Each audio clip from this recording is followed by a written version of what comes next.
I le swafa mana malo le tatu wali o Yesu Kirisa o te toe whaatalo whātua i le maleifo mai o le atunu ui whanunga le lei.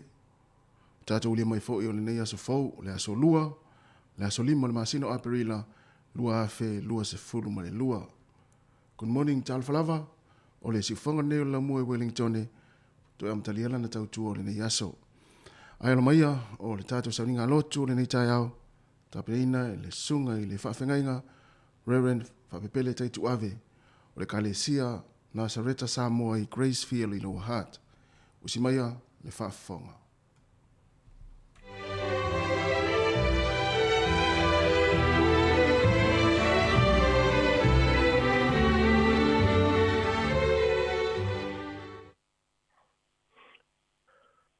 Maleifu maia Samoa le tunu pele i le neia sa fou. Tātou vi ia whātasi le alofa ma le anga le leo le atua. Ua ia fo ai fo i le neia sa fou. I lo so i fua ma so mātou wola. Au te wala watu ma le anganga maulalo. O maia, sei o tātou tāpua i atu i le atua i le nei tae au.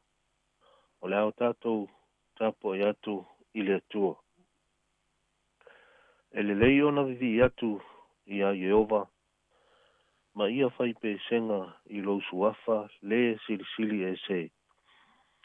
Ia tau atu i le tae au lo alofa. Ia tau atu foi i le polo wha maoni. I le la au pese se fulu ona manoa. Ma le nā peli. Ma le leo le kitara. O le talo mo le anganga pa ia. Anganga pa ia ai. A fio mai ai lo mana. Se ia e whaapa ia ina o mātou loto. Ina ia o mātou langona ina. Le ato atoa o le winga o le tāpua inga ia te oe. Ma ia whaia lava. Ina ia mawanunga ai sovi inga. Ameni. Leo tātou vi atu i le atua i le pese. Ia pa ia o tou. Le kale sia alo tātou atua.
tauina o le fianga pa ia o le atua.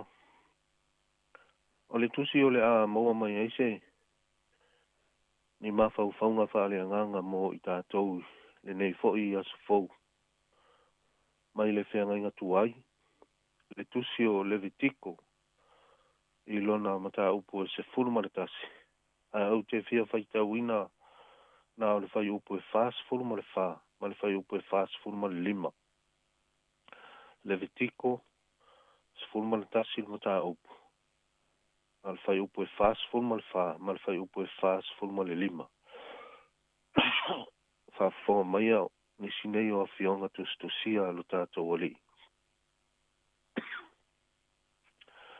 A wā o Yehova lo o tau atua. Ia whapa ia ina o tau e o tau. Ma ia pa ia o tau. A wā pa ia lava. A wā lava ne ile anga o tau ini mea fetolofi lunga o le ele ele. A wā o Yehova o le na aveina e o tau a ile nuu o ai kupito. E whai mo o tau atua. Ia pa ia o tau. A wā pa ia lava. Tauna ia. Tam ana malama mai ele nganga pa ia o le atua. Ana fionga ua whaita wina mo i tātou. O le a whaulu tala ina se manatua o au e. E au i aini ma whauwhaunga whale nganga mo i tātou le nei tae au. I se ulu tala e whapea. O le ola pa ia. E le ngata o le fina ngalo o le atua mo i tātou. A o lana whaatonunga foi. E te tau lava o na usita ia e tangata uma. O le ola pa ia. E le ngata o le fina ngalo o le atua mo tātou. A o lana whaatonunga foi. E te tau lava o na usita ia e tangata uma. E le fesilingia le tūlanga o le tusili nei o te nome. I lona whaama mafa ina o le awa onga lea i le ola pa ia. O le whaatonunga mai le atua mo ona tangata. E le haifo i seisi tusi o le tusi pa ia o lo o sili atu lava ona tā ua soo ai le upu pa ia. Na i lo le tusi lona tolu nei o le tora po o le Pentateuka. O tusi o lo o tumu i le mautu la fono ese. O se awala whaingo fia lea sa whao ngā e le atua i le whenga inga tuai. E tau ta tai atuai le tangata i a te ia. O le pongai fo ilale nā o le whaingoa ina o le tūla fono i seisi o na ingoa o le tai tama. O tūla fono o le atua e tau ta tai atuai i a te ia le tangata o loo tama tama. O loo tama i titi le o langa i le itu whaale nganga. Ta tai atu i a te ia. Ina ia avea ai matangata e soifua matupu ma matua i le ola whaale nganga. O lona wing, o le sao lea o le tūla fono. Mo le tapui ina o le o langa o le tangata, ina ia o whaatasi pea malona atua i taimi uma. O lo manino i le amatanga, o le tuspa ia i le tala o le foafoanga. I le asolo na ono, ina ua whina ngalo le atua o le aia whaia le ulua i tangata. O na ia sau noa lea i upu whaapea. I nā tātou whaia ia o le tangata i lo tātou whaatusa, ia fōlinga ia i tātou. O na whaia lea i le atua o le tangata i lona whaatusa. O le whaatusa o le atua, na ia whaia ai o ia. Whaafia o na tā ua i le kenesel na e luas fulma le ono. Kenesel na mua luas fulma le ono. Ma le luas fulma le fit. Whaafia o na tā ua i le upu whaatusa, image or likeness. A i le manatu o le au whaito o whaalo tuspa ia. O loo whaata tau tonu lava le upu whaatusa. i le nā tūra pa ia o le atua. Le pa ia lea sa sa fōlinga i a tamu ma ewa ina ua whaatoa uma o na whaia e le atua matuu i le whaatoanga i e tena. Le pa ia e whaamatala ina i le atu atoa o le sootanga i le vā o le atua ma a tamu ma ewa. Le sootanga sa le aise mea na vā ai. Le aise mea sa maanuminumi. Le aise mea na pisi ai. Le aise pona, le aise ila, peitai. E le o pōmala e tātou whaitau i le tūs pa ia. Le fiong pa ia le atua. I le pongai nā fua ai o na vā le fonga vaa. Po le sootanga ma whana lea i le amatanga. Le sootanga ma māma pa ia. A ua nei. Wa te le suinga ina ua ofi ai le angasala i tonu.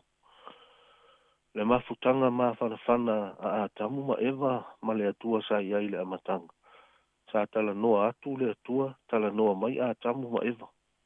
Le mafutanga sa tangia ai le tele o le saolotonga mama. Talo fai. Le ese esenga te le ina ua i lama po nama pisipisia i le angasala. Ina ua toe whaalongo a tamu ma ewa i si ufonga i ova le atua o loo sa vali to tonu o le whaatoanga. O na o lala lafi ai lea i lumba o le atua. Sa le i whaapea le amatanga, sa le i maasani ai. E fōlea mea o le whaalongo atu i si ufonga o le atua ai la lafi. Ai se a ua la lafi ai.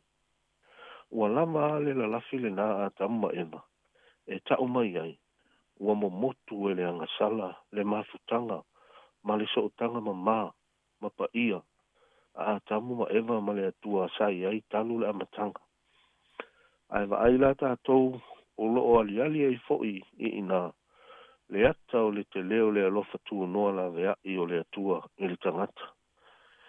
E le i alofa fonga o le atua ia a tamu ma ewa ina ua pa le angasala. Na sa vali a le atua i to tonu o le whaatoanga. Ma wala au i le ingoa a tamu. O fea o iai oe. E te iloa oe Samoa tasi lea winga o le atua lea tātou te au auna iai e se le mānai. E sa vali i le tangata angasala.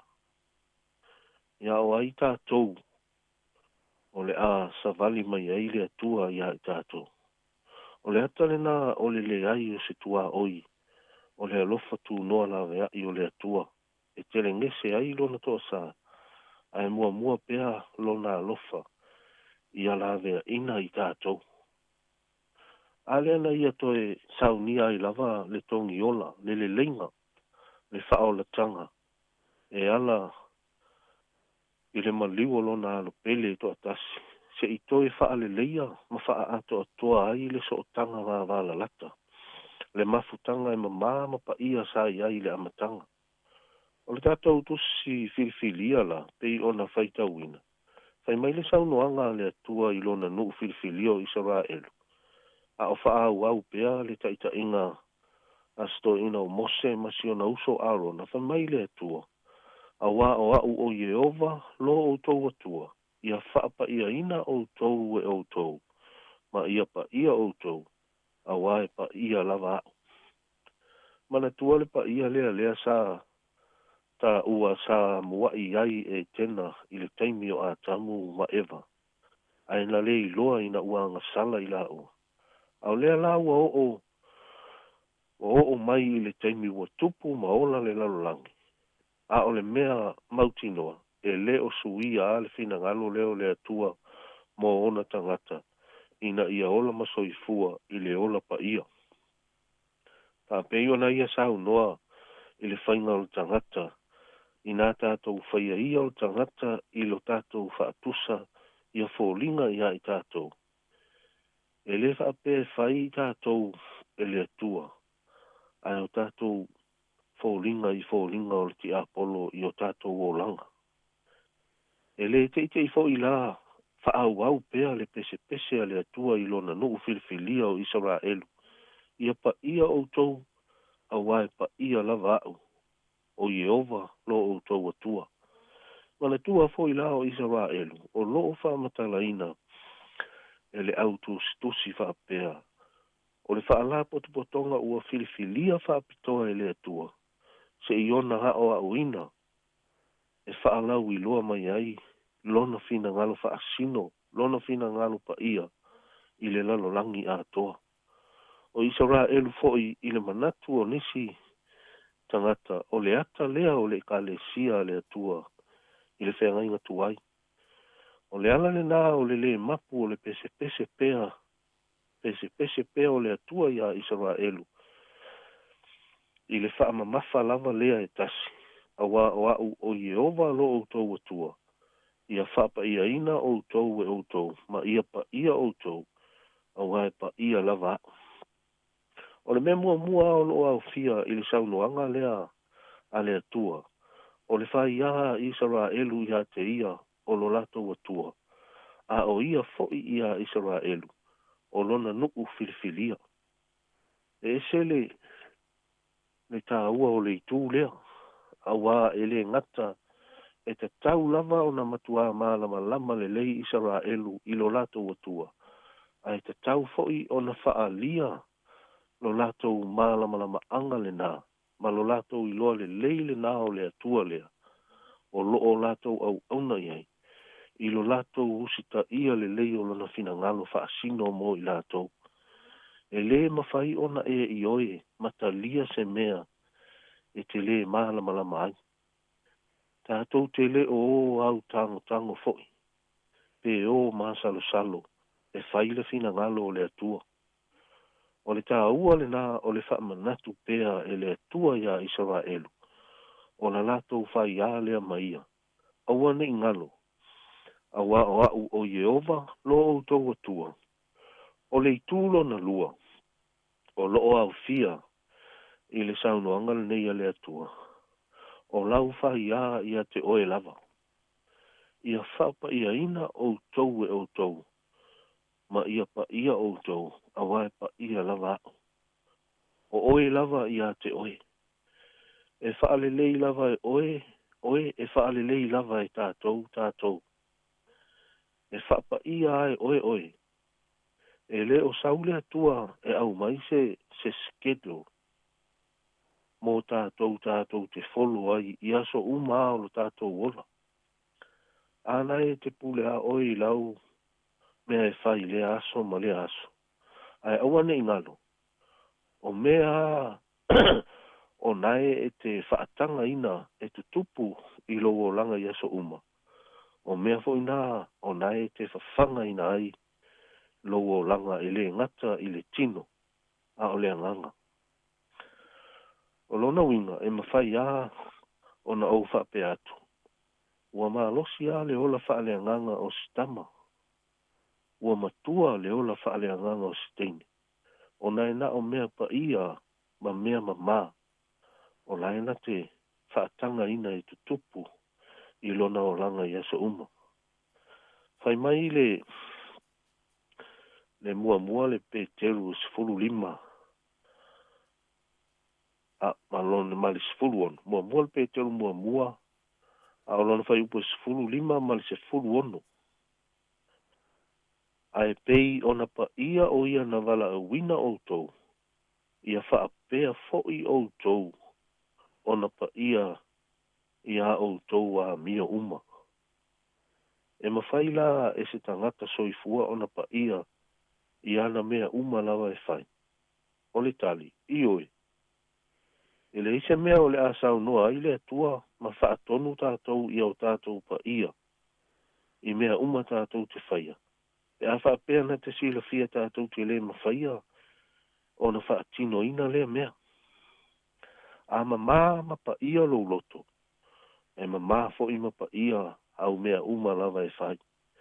Nā o tangata loto ma lava. O lai whai mai e su na te iloa atu le atua.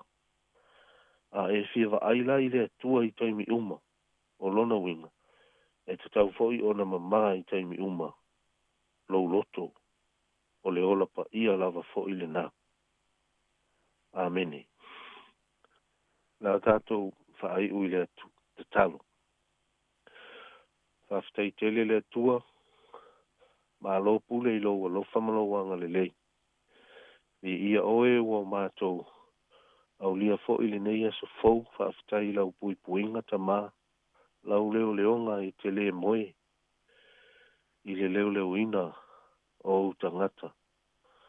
Whawhitai I lau whaasoa mai mea uma lava o lo tausi ai lo mātou o le tino.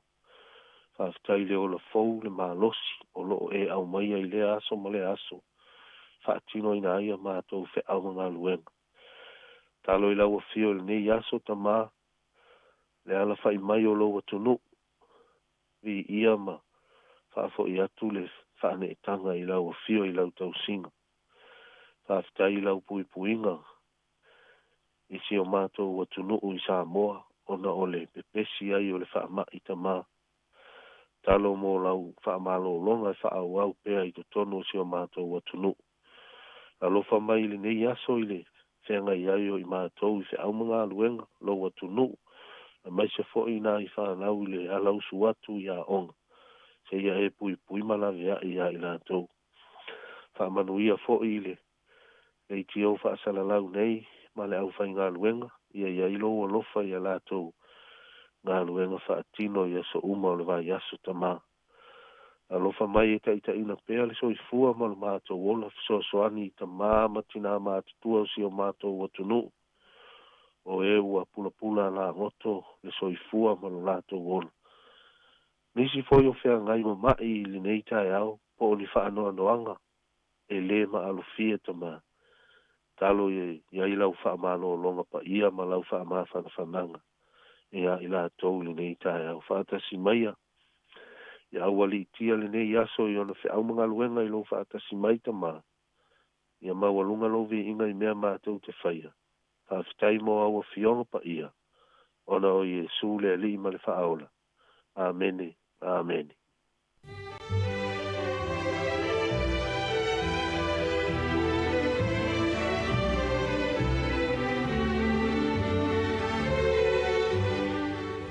Ua whaafonga le atinu I le tātou sauri ngā lotu, teita ia le sunga I le whaafengainga, Reverend Whapepele Taitu Ave, o le Kalesia Nazareta Samoa Grace Fia le Lower Heart.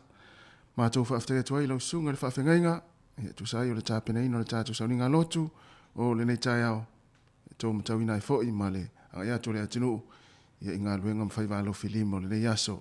Whaftai fo'i mo whaamlianga le tātou atinu, e mātou whaamlia atu fo'i le nei aso, e lau sunga I fuafuanga mga luenga o le awhianga iai. Whaafitai tele lava. Luas fulona minuti o te ene le tulai fito si fonga lau mua Wellingtone. Watu le tātou vi inga leo le tua.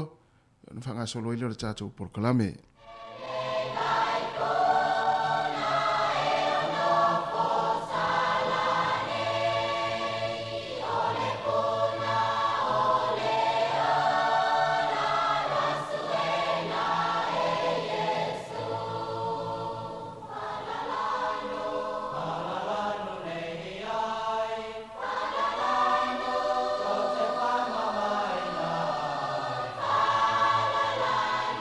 Yeah.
Ata o le taia, siu fofonga o le laumua, aso ngafua, i le aso foraile, i le fitu i le taia, ata o le taia.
Ya, good morning.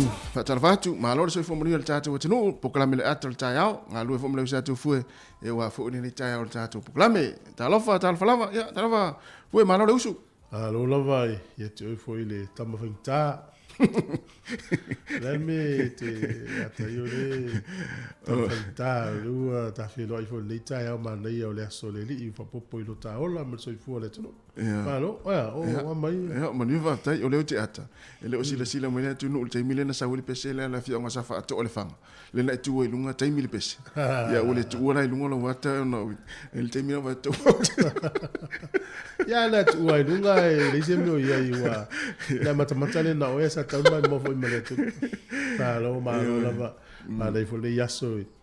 O tato e whilo i foi pian tu. Foi fa sala ngwe so nafi ya. Le foi tai au. Malo se fu tato tu. Tato fu. Yo, ya, malo fatalafatu tatu tunu le tayao.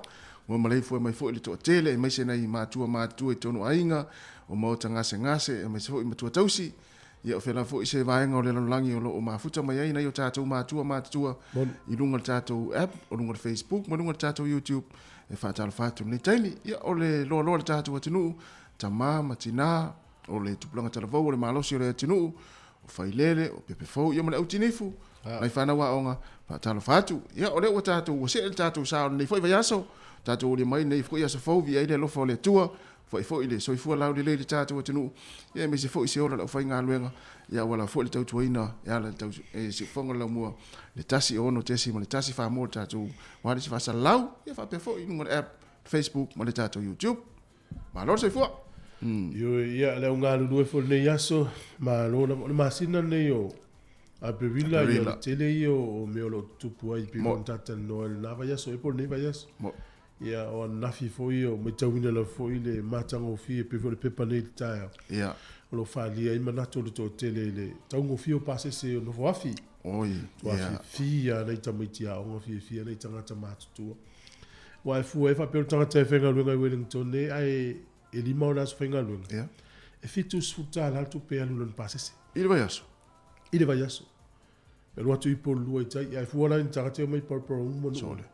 ia o le telefone al passes ia fitus furu fa tele le fast mo tu puitu vai aso ngalue o le tausa pe fasu valu pe o ko se tu pe ya ia o na fila ma nei pe tolu e masina le pa o tau passes ia va pena fuena nei tamai tiao ai no mai tawina fa nafi e tamitia o ngai watu tu le kiu e fa tau tamitia o foi te sui vanga le lunga politik ma university e o tu fa tau la to ticket ai o ticket tanga matua la le unga e ta tau na la to e mail sticker e fa pipi i tu la to IT Oh, yeah.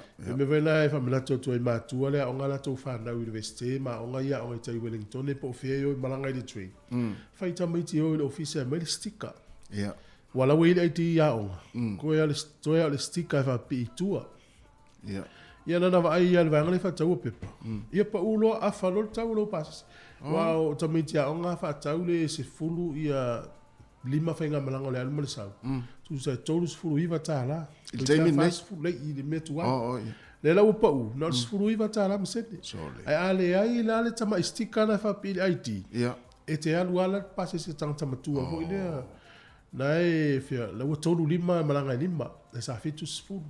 Yo te le mana isna. Umala tau sanga wa wal tama titi pase se tanga tama tua. Yeah. Ya wal te le fa le tonu na tu pe ma uma. Alfa tau va ai na le alwa fa ile official le onga mel tama istika le titi na fa pi e. Ya la IT ya onga. E va mena to to e ngau tele tu pe ta mai ti pe a o IT ya onga ai le sistema istika na amon mole. Mana isna fa ma venga mole to masina. O io e.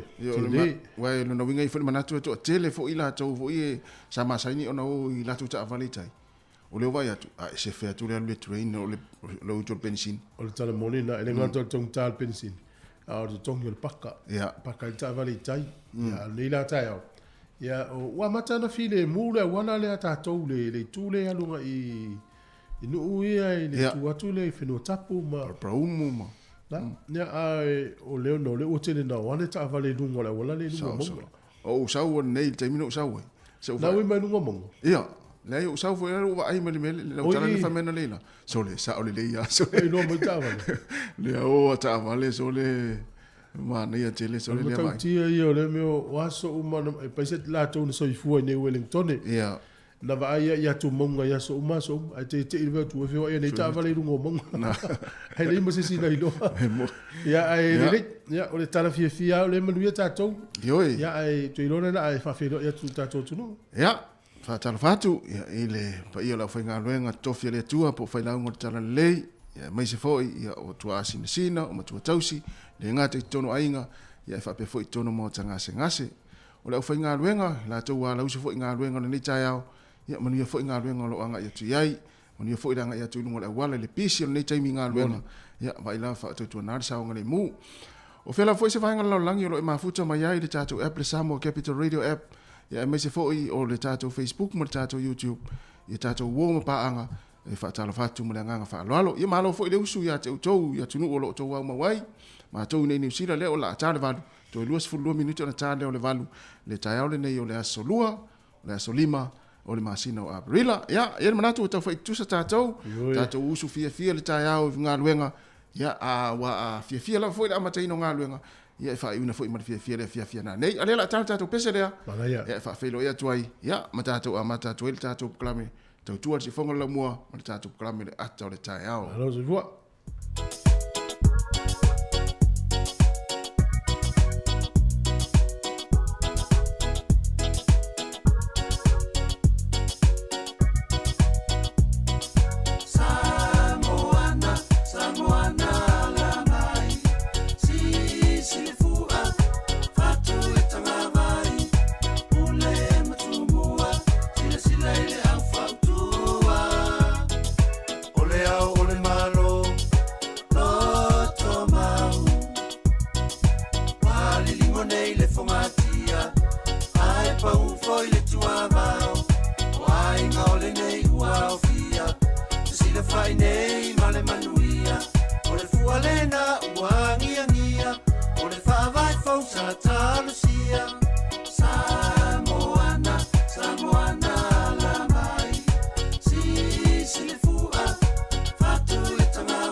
Sola o mata afal Samoana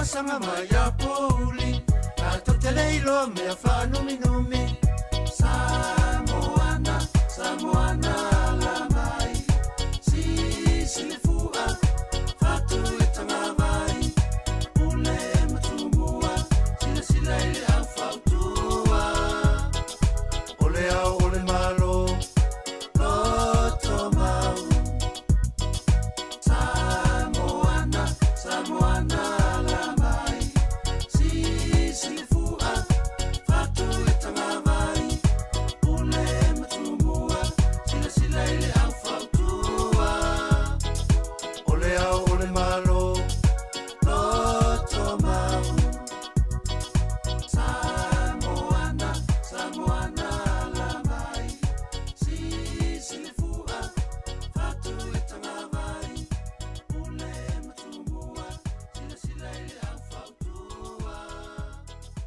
ole au ole malo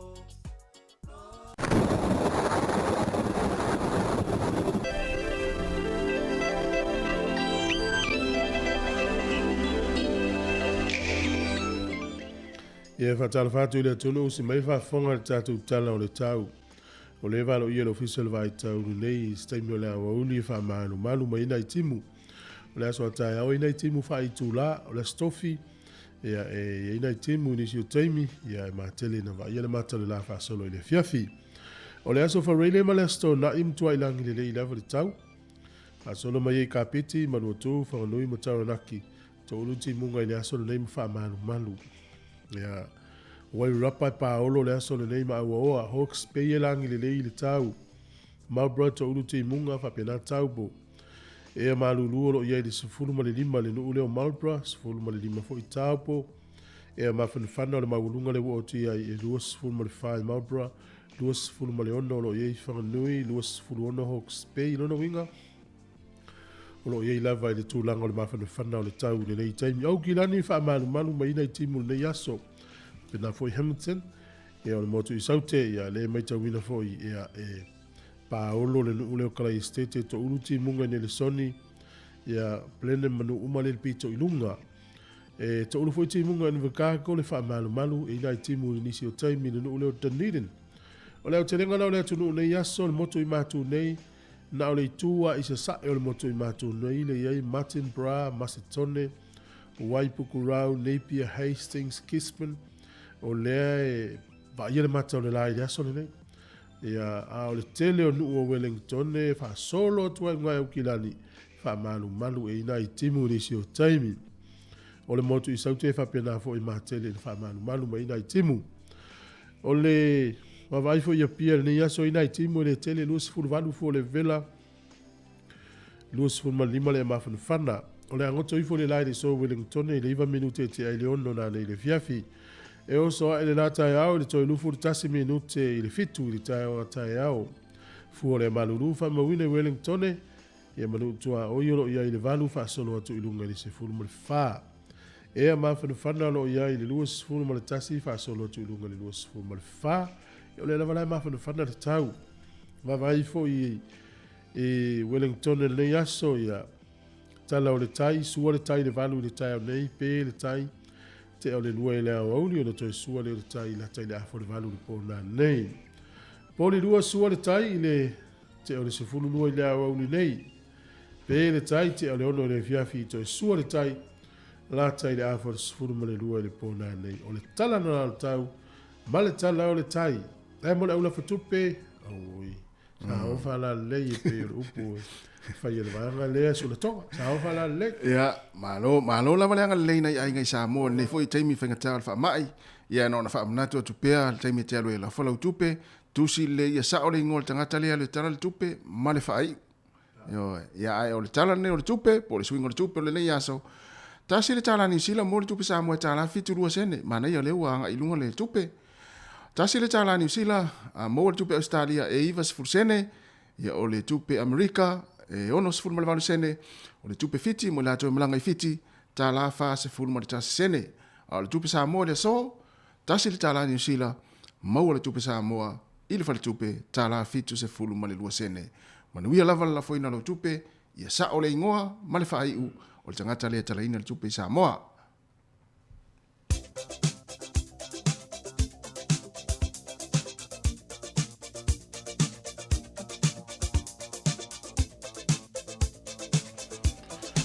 O le whamurianga wa soifua maa sa whanau le nei aso. Whamana tu te pēle tātou imeli o le sa whanau at samoacapitalradio.co.nz. Le aso lima le nei o masina o perila. Mo utu umalawa na soifua mai le nei aso i tātou woma paanga. Ma tau te whamuni atu utu wa soifua whamuni le tua. Mo ia whapopo nisi tau sanga stele mo utou. Ai o le tusi whai tau. Ia mo i tātou ia fia whai tau tusi pa ia. Su ane lau tusi i le Evangelia Ioane o lona mta upo e se fulu ma le fitu. Alona fai upo e lua se fulu ma le lua. O le manuia foi ua e foa i mai ia te au. Ua au foa i atu ia te i lātou. Ina ia tasi o i lātou, whaapei o i tā ua tasi. Evangelia Ioane se fulu fitu, fai upo e lua se fulu ma le lua. O le manuia foi ua e foa i mai ia te au. Ua au foa i atu ia te i lātou. Ina ia tasi o i lātou, whaapei o i tā ua tasi. Manuia tele lava tō wa soifua, ia o le pese nei, mautou.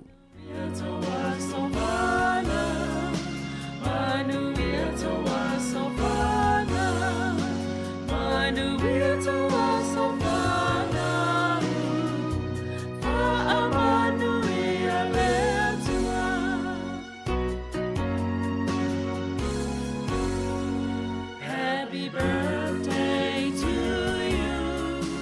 Happy birthday to you. Happy birthday, happy birthday. Happy birthday to you. Manuia toa savana. Manuia toa savana. Manuia toa savana.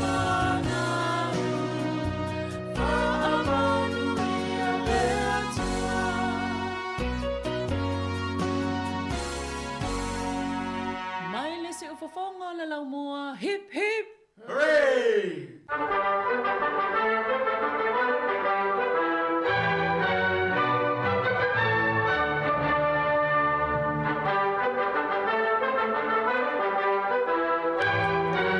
E fatala fatu fa malor se fu mlu ya usmail fa fonga le va ile na tala fo il tala fa so pito lo langi me na tupu le yaso e le aso lima a perila e tausanga o mavai. I whamamonga le scientisti o Sir Isaac Newton. Na ia tā ua ima whaailoa i lona talitonunga o le aso tonu le nei i le tausanga e tolu sifuru ma le tolu. Na toe soifua mai ai Jesu.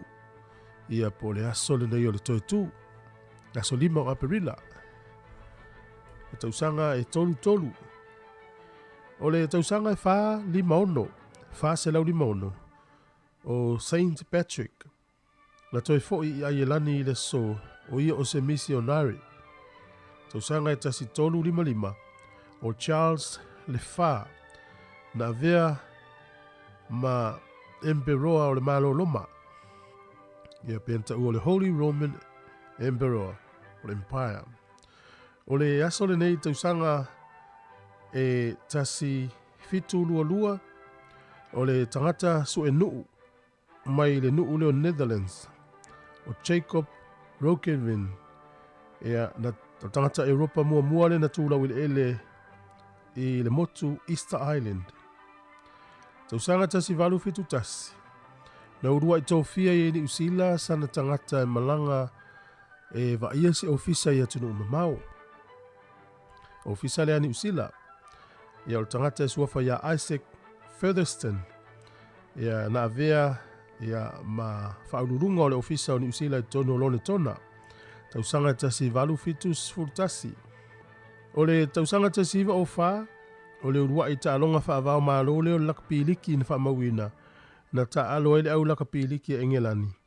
Ia ma au mai tama ese mai welese ma skotilani. Na whaile ta alonga i tono weekend i engelani. O le tausanga e tasi iwa tolurua.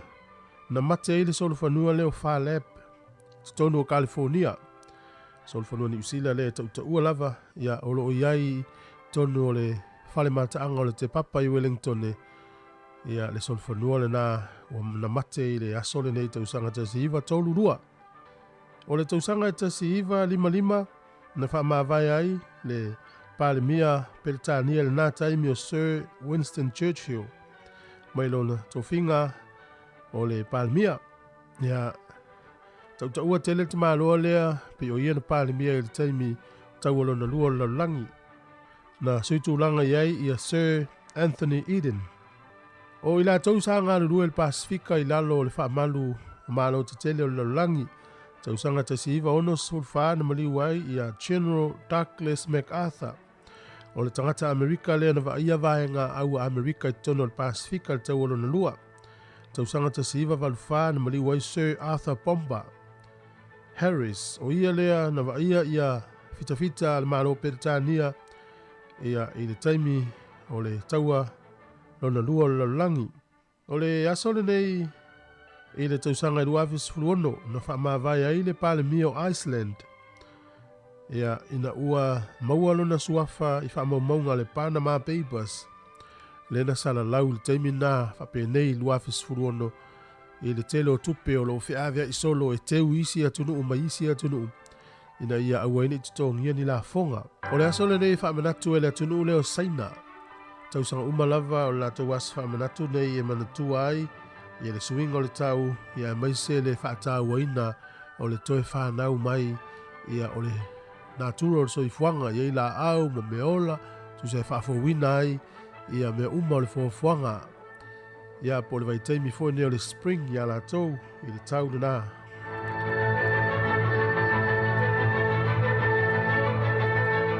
Te maul whapoponga o tātou tala le te masani, whaafitai lava le whaafonga mai le tātou tino.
Te whaatala whātu le se whonga le mua mai Samoa, e se isi le nei wha o poponga o ana tala whau.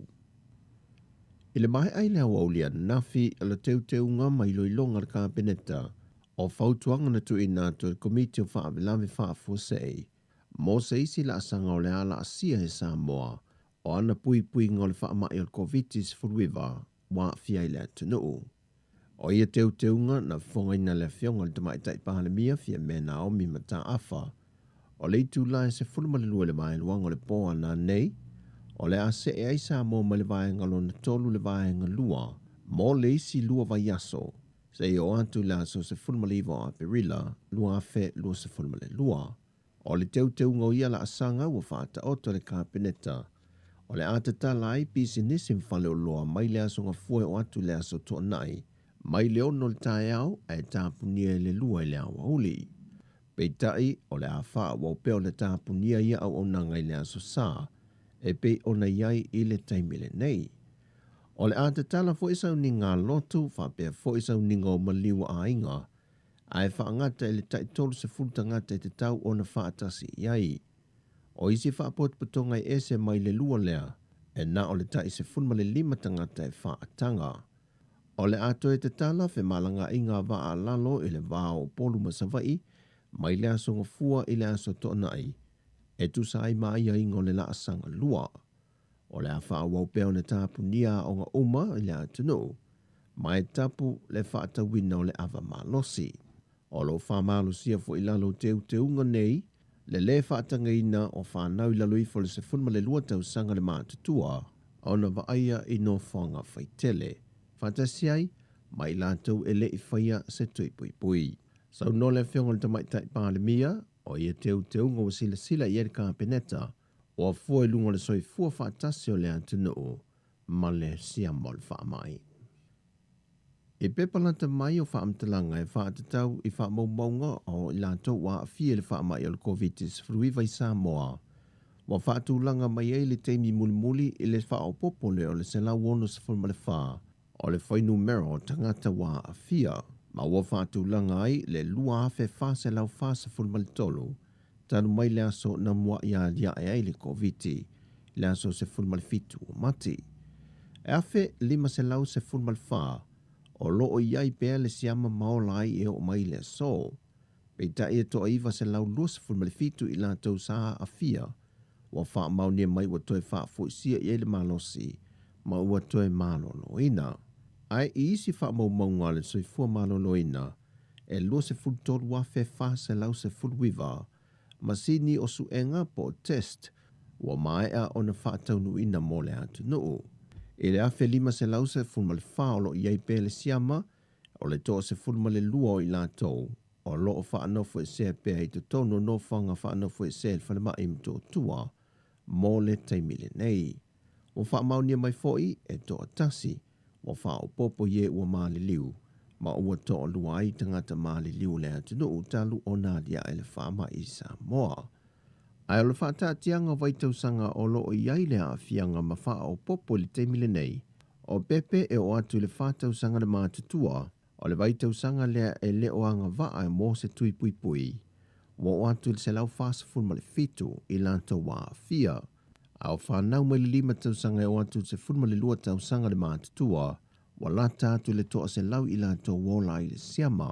Peitai o le vai tausanga lea tu sa ai ma pepan tu ina mai e le tātou mālo. E wha i le valu vai aso lo tāle talia ai se isi wha o poponga o tui pui pui. E wha a wawailo lātou tuilo na lua. O le tausanga le lusafulu 5 i o atu le lusafulu 5 tausanga. O lo sao lava le si itia mawalunga. O le whaita wā whaio i lātou wā fia. Le o atu le tolu se lau ma le valu. Peitai e le o manino mai i wha maumaunga. Po o toa fia o ia vai tausanga. Wa toe wha foisia i aile malosi. O le aso, o lo wha wawe pea i le porkalame o tui pui pui. O lo wha solo atu inu i tua pe o na wha atulanga mai e le tātou malo. O polu e wha o ngai o wha solo mai e le porkalame o tuinga. E au fia lea o ngā le manu malo i manu o fau. O le preschool o le pahai. O le a o ngā le kalesia sa fitu i lanu vaia. Ma lea o ngā vai mea primary school. Ai o lo wha awau pea i au o nanga i no whanga i wha le soi fua malo loina. E au fia ai matangi ala lua. Ma no whanga i tolu i matotua. O sa vai, wa o ane le wha solonga i le so i a wha ala palauli, sa ngone, whonga sa vai, wha le 5, ne iafu, tufu tā foe, wha le alupo, papasa taua, maota matafua. O loo wa aia lele ai o se pui pui ngā saunga le muma whaatulanga le lei. I au au nanga lau tele i te tono lea tunu whaapea fo i supermarketi ma pisi nisi. Ai maise e whale tāna tupe. O nisi na whaamau ni esu enga na whaia o lātou tau a veina le sia ma le whaamai. Na toe wa aia fo i olo o tutu ia leina ma tutono supermarketi. I aso sa whaatulanga i te tala i le vai aso na te anei. O se tasi o vaenga e le o mawhai o na tau fia i le sao le pepesi o le whaamai. O na e le o tā pāfo i le tele o whale o loma pisi nisi. Le pepa tui, a o lo o tu fo i le whaita lia le tangata i e whai aila na tali whafonga pele ai foi. Ai o se vaenga matau tia o lo o vaia pe i teimi umai te tala ai au o nanga lau tele. E matua le whaamamaruina lava se tai 2 mita. E tutu mana nofo vava ai. E o foi no whanga lo whai ai tui pui pui. O le vaenga foi lea e tasi, o lo putu i ai le mamalu lea tunu. E tele lui tau wa whaafsanga i nei ma lea tunu. Talu ono o mai le whaamai o tātou lau whanua. O niso ia fianga wa whaai loa nisi o mātua i whanawa onga. Le toe wha au popo i leo le se le ni tau sa i lia ai le tātai whai ai mea o ngā whanau. Wha au popo atu fo i ma le tau le ele tise. E wha au wawai mea o ngā whanau. O le telefo i o whanau a o ngai o Laval University a wao Samoa le papa i ngala ngala. E leo mawhai o na whaatasi umai vasenga o lo whaatu langa i vayaso ta itasi. Na moni mawai se tasi o tina e alala i alisa. E to ono na i o nalo a o onga. E tasi le telefone e tau mawhai mai mea onga. Leile interneti lea no whanga. Ai a maea e malanga mai i uloloa le whamacho. O i nai mawai le interneti. Malafo mai ai a wai mea onga. Ia onga loa onga ilana whanau. O nisi whanau a onga universite, e a wai whanau i vasenga i aso vai aso, pe a whai e tasi le telefoni, a e to atoru tamaiti a onga o lea ainga e tasi. O nisi whaafita auli na whaailoa e whanau, a le aise tupe whaata waise tata, wa le mawhai foi o na whaata si mai i vasenga. Sau noni si o mātua le manao e whaailoa la tau suafa, a tonu yeise teimia sila ile matanga ruenga wa onga, pe leono whaasafua ni nei tā la i tātai wha o ngai whana wa onga e fesoa soa ni atuaila lātou whaasoa e na ia awa ne imisia e lātou whanau vasenga i vai aso te tasi. O talafobia mai sa momo le nei aso whaasoi foia.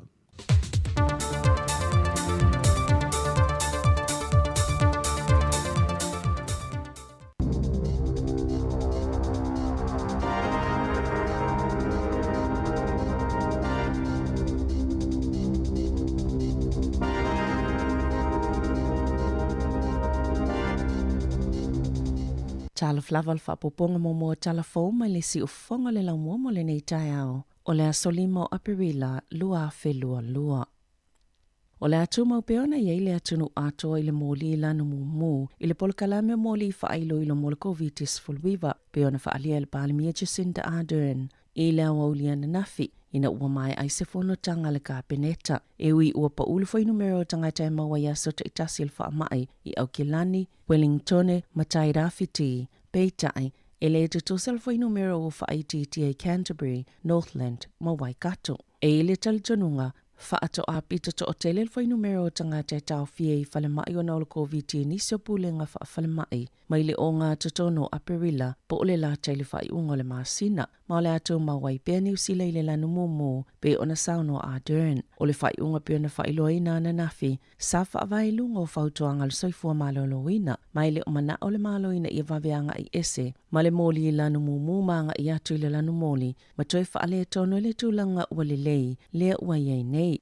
O le isi ilo ilonga moli wha ilo ilo molpol kalamel wha mai o le awhai le aso tofis full fao Aperila. Na sauno fo ile palimia e te tau le atunu ona fsosoni le awhai ngā luenga le soifua maloloina. Ewi ua wha aititi le numero o tangata e tau fia i whale mai o naul COVID-19 ai olo o mamawhapea le avenga mo whale mai. E te tau ona no fsauni tangata molisi iti o le au ngā se le tau malulu.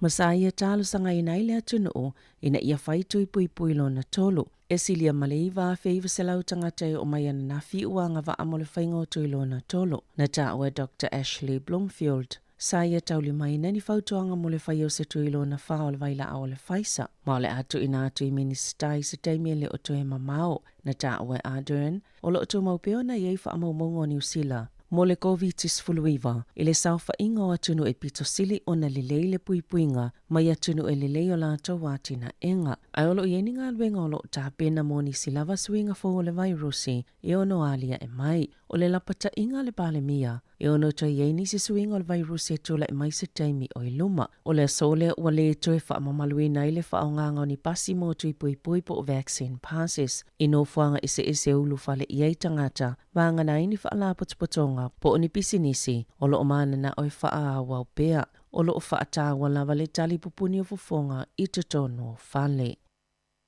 E to osfulu a whelua se lau male lima leo wha ingo tangata fau o wha maonia le COVID-19 mai te tono New Zealand. Pe o na wha asesila ele mitanga luenga o soifua malolo ina i lea soana nafi. E to oiva tangata maali liu, ma ua o atu alifai numero e ua mau soifua na o le wha mai i le wha se lau male lima. E to tasile tangata maliu mai Aukilani, to tolu i Waikato, to olua i Lakes, to olua i Wellingtone, male to tasi mai Southern, e to lima li i to afati na mata mai tai. E to fitse lau tolus full faila to lo tau fiei fale mai male virusi. To olua sfulu lima o lo tau fiei potu mo ngā se tinga ina. Wana nafi to afe val se lau tolus fulu lima tangata fauna wha mauni al virusi mai Aukilani. O Wellingtone porirua makapiti e to fitse lau fas fulu lima. Heart Valley e to tolu se lau wiva se fulu. Na lipo tia le whaatamuli o pasi mano fuawina ua mata whaamamaluina le pa ua pa sese o wheo inga lau tele e to Saimari po tele staff. Na ta ue whaapea e to o tele tangata e whaongaina au nanga o wheo inga Wellingtone pe a whaia e whaawau pia mo se tausanga le polokalame peo na wha a whaile tau o pa sese. E peo na sauno se tasi o sui o le whaamalumalunga o pule ngā no. Na amatamai lea somo mo Aperila e o atu le masino yuni lea pa u maolo o whaatupe ina e le malo. O Wellington o lo tūlanga lona luas fuluono i le lalulangi i le ngā whatia o tau o pasese o pasi ai lona limas fultolo i le tūlanga ngā whatia e tangata whewai o tau o pasese o no fua afi. O ni whaata i te inga i atu no i whafo o lo whaali ai a whaapa ule tau pasese e iei lava le suwinga i le whai unga tangata whewai. I le ai o Tallinn i le atuna o Estonia e sful whapasene na si te le whao nganga i tangata o whewa inga lau tele i le tau sangalua a sful tolu ina ua whaapa ule tau o pasese. Wana pōna amata whaamamalu ina i ni tapu manisai whaasanga i ni tangata mau o loa o lusia to tolu sfulwono. Whaatasi matangata o lātou ainga e to saimas whaamatalanga le minister o le vai whafua New Zealand na ia mahuta. I se pepa o whaamatalanga na sauno ele minister o le vaenga lo na lua leo tapu e whaasanga ia lusia ona o se whainga ia Ukraine wa whaatūtō lea ini whaipisi ni si pito mau o loa Lucia whaatasi mau lātou ainga. O lo o au fia imani ta ita ifono, po oni pule sili o nisi o company pita te tele Lucia. O la le mawhai ona toi malanga mai i Aotearoa New Zealand, pe le mawhai fu ona toi au mai ala tau aseta le atunu, pe whaonga ina fo i polkala me o tupe le atunu, e la lafia i mai tapu o lo o whaia isi atunu. O lo o ngā lulu e vavele mta ngā luenga, ina ia sa ili po o i tonu i la tauia, ma o le a tele nisi fofuanga i whaatino ina, i vai yaso o lumanae. Ele o awhia le lisi, le li i milionea o Alexander Abramov, le ana le Helena Bay Lodge i Northland, peitai o lo o awhia le lisi o i lātou, le tangatai ana le ausoka le Chelsea Football Club, o Roman Arkadievich Abramovich, le fo i e sana company whaatuma oti, mo inivesi, na sauno al balmi Jacinda Ardern i le asoana nafi, o reportia peona maua i tangata lau tele Ukraine na fasiotia mawhao i eiwhainga wha amalosi, whaatase mamanu anga o ngaonga o nos whainga fitafita Lucia. O ni ngā yoinga e tatau ia Lucia o na tali i ai, o nei leo tutusa matula fono, whaavao malo. E to ofitu neo whai pisinisi mani a inga whai pisinisi ua o fia i tutono le lisio i lātou. Ua talia ina mawhaaulu whale atu le Business Hall of Fame ili nei tau sanga. O i lātou ia ua maua ele tūlanga atina ai pisinisi ele ngata i tutono New Zealand ai whapei mātunu o i whafo. O lo o fia ile alisi se tasi o tamali i Samoa, le sunga ulu o matotua ai ono, le ulua i tangata Pasifika i tutono New Zealand, na whaamani ina i se whailonga le Bachelor of Computer Science, ma na mua fo i au sia mamai alo na whailonga le matua o whaiva o mata uptau pisinisi, po le MBA, o le sunga ulu matotua ai ono, na whanau i Samoa, ma na wha Sofia o ia, ina ua wa ai se masini mua lawa i New Zealand, na wha apolkala me nei le calculator, i se whale o loe wha atau i nai masini wha LTC Dunedin, na wha avaina ai ono le company e ta ua le kokita, o se polkala me masini wha ate konolosi, masa muli ane, a vea company pit tele i le lalangi o le eitu ainga o au nanga. Na wha atau i nātu le company i le lua fesfululua i le Epicor, o se company i le Silicon Valley. Na si iti alfai numero tangata au kilani na tuua le a aia sa ili manuia atu isi vaenga o le atunao i le taimi o le wha mai. O wha maumaunga lo ia na ta ua ia lata i le luas fululi mawhi. Le au wha inga o tangata na tuua le aia o kilani i le lua tau sanga o tuanai. E ile talutununga o nisi tangata o wha anatinati le COVID-19 fluiva. Le whainga o fuafuanga nisi o ainga. O isi na nga i Bay of Plenty a o nisi le motu i saute na ta we Gary Blake le whaito whasi ni al tama o aingal pule nganu au kilani e maafua o na olele ngā whatio o tau whale manisi lava o maafua anga.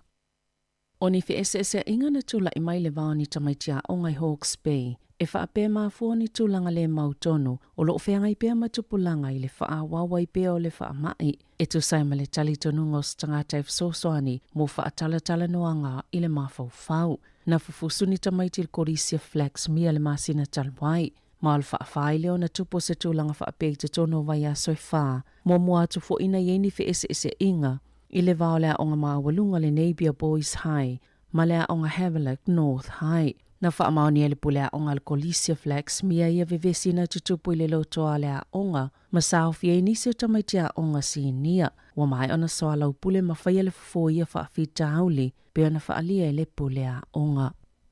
I ta alonga, sa mana ia le tau alunganga po le wha mawai ato le Black Caps i le sunga Ross Lutero Taylor. Mai ta alonga kirikiti wha malo i se manu malo te le i le ta alonga male awane valane i le asoana na fi Hamiltone. I le taalonga whaaiu, o le taamil sangon taalonga se tolu sata a aloai a welua. E tolu se lau tolu sful tolu ai o le Black Caps a valu pe. Mai silia malta i se lau ai na taina e Will Young, whaapema Martin Captil. O le taalonga non lua se lau tolu sful lima. Ma o le taalonga muli fo ile a teila i le ODI.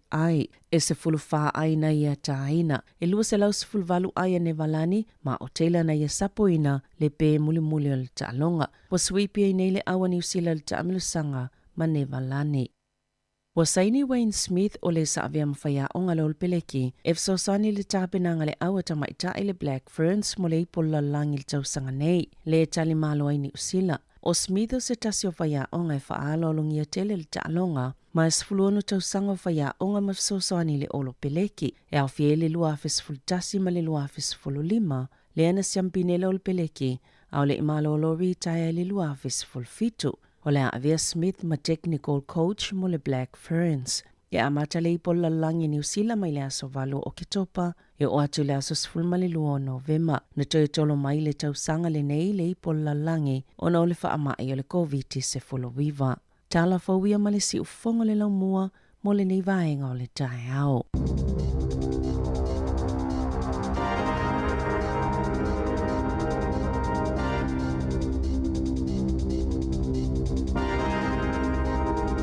Ua whawhanga mai le atinu le whaponga mo mua telefone ni tai au, mai se tato tala mai Samoa, toi whamalo atu, ia o le tulai whafo le whaponga o telefone, le usfulu vale minuti o te ai nei le tulai. Malo ngā lue, la toro mafuta mai tono ngā luenga, mai se fo ia inga ma wo ma nai matua, lo mafuta mai, ma whalonglo mai tono a inga ma mo tangase ngase, ni tai au. Na la, o mai tawina la fo i pio mo le mau ni silfi fiore. Le ngā lulue i le taimi leo, bo isi le malo longa i le isi i tū la. Sa ole le. Se leo leo mo le malo si leo whi ngā luenga i mafuta mai ai, ya, alore, tawa tai. Mo le silfia le na mai ni tatu telefou, le na whaali e tatu palmia. Le taimi nei lai le o toi whangaina le vaccine pass e te alua i pofeti fialu iai. Ai ma le tua le vanga tāua nei le tatu o whafong. O lai tu ule avano i pisi nisi e mawhaiana la tu whaawawina.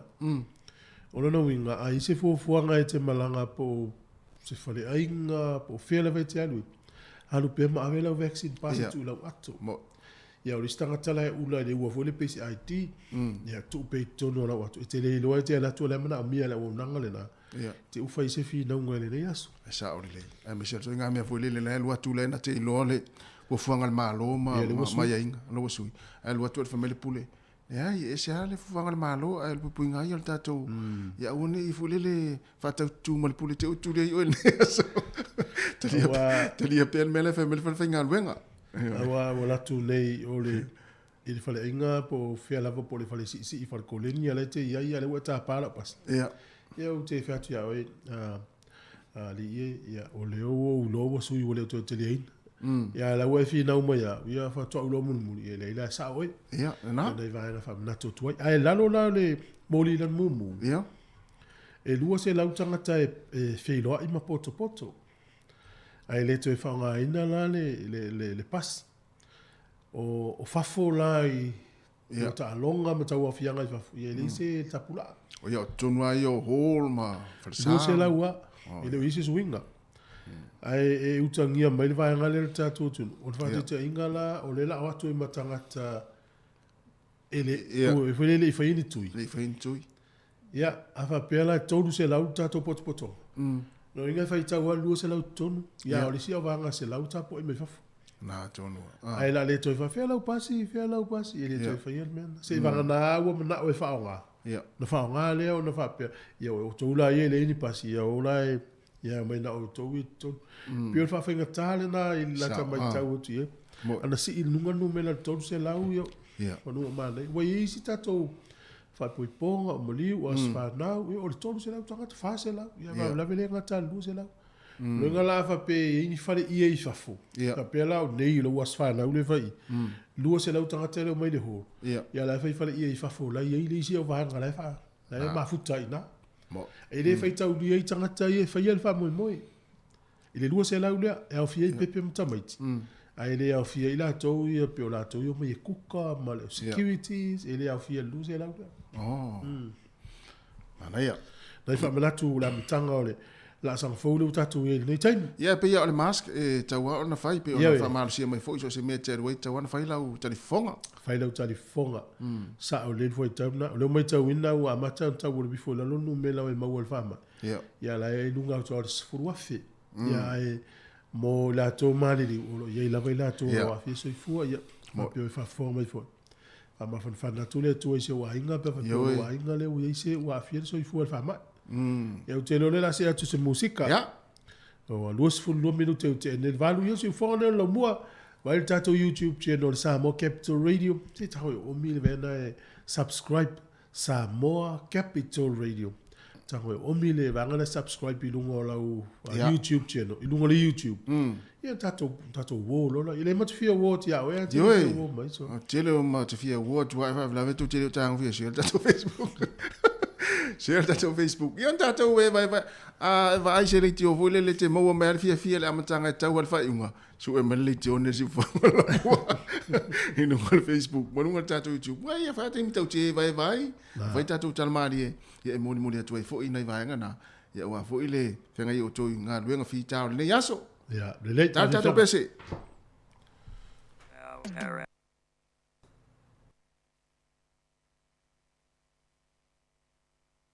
Mamia Lao Arab.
Yang malisunga ya Mareko e teru io e ala utara ia faisa utala mana ia ne yaso ia tangata na tiru fainga luenga mo e ir fia ia mai fia toi mo e se ta o faiola utala le io se tangata te mana tuale sia so na u fa longo i suanga le se uri ia o tele tala ia e fa no ia o tele i le o fa ia no fa longo i fa lo no fa ta o le van la uri wa te lole uri mal tala le si so le fa pe wa uti wala tele o le tala ya ai fa tala le ta pe la le ta ya mo a fa tula tala le le ya pe o te vai le ava rakishi la wa ya rakishi bien rakishi la kisi la sa pi i Amerika.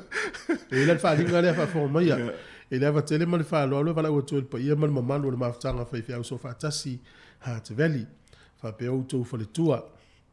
O le fa tau nuina le tatou felo inga mo le Pacific Health Service i Hart Valley. Ia po le Hart Valley. I le asonga fua a South Furutasi o Aperila. I le e whakasai e puni lo hat. A whao le se fulu le tai hao. Wha mole mna o mia le tatou o i whatasi le nei felo inga tāua.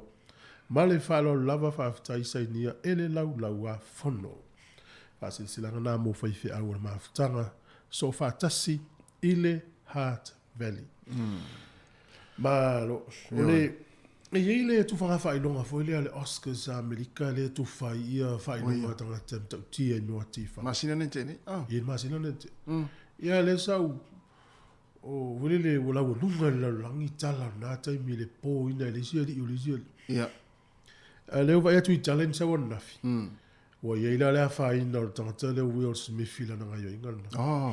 O fa ma mulu isi ya wo nanga yesa tau va ya na atifa. Ia. Wa ila le ngai yo le ia fa ia le wa te le afianga o lona o langa meu pisinisi ma meu tupe. Ia. Sta mai tai mi pu wa le na tupu ai me lenta to vai umal TV. Fa ela na tala tai tai fa pe. E ai nei le lo langi va tanga fa pale ni lona. E ave uma mata o tangata o me pu e ata o tala la wenunga. Tangata yo celebrities. Ia. Mo tangata i e tau e tifanga, pese, o tangata i polo kiki. Au nei tangata i e i lalo. Ili teitai. Ana se angau a whapenene tango pō i au. Ele ema se saule news. Nā tonua. Paule mea saule news, o le whainga o ta ua tangata Samoa. Eva, i al mela leo i leo saune i o le Netflix, o le Apple, o a uma maisi au nangari. Pio la tau sa tau va is polo keti e lumana e tangata Will Smith. Fa ma mulu uma la tau. Allah sole. Ia le la fa mai le e ili vai ngolo le tala le fa mai. O le a mata na fa IT tia le va ai o le Will Smith i lungo screen o TV o la. La mata na sa ula lo na tau sa ua ila lo sa ula mani mo no wing. E lo wa e wana le san tu peto mo. Ia wa atatu ia we lo mo la langina na ngai un fai. Ai mai se ape o le mea lea e matua ili tata te le e tangata. Teimi nei tau tōtu fau. O le assault. Ia, sa o le le. Pesta mai po ai matua onga le vai a tangata. Sa o le le ia. O le si vanga le na tula i o tangata i e papa e tulo wa le fa sino lima langa wa tama fa longo fai tau fo i news. Ta tau le tele le fai tau news. E o alo pa ia tu fa pe ia i e fai tete. Ia. E tau ana e tala no ia ue te pa i fu ia. E o alo tau po atu le. O nei le tai au le te vea tu le u fai sai li linga leo i Australia ma le au le Broncos. I le wari to lua i na tinga ua o le ata. Ia. E lau fai sai li linga pe mo i pole alme le tupu le winga lau tala. E o ai se ata e pu e sa o le le. A fa pe lo te fa pe ia o e pu e le ata. Ia. Na ave lo viso leo mai leo la me ngai fasia itas. Na. Ia o le ata le no fa pe fai tete. Na le fo tuanga stasi o tangata poto na fai le na fai ngaluanga. Awana e tali se e meli pe afa yo le ia te o lango na leita. Sa o le ia. Ia. A pe le wa mai le email ia oe. A lai ia te o lango na le le fia. Awana e tali e te mina. Se i umalo pe po nei po tai alfa to e tali e email. E fo le text. A text e tangata ia oe ni tala le le. Awa te tali e te mina te ita. Ia fata tali mo se isi aso po la le fia. Ma nei le fo tuanga ia. Ia. Wow, la ngona e tutupu i le taimi ni nā lai te ita po ana ngona le tupu ia. Ia. O la ngona umana le la sa ai nunga le tali le la tali e tua ia. E a ufata le tali. Ia. Ia le la umisi e Will Smith le vahanga le, ono fua iam te tu ia ila. Tau. La le se sengo le pōma le tu ia. E fa pēla o stama le nunga le stage. E la tu le i le tu. O le ale se senga i lo fa winga ina. Ia lo fa winga le pōpe e le mamafa. Pe vole le va. O tu e faia. Toi ngā pena. E atu i whaino. E atu i lo malo si tele. Ma tau atu iai le langona le ita o le loto la iai. Ai apo pi le mo iai ita e le mamarita. O lo whauinga ina la wau ia. Ia. Tu sao le tu i e tau mai iai le whauinga ina. E tu sata la asanga ita te iai. tu sa ta ua. Ia. Po, tu sa lau fai atu, e te mosi, e te le titi. Ia. O te matua, o te poto, o te malosi ia, pe a po, o whauinga ina lai, lau ia whauinga ina. Oh. Ia pe e wi ngā te le po nei no le tu, ia mle ia nai sao o le tu i pe ua violence te le ua. Matu ia te le o le po, ia wale tuai na whai sai le linga leo leo. Ia mate no tala noa tu e wha malosi ia le po po le tu. Ia. Stala le lei e whai le tangata nei te lua. Mai le tala maa nei e lea e. Ka tala noa vile nei taia, oi, se mo mua tu le tala le isi alo leo le tatu tunu. Oh. O ulu ai ono. Le na tu nei tatu tala fau, le na sawa nei savelina. Ma nei a tele. Tu sa o le tangata nei. Ia, o le urua i, se utau o sa ili atu le vahenga lea nao.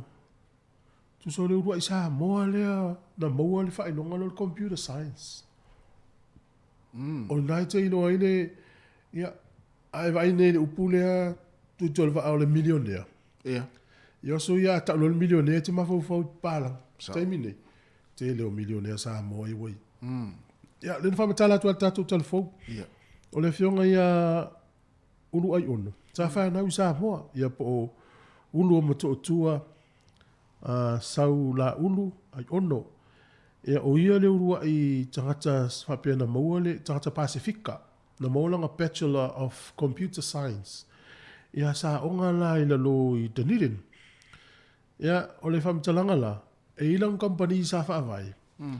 A ua whaatau atu la i le Silicon Valley.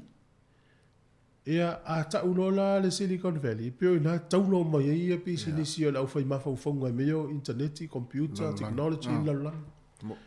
Ia le sa tala ia na nai na malanga ia ina. Ia o tangata mai i ma o le awata ma mai umalalang i tau vai o tonu i Silicon Valley. Ia i company tele Google ma le tele o company. Na whaatau o tu i company nei nga whaatuina le di Samoa. Na mauala na whaelonga na o le Bachelor of Computer Science. Ia Samoa fo ilala na whaelonga o le MPA ia po le tō whamanino o le Masters. Ia sao, ia sao. Ia lea lau o tato i loa neila. Ia tasina lea milio lea Samoa. O tangata Samoa uma ia whailato whale motu la ua umalato mo kesi. Ia. Tasi fo ngā milio lea lea ili. Ia pele uma fo. No minga la ua Samoa me o milio lea. Io e. E sao le ia. Ia ona ua. Ia e mafu ona milio lea tangata ua tamai. Tamai toi poto. E vele le to mai e fua le ia. E le fa forma fo disi au milione le lungo le ua fui mul fanua. Ia sa. Tala watu le faltua ia fauliuli saipani ia o le pule le o le ua fui mul fanua. E te le sawa pe alu sa vai wai lo le ia o le faltua. Ia le teime te alu ato i te alu il motele. Ia lo. Tato au whalonglonga ma tato o mai moa. E iei le poro kalame le a Australia le to ti poti mai tangata ni usila fo i whaia ia miole le Australia. Ia. Le whai al fina unga li usila ma Australia le. Le o le vainga Australia o tatu tangata le to i whafo i. Ia. O le li ila le, o le taile le suafo tangata le Owen Po Mana. Te le lopo Samoa, Po Mana le whai. Po mana. O nata le. Pese maoli po se rarotonga ia. I sa oe. O le lila le na sau el por kalame le. Toi fa foi me Australia na umantu le fasalanga yo. Sole. A ua fele ua ina la le o langa o le tangata. Se me ma nei o le fele ua. Ua suilo na o langa. Ua veo ia makerisiano whanau fo ina. Ia ua ngalue la le tangata le. I to tono le kalesia. Ma ua veo ia se whaina unga lotu. O le tūlanga lau iai. Na mawhaia na o ina se tupe tolu se fururi ma awhe tāla. I le kalesia le ngalue. O la lau uman whaalu lufu tasi awhe tāla o Ukraine. O lau i fafo le tangata. Na alu le lei tangata le Ukraine. Alu wherua i tāwale lau i tangata Ukraine. O le isi nuuna Ukraine. E lau e se mai langa le vesi taua. Whaatau i uto mea ai to ngei pasi ma ven. E lau e se i tangata. Ngā lue ngā lofa la lai whaia. O le taimi nei la. Ia, o lana mea na lai whai. O la lua tāla i tala lei mwhaatino o le whaatino ngā tala lei. O le suingo tangata. Io, le suingo le tangata wela malala tala. Whapea Australia le whaina suisi o langa tangata. Ia, atu e vai atmila Australia i le ngā luenga tangata. Io. Whapea sole. Ai fa mai lana mon mau. E ei le si tangata lai to tonu fo el porkalame alea. Wa ave fo me fai fe au. O le tangata o le canister. Tama fo i kam tama le a la hui Amerika. E la lau fai fo lana ia ka le si o sui fo lona ia o langa. E la leo langa fe sui ina o le tangata. E matau tia tele le suinga o leo langa o le tangata ma mea le te whaia. Ma nei ia o na itala ia so. Ia ia ngā fo i wa na wa sui le sunga. Yo, moleva. Sa o le mul mau le stoi. Sa o mul mau lo tu. To ina nei tangi lo mo tu felan tal. Ale sauta ma o tu la la no itina ve la tu mul mau. To ma le a inga o stanga tele le te. Tele suinga le ola. O aso yo la itil ma va na we inu ale pap. Ale we inu il fale. Ma yo aso mo ia. Inga le tangata. Fa ta wala no pe palo fu men. Terminate. Ye le wa ula tipi. Tu sa ole swinga le fa le wo mountain altama. O la wa sui wale to le se man fale. Ala tu ma wale inu. La wo sui ta pa la wo la. Ese la swinga na ma swinga le itaka yo po mana mana wi. Esa tu sa ma si lo matu vole na sau nei sau ele sui ya no to lua. Me vole le alu ai fa le ai fa le. Sau lo si lo matu ta fa mai nei. Sau lo aso vai aso mo vili lo. Felto ina mai ana wai le fale. Fatani mai tan no mai ai. Malum tu. O fa sa ya nei aso. Wa sui ala wa mio. Fa mai ia to. Se fa mo lunga na file mana tala misto ina. Wa sui ala wa ia mo mio mo winga lo matium to. Fa mai to ina. Io taluana ela tu tele al swinga. Wa aya ile fale melo. Wa le to ai so lo isi fale wa aya ile fale. Io. Na fa swinga le ya fa pena esa ma sanya non mele ai falo le ai ngai tayao ai falo le ai ngai tayao. Fa swinga le nei foi vai taimi. E te lo lang fa sa mo. Wai o le olanga na fa sa mo e ato ina o ma sanya le olanga na mo ai falo le si ai. Al we falo le si ai, al we falo le si ai. Sa mo e te tanga fa pena. O ma le aso so o le ai no ai mta fa. Ma na ya. Ya fa se swinga le. Fa se swinga. Le la tatu o le aso maliu. Ya fa se swinga so le. Fa se swinga. Ta se pese ndolva. Ma lo la vele o mai mo la va. Ya, vatarvatu to ilalo skia malo tama me okirani. O le to tele la okirani le ma futa mai. Fa ia le to fina fa ilunga fao. Ya, mal faltu vai le mai mo mai ya faltu le pule le wafu. Alori, ya, mo ne fo inga luenga. Ya, mo yo na te vai le watu le alva. Ya, sau le va. Ya, e so stangata vai ala le allo pe ata unu le va. E lo umma tangata le. E lo umma el faltu e fa lud. Ya, se va alla to vai. Fa vi fianga le tai, au si fongo le mua. Te spuru iva minuti on tale ole. Iva.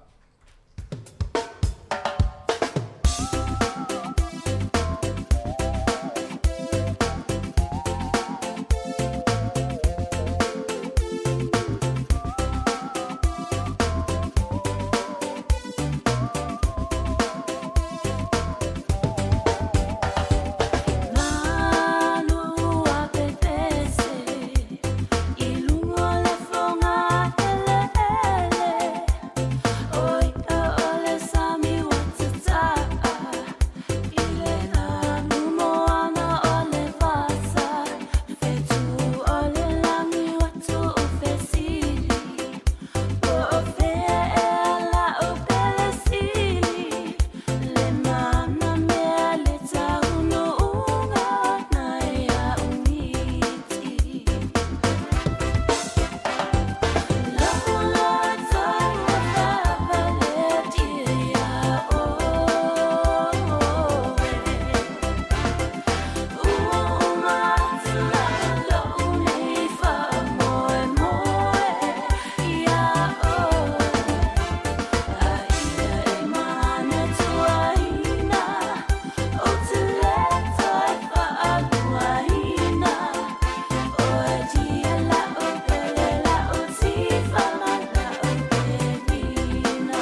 Whaawianga whepese nei taimi o le tae au, to e se 5 minuti o le tā lea o le tū lai iwa, tā reiwa, ia o le whauponga o telefou, si whonga lau mua tā pena mai Savelina, ia e me se fo i tala mai Samoa, le tautua le sunga a tā se Salam Sam. O aso ia o tatua o ngai Samoa. Ia. O le tele i o taimi i tātou te nau ai. Ele o tātou umba. Ia. Tu lau lawa i lātou i le awhi ai. O le tele i o taimi i tau te tau whaini alo whanga tau te leo i le aonga. Moi. Te mana tua aso ia a e le aonga e whailau tu sfanoi. Ai, ta te inofo ia le whaile homework, te au ti ngal manawa. Ia. Moi. Ia pe su le whaanga pe timu. Alo whanga e whai tamiti. Taimi neila. Ia leo tātou whaalonga tu Samoa. O le si ele fa pela se alo fanga le vanga le ai tu so o le afianga o ngala te miti o le fa ma ele wa o ngatu le fa ia le te vai tu fa nga telefonia o ngai ia a me sen investere no fa no le tau mai le o le tele ta meti o le universite o ma fa ina o mai lunga ila tom ta upu ia o ma fuanga na le ngele se laptop ia pe le se au wala ma fa ia le ai fu la se coverage o le vanga le no fu so vai ele fa fu na o ia ya fu ta to mai mi Nga umana ai ole miule na mata o ti nga man mana mata le ya tarsia ilo tu pour terminer al mali yo me ya pe to fa mata la ne tamati e sa ole le ya o le mali ya la to ya sa ole le ya ola e ale si oi na tu ya la fa na fa me na vai lungo le TikTok ya o fa ele si tene na le tong fitinga o le mata o le tangata ia e fa nga ile lau vau na foi na o le mata no ile lau vau no fa tu so o sa moa e ta le vale lungo le mutia to a mangeso aluti o le mutia ni uzila te va to ta fili mai ta mai le ase mangeso ta fili mai ta ya e o le fili mangeso a te ufa mai e ia ila tong fitinga na va ia to fa ile stein na fa tu va a ini me va pena tupu i Samoa sili mai tangata mai Samoa sa Tangolo fa mamla mai. Yo so ele informa mata ya le fa forma to tele o dai matua sa fa ya. Ia. Sa. Le me fo le ku so solo lungo le le la no Julio le mat. Te vai tu. Le fai na vai fai ngona Samoa. Le tu. Le me ruli. Ia. Ele so le so solo le ano pa e lungo le meu Julio le mat. Ia. Ya na ila lo mtu le mato no fo. E te la tu la ta o to e mai te lo le lau le vau mutia. Ia. Mai le nga ngau leo le lau mutia fa pe. Tangolo lo matua salu e sai. I lo mata. To le tato fo mai mata. So le o te fai atu na le fai tau tonga ina yo na vai nga fa pena. Te le lo po to o ye ni si sa mo to fai al men. Ana fai lo matua ya sem to ina. Ya e salu e sai e fo fa pena. E fai atu te apisi una ale la matan so solo mo le meu. Ya. Tong fa matala o lai ti no fa tu ai fa tu ai ni me foi sa mo tu te le mamla mai fe sili mai amato mai sa mo pena fa le fa forma mai matu ai fa soi nei fa na u meto ti tu ai na e la vola mamla mai la to fa sa mo e fo ne me forma mat ia al me na sa o mai ia e fo nei sa mo me lo fisio ciao a o fo fa sa mo le fa termine pe val vai ia ni tari ya la ta me ti fa no si Sa o lele ia. Ai matua o ngā asole. O le mele o te ofo fo le sa mo le mapeva. Ia. A lu tangata i New Zealand nei bo tu no e fa fo por te miani to fo e mapeva le vai fo. Ia. Te vai fo nga tangata le. Ia. A fo la zamo. Na. So le pele lo ki kapilo e mo le vai. Mantua vai sta matonga liki le sa alu i tonga le fo le vai. Ia, fiu foi fa ia fo mai i nei na halua sta mai tonga fo mai le fo fa Pacifica voile. Ia na anto manu ia mai. Ia na holo. Sa ni nei pol langi a wale e una le anu no le ngal vai. Anu ai fiti fo to sa anu nei pol lang. E nga mala lo ko ri chain le molo na van. Na to no. A mana tu ela le sili na ma pe val vai. Anu no fe au i le sili i fo ma pe va sa fo vai. So la le voi lo le ia matu o le ide ai se fo e le titil ai fa lo mai le ai ma se ia o le la o fo mai Paula sta o ia fo ina le fa te te yu ia la o ave fa tai fo mai wa o ave mar tu pe fa mai o la mo so la fo va le o vai la mo pe va ele fo a tu ia vai la le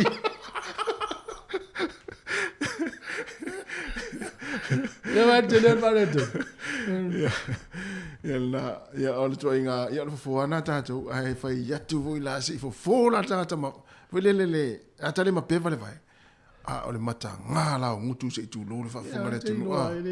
So le, po ai al tangata au le so. Ai le ia le fo ma pewa al tangata au le si ainga.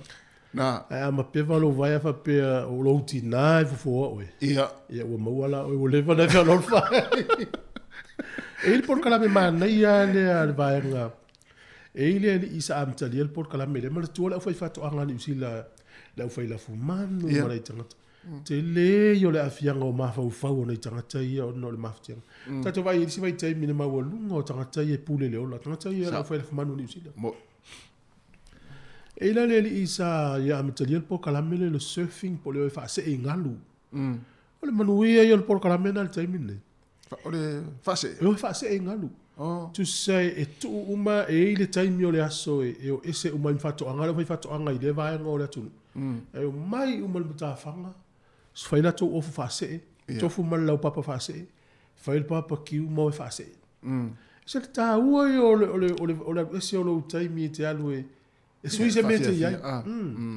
Ia, o le manuia ia la le por kalamel na. Temine. Tele lau fai fatoanga. Mana tu e lista mai titi o la nea i alu universite. Sa ui mana o fai fatoanga.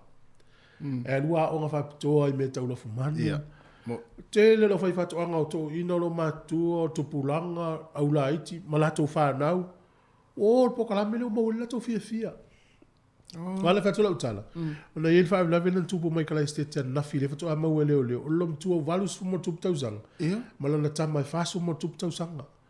Mau atua mani liu. Ile fale. E maliu lesi ile spotu, e maliu lesi ile spotu. Ai, ala mau leo leo pe ufai si le vana mali liu si vaenga. Oi sole. Ele o ino fo le mafu anga la fa so enga. Pe fo le fa mena to fo ta to tunu. Ai lo sa wo se se lo ai ngo le vai le to va ai pe fe lo ai. Fai mo as. Na to. Bili ai ya na pe o ye le fa le as. Ta lo fai si lo ma tuom si ana ta. Ya. Ya le wo. Ya wa le si. Ma fi anga ma fa fa. Ya. Ave pik. Ya vai le la mena le lo la tunu le la ta pe. Ya. Ta alon mo na Pacifica ma au. E ma ftie ya u fa ma fa na o. Esa o talo mai ma Pacifica le.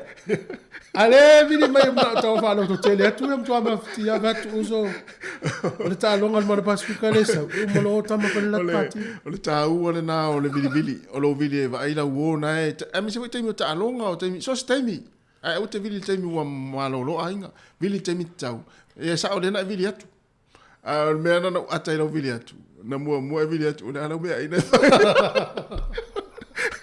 Ai fai mai ia ai la tu mo fa ma fan fana muli ia na uma fan fana ile fai ina tatu o mo na Pacifica ia ai le sile un algo nga tele fai so tau fa lo to tele no tamale pe fai ina mo na Pacifica ia me so de sile ta alo au fo alu nga ile au Pacifica ia le la va fo es pa vivir ia lo tele tu mo avta vale mo no la wala se la to lo i maftia ngole ngana tatu kala a fa pel tai mo le we fa no no si fo le mo ia tau tua ni fa vaina tau sanga te siva i valua o le urua i le itio Pacifica le New Zealand ia tu lo le fa pe o mtala il mo ai pe o le manu lau tio e li mate ina na ngalu ngal fa fia le la fia poka la me atel tai au fa fia tu oi tatu talie fa i loa la ta ia ma o ina tatu mi o lo tupu fa ta o tatu ngana Samoa tu manga ma tatu tatu nunga fa ke wisiano ya o ai o maftia nei taimi vili ai mai fa malo ai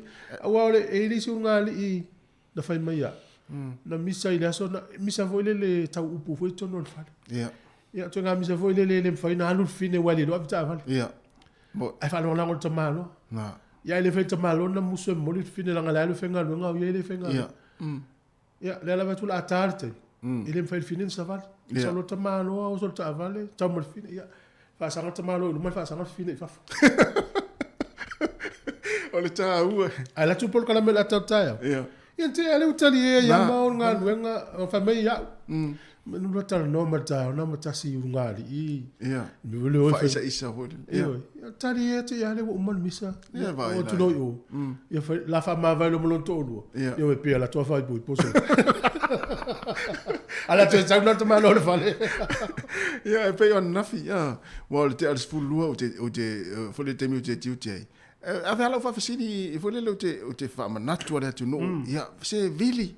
Wa le o te lo te mi o le sulua. E malo lo ele te lo ngalu ni New Zealand. Ah. Ia taua lo vili asi ia tanga le finga luenga pe vili fo tanga le finga luenga asi tanga le fal. Wa mai. Wa mai. A ole le ia. Ia. Mai sa wo la e ma fatia no to tasi. O se tem finga talo langa la fianga ma fa fa. Fa malo ia. O le se foi mai ngai lapta ia fo ia ele o ia ma o le tu. Ia. O tu foi intala le anga no Facebook fa le anga ile si disi. Si o futia na o ano o pong sal men. Ma ma le tau te ia. A o fai se tala leanga no Facebook. O to tali mai tala leanga tu lo fai o fai te inga. A wa ya tili ai. Ia. A va pe foi la o le tau solo mo I fai o tala leanga fa leanga istanga. O tau na suilo, no tau suilo ma mo fa. Tato fia va tasi mo. Ya la tal pese. Mo tato fia ni tai au si fo no lo mo.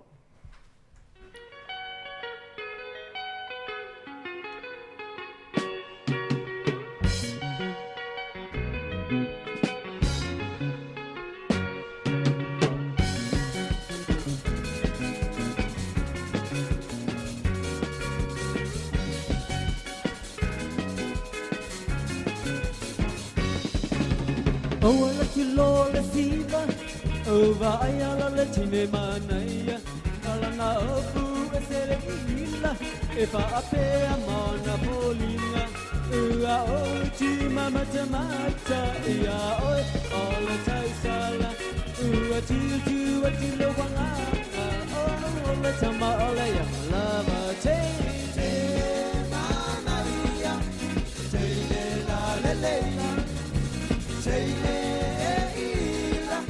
Este poi na yo paina, hey na oh Vandora, hey na won't you come along with me?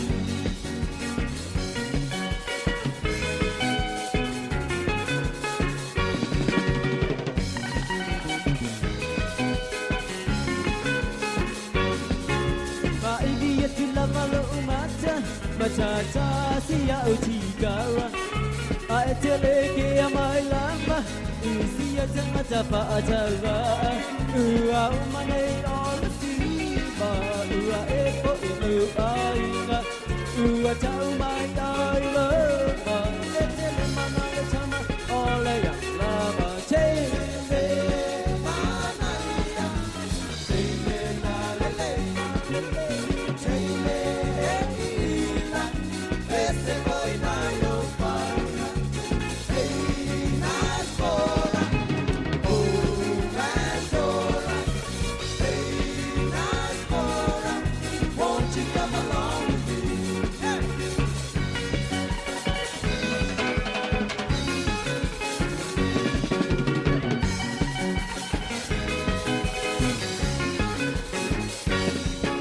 Pa idia tu lava lo umata.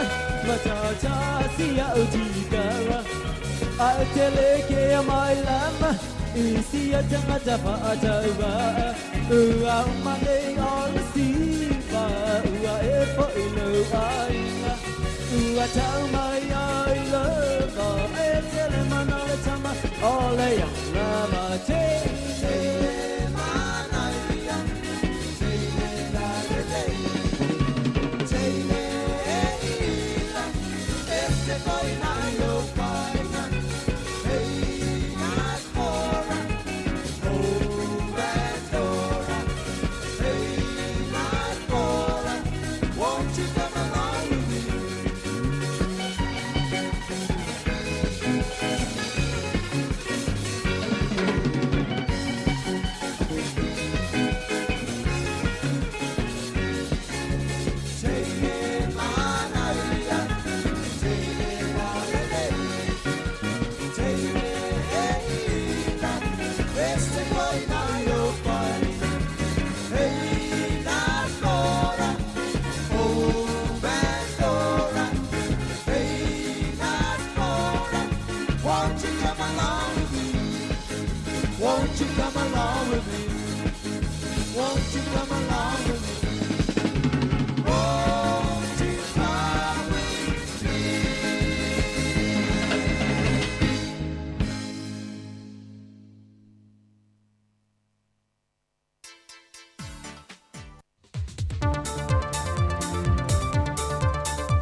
Toi whaatala whātu le se whonga le mua mai Samoa, e se isi le nei whaopoponga o ana tala whau.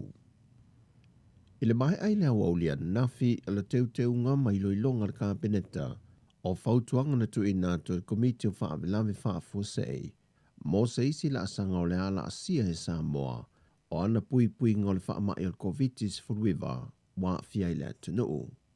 O ia teunga na whongaina le whionga le tamaitai pahalemia fia me Naomi mata afa, o le itu lai se fulma le lua le mai luanga le poa na nei, o le ase e ai Samoa ma le vaenga lo na tolu le vaenga lua, mo le isi lua vai aso, se i o atu le aso se fulma le iwa a perila, lua afe lua se fulma le lua.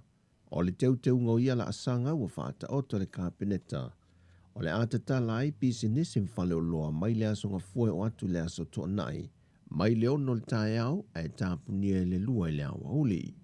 Peitai o le awha wa peo le tāpunia ia au onanga i le aso sā, e pe ona iai i le taimile nei.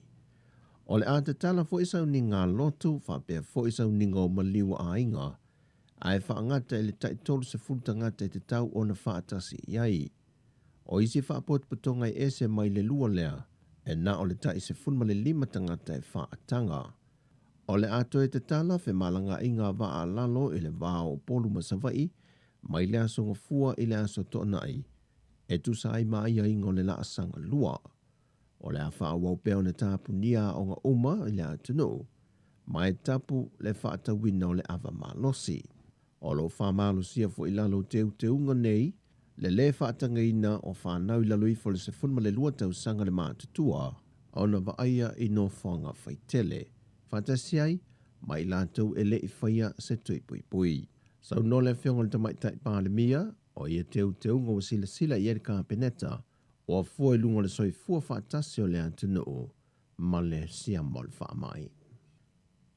E pepalanta mai o whaamtalanga e whaatatau i whaamaumaunga o i lātou wa a fia le whaamai o le COVID-19 fruiva i Samoa, wa whaatulanga mai e le teimi mulimuli i le whaopopole o le sela wono sa fulma le whaa, o le whainu mero tangata wa a fia, ma ua whaatulanga ai le lua afe whase lau whase fulma le tolu, tanu mai le aso na mua ia lia e ai le COVID, le aso se fulma le fitu o mati.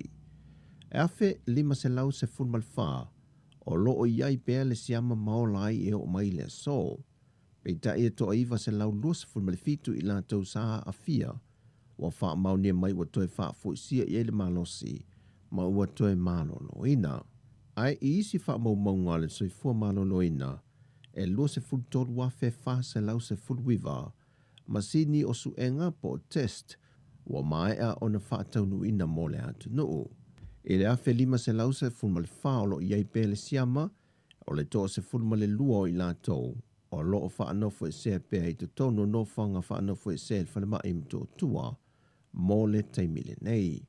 O wha maunia mai foi e toa tasi, o wha o popo ye ua maali liu, ma ua toa lua ai tangata maali liu le atunu u talu o nadia e le whaama i Samoa. Ai o le whaatatianga vaitausanga o lo o iai le a fianga ma wha o popo le teimile nei, o pepe e o atu le whaatausanga le mātutua, o le vaitausanga lea e leo anga waa e mō se tui pui pui, o atu le se lau whaasa fulma le fitu i lanta wā fia. Au whanau mai le lima tausanga e o atu se fulma le lua tausanga le mātutua, wa lata atu le toa se lau i lanta wola i le siama.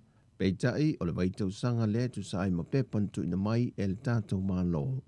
E wha i le valua yaso lo talitalia ai se isi wha o poponga o tui pui pui, e wha a wawailo lātou tuilo na lua.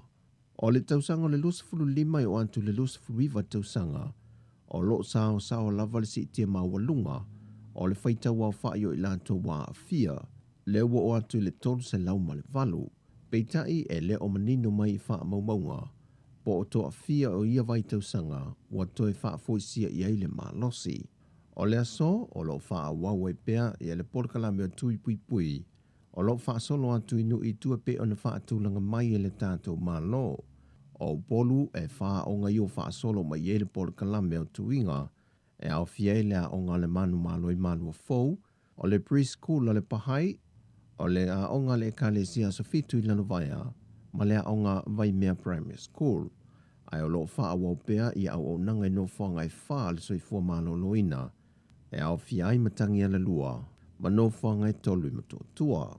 O sa vai, wa o ane le wha solonga i le so, i a wha ala palauli, sa ngone, whonga sa vai, wha le lima, ne iafu, tufu tā foe, wha le alupo, papasa taua, maota matafua.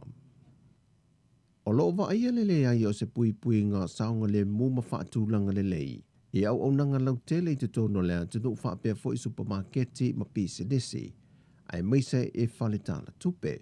O nisi na whaamau ni Yesu enga na whaia o lātou tau a veina le sia mo le whaamai. Na toe wa aia fo i o loo tutu ia leina ma tutono supermarketi. I aso sa whaatūlanga i te tala i le vai aso na te anei. O se tasi o vaenga e le o mawhai o na tāo fia i le sao sao le pesi o le whaamai. Ona e le o tā pāfo i le tele o whale o loma pisi nisi. Le pepa tui, a o lo o tu fo i le whaita lia le tangata i e whai aila na tani whafonga pele ai foi. Ai o se vaenga matau tia o lo o vaia pe i teimi umai te tala ai au o nanga lau tele. E matua le whaamamaruina lava se tai lua mita. E tutu mana nofo vava ai. E o foi no whanga lo whai ai tui pui pui. O le vaenga foi lea e tasi, o lo putu putu i ai le mamalu lea tunu. E tele lui tau wa whaafsanga i nei ma lea tunu, talu ono o mai le whaamai o tātou lau whanua. O niso ia fianga wa whaai loa nisi o mātua i whanawa onga. Le toe whaau popo i leo le se le ni tau sa i lia ai le tata e whai ai mea o ngā whanau. Whaau popo atu fo i ma le tau le ele tise, e whaau wawai mea o ngā whanau. O le telefo i o whanawa o ngai o Lovely University a wao Samoa le papa i ngala ngala. E leo mawhai o na whaatasi umai vasenga o lo whaatu langa i vayaso ta itasi. Na moni mawai se tasi o tina e alala i alisa. E to ono na i o nalo a o onga. E tasi le telefone e tau mawhai mai mea onga. Leile interneti lea no whanga. Ai a maea e malanga mai i uloloi le whamajo. O i nae mawai le interneti. Ma lafo mai ai a wai mea onga. Ia onga loa onga ilana whanau. O nisi whanau a onga universite, e a wai whanau i vasenga i aso vai aso, pe a whai e tasi le telefoni, a e to atoru tamaiti a onga o lea ainga e tasi. O nisi whaafita auli na whaailoa e whanau, a le aise tupe whaata waise tata, wa le mawhai foi o na whaata si mai i vasenga. Sau noni si o mātua le manao e whaailoa lātou suafa, a tonu yeise teimia silisila ile matanga ruenga wa onga, pe leono whaasafua ni nei tā la i tātai whao ngai whanau wa onga, e fesoa soa ni atuaila lātou whaasoa, e na ia awane i misia e lātou whanau, vasenga i vai aso te tasi. O talafobia mai sa momo le ni aso, whaasoi foia.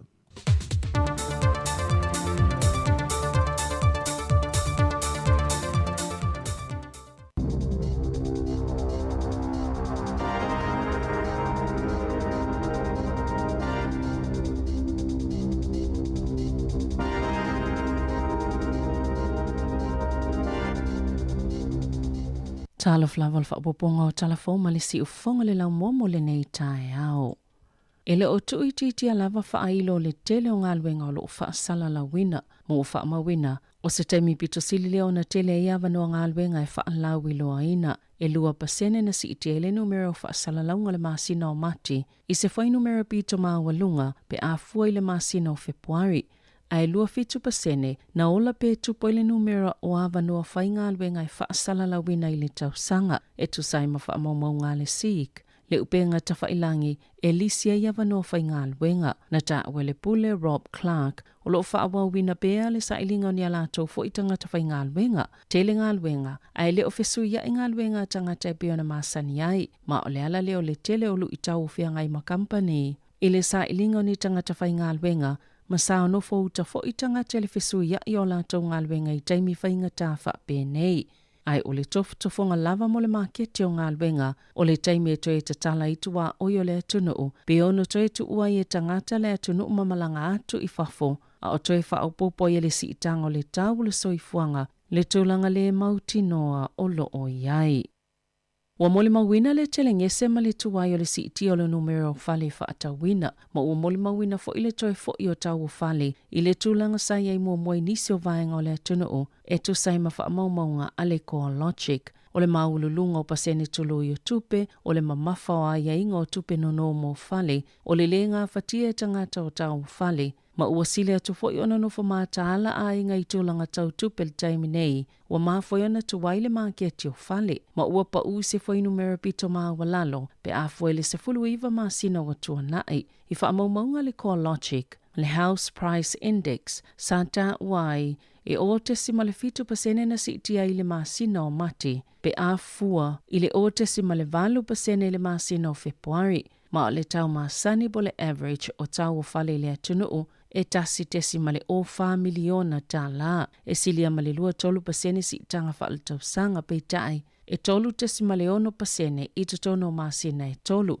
Wa mata wina le pa ua le maketi po le tau o fale Hamiltone, Rotorua, Wellington ma Dunedin. A o Rotorua sa pito sile ona te lele pa ua tau o fale, ele masina o mati e lua tesi male tasi pasene.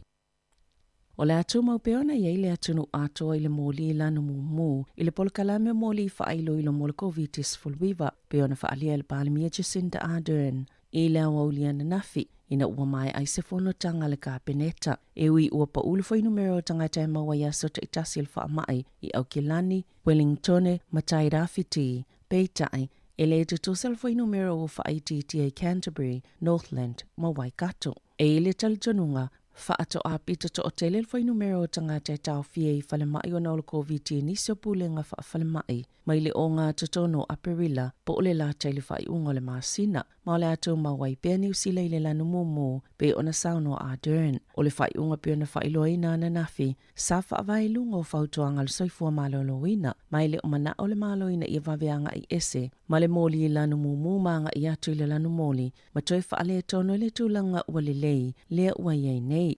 O le isi ilo ilonga moli wha ilo ilo molpol kalamel wha mai, o le awhai leile aso tofis full fao a perila. Na sauno fo ile palimia, e te tau le atunu ona fsosoni le awhai ngā luenga le soifua maloloina. Ewi ua wha aititia le numero o tangata e tau fia i whale mai o naul COVID-19 fulwiva, ai olo o mamawhapele avenga mo whale mai. E te tau ona no fsauni tangata molisi iti o le au ngase le tau malulu. Masaya talo sanga ina ile atunu ina ia whaitu i pui lo na tolu. E silia maleiva a feiva selau tangata o maiana na fi uanga va amole whaingo tui lo na tolu. Na taua Dr. Ashley Bloomfield. Saya tauli mai nani whautuanga mole whaio se tui lo na whao le vaila a ole whaisa. Maole atu ina atu i ministai se teimia le o toe mamao. Na taua Ardern. O lo otu maupeo na iei wha amau mongo ni usila. Mole COVID-19 fuluiva, ile saufa inga o atunu e pito sili o na leleile puipuinga, mai atunu e lelei o lato watina enga. Ai olo ieni ngā luenga olo ta pena moni silava suinga fo o le virusi, e ono alia e mai, o le lapata inga le palemia, e ono to ieni si suinga o le virusi e tula e mai se taimi o iluma. O le sole o le toe wha mamaluina ile wha o nganga ni pasi mo tui puipui po o vaccine passes, ino fuanga ise ulu fale iei tangata, vanga na ini wha ala potopotonga, po o ni pisinisi, o lo o mana na oi wha a wau pea, o lo o wha atawa lava le tali pupuni o fufonga i te tono fale. E to osfulu a whelua se lau male lima leo wha ingo tangata fōua wha maonia le COVID-19 fulu iwa mai te tono New Zealand, pe iona wha asesila ele mitanga luenga o soifua malolo ina ile asoana nafi. E to oiva tangata maali liu, ma ua o atu alu whai numero e ua mau soifua na ole wha mai, ile wha se lau male lima. E to tasile tangata maliu mai Aukilani, to tolu i Waikato, to olua i Lakes, to olua i Wellingtone, male to tasi mai Southern, e to lima li to whaati nā mata mai tai. E to fitse lau tolus full faila tolu tau fiei fale mai male virusi. To luas fulu lima o lo tau fiei potu mo ngā se ti ngā ina. Ona nafi to afe val se lau tolus fulu lima tangata whauna wha mauni el virusi mai Aukilani. O Wellingtone porirua makapiti e to fitse lau fast fulu lima. Heart Valley e to tolu se lau wiva se fulu. Na lipo tiele wha atumuli o pa simano fuawina ua mata wha mamaluina le pa ua pa sese o feo inga lau tele. E to Saimari po tele staff. Na ta ue wha apea e to o tele tangata e wha o ngaina au nanga o feo inga Wellingtone. Pe a whaia e wha awau pia mo se tausanga le polokalame peo na wha a whaile tau o pa sese. e peona sauno se tasi o sui o le whaamalumalunga o pule ngā no, na amatama i lea Samoa mo Aperila, e o atu le masino yuni, lea pa u maolo o whaatupe ina e le malo. O Wellington o loo tūlanga lona 20 i le lalulangi i le ngā whatia o tau o pāsese o pasi, ai lona 5 i le tūlanga ngā whatia e tangata whewai o tau o pāsese o no fua afi. O ni whaata ita inga i atu no i whafo o loo whaali ai, a whaapa ule tau o pāsese e iei lava le suwinga i le whai unga tangata whewai. I le ai o Tallinn i le atu no o Estonia, e sfulfa pasene na si itia le wha o nganga i tangata o whewa inga lautele i le tau sangalua awes fultolo, ina ua whaapa ule tau o pāsese. Wana pōna amata whaamamalu ina i ni tapu manisae whaasanga i ni tangata mau o loa o lusia to tolu sifuluono. Whaatasi matangata o lātou ainga e to saimas whaamatalanga le minsta o le vai whafua New Zealand na nai a mahuta. I se pepa o whaamatalanga na sauno le minsta o le vaenga lo na lua leo tapu e whaasanga ia lusia. O na os whainga ia Ukraine o whaatutu le i ni whaipisi ni si pito mau o loa lusia whaatasi mau lātou ainga. O lo au fia imanita ita ifono, po oni pule sili o nisi o company pita te tele a Lucia. O le ale mawhaiona toi malanga mai i Aotearoa New Zealand. Pe le mawhaifuina toi au mai ala tau aseta le atunu. Pe whaonga ina fo i polkala me o tupe le atunu. E la lafia i mai tapu o lo o whaia isi atunu. O lo o ngā lilu e vavele mta ngā luenga ina ia sa ili po o i tonu i la tauia. Ma o le atele nisi fofuanga i whaatino ina, i vai yaso o lumanai. Ele o awhia le lisi, le li i milionea o Alexander Abramov, le ana le Helena Bay Lodge i Northland, peitai o lo o awhia le lisi o ilatou, le tangatai ana le ausoka le Chelsea Football Club, o Roman Arkadievich Abramovich, le fo i e sana company whaatuma oti, mo inivesi. Na sauno al balmi Jacinda Ardern i le asoana nafi, o reportia peona maawa i tangata lautele Ukraine na fasiotia mawhao i eiwhainga wha amalosi, whaatase mamanu anga o ngaonga o nos whainga fitafita Lucia. O ni ngā ioinga e tatau ia Lucia o na tali i ai, o nei leo tutusa matula fono, whaavao malo. E to ofitu neo vai pisinisi mani a inga vai pisinisi ua ofia i tutono le lisio i lātou. Ua talia ina mawhaaulu whale atu le Business Hall of Fame i le nei tausanga. O i lātou ia ua maua e le tūlanga atina ai pisinisi e le ngata i tutono New Zealand ai whapei mātunu o i whafo. O lo o awhia i le alisi se tasi o tamali i Samoa, le sunga ulu o matotua ai ono, le ulua i tangata Pasifika i tutono New Zealand, na whaamani eina i se whailonga le Bachelor of Computer Science, ma na mua fo i au sia mamai alo na whailonga le matua o whaiva o mata uptau pisinisi, po le MBA, o le sunga ulu matotua ai ono, na whanau i Samoa, ma na wha Sofia o ia, ina ua wa ai se masini mua lawa i New Zealand, na wha apolkala me nei le calculator, i se whale olo e wha atau i nai masini wha LTC i Dunedin, na wha avaina ai ono le kampani e ta ua le kokita, o se polkala me masini wha ate konolosi, masa muli ane, a vea kampani pit tele i le lalangi o le eitu ainga o au nanga. Na wha atau i nātu le kampani i le luafis fululua i le Epicor, o se kampani i le Silicon Valley. Na si iti alfai numero tangata au kilani na tuua le a aia sa ili manui atu isi vaenga o le atunao i le taimi o le wha mai. O wha maunga lo ia na ta ua ia lata i le 25 fe. Le au wha inga o tangata na tuua le aia o kilani i le lua tausanga o tuanai. E i le talutununga o nisi tangata o wha anatinati le COVID-19 le whainga o fuafuanga nisi o ainga. O isi na nga i Bay of Plenty a o nisi le motu i saute na ta we Gary Blake le whaito whasini al tama o ainga pule nganu au kilani e maafua o na olele ngā whatio o tau whale manisi lava o maafua anga. O ni ese inga na tula i mai le vaoni tamaitia o ngai Hawke's Bay e whaape maafua ni tūlanga le mautonu o lo whenga i pēr matupulanga i le wha wawa i pēr o le wha mai. E tu saima le tali tonunga o stangata e fsosoani mo wha talatala noanga i le mawhau whau. Na fufusuni tamaiti le korisia flax mia le masina talwai. Ma al wha whaile o na tupo se tūlanga whaape i te tono vai a soi wha. Mo mua atu fo ina yeni fe ese inga i le vao lea onga maawalunga le Napier Boys High ma lea onga Havelock North High. Na wha maoni ele pulea onga le Colisia Flax mia ia vevesi na tutupu ile lotoa lea onga ma saofi e nisi o tamaitia onga si nia wa mai ona soa lau pule ma whaia le fufo ia wha fita hauli pe ona wha alia ele pulea onga.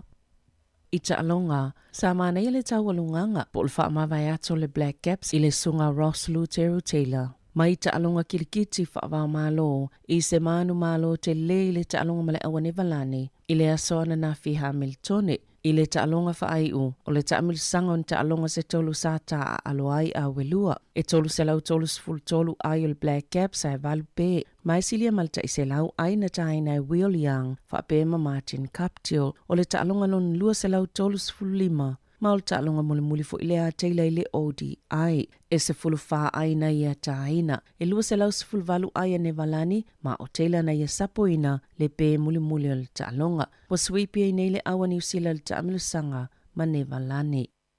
Wa saini Wayne Smith o le saavea mawhaia o ngale o le peleki e fsosani le tāpenanga le awa tamaita i le Black Ferns mo le ipola langi le tausanga nei le tali malo ai ni usila. O Smith o se tasi o whaia o ngai whaalo longia tele le Ta'alonga, ma e sifuluonu tausanga o whaia o ngai mafsosani le olo peleki, e au fie le lua fesifulu tasi ma le lua fesifulu lima, le ana siampine le olo peleki, au le imalo o lori taia le lua fesifulu fitu, o le avea Smith ma technical coach mo le Black Ferns. E amata le ipola langi New Zealand mai le aso valo o kitopa, e o atu le aso sifulma le lua o Novema, na toi tolo mai le tausanga le nei le ipola langi, o na o le whaamai o le COVID se folo viva. Tala fawia ma le si ufongo le laumua, mo le nei vaenga o le tae au.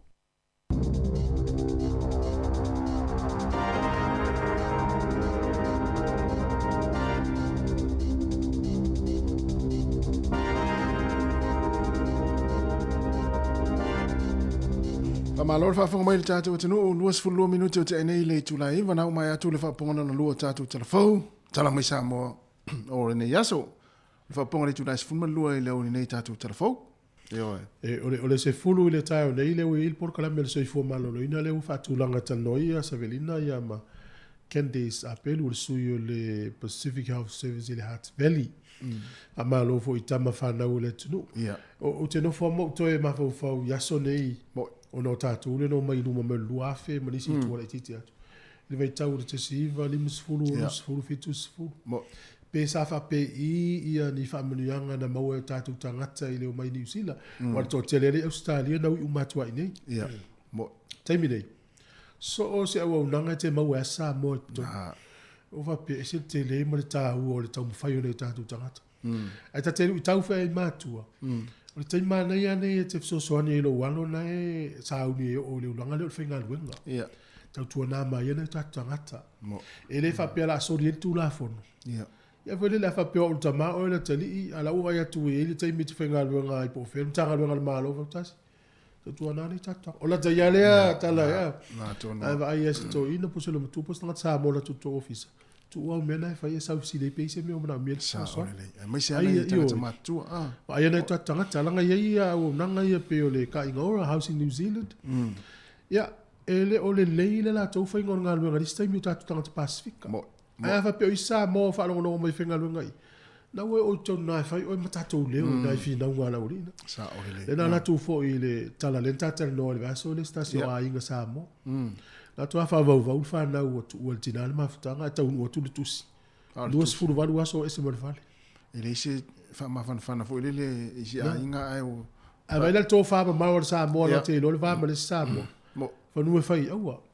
Se to titi.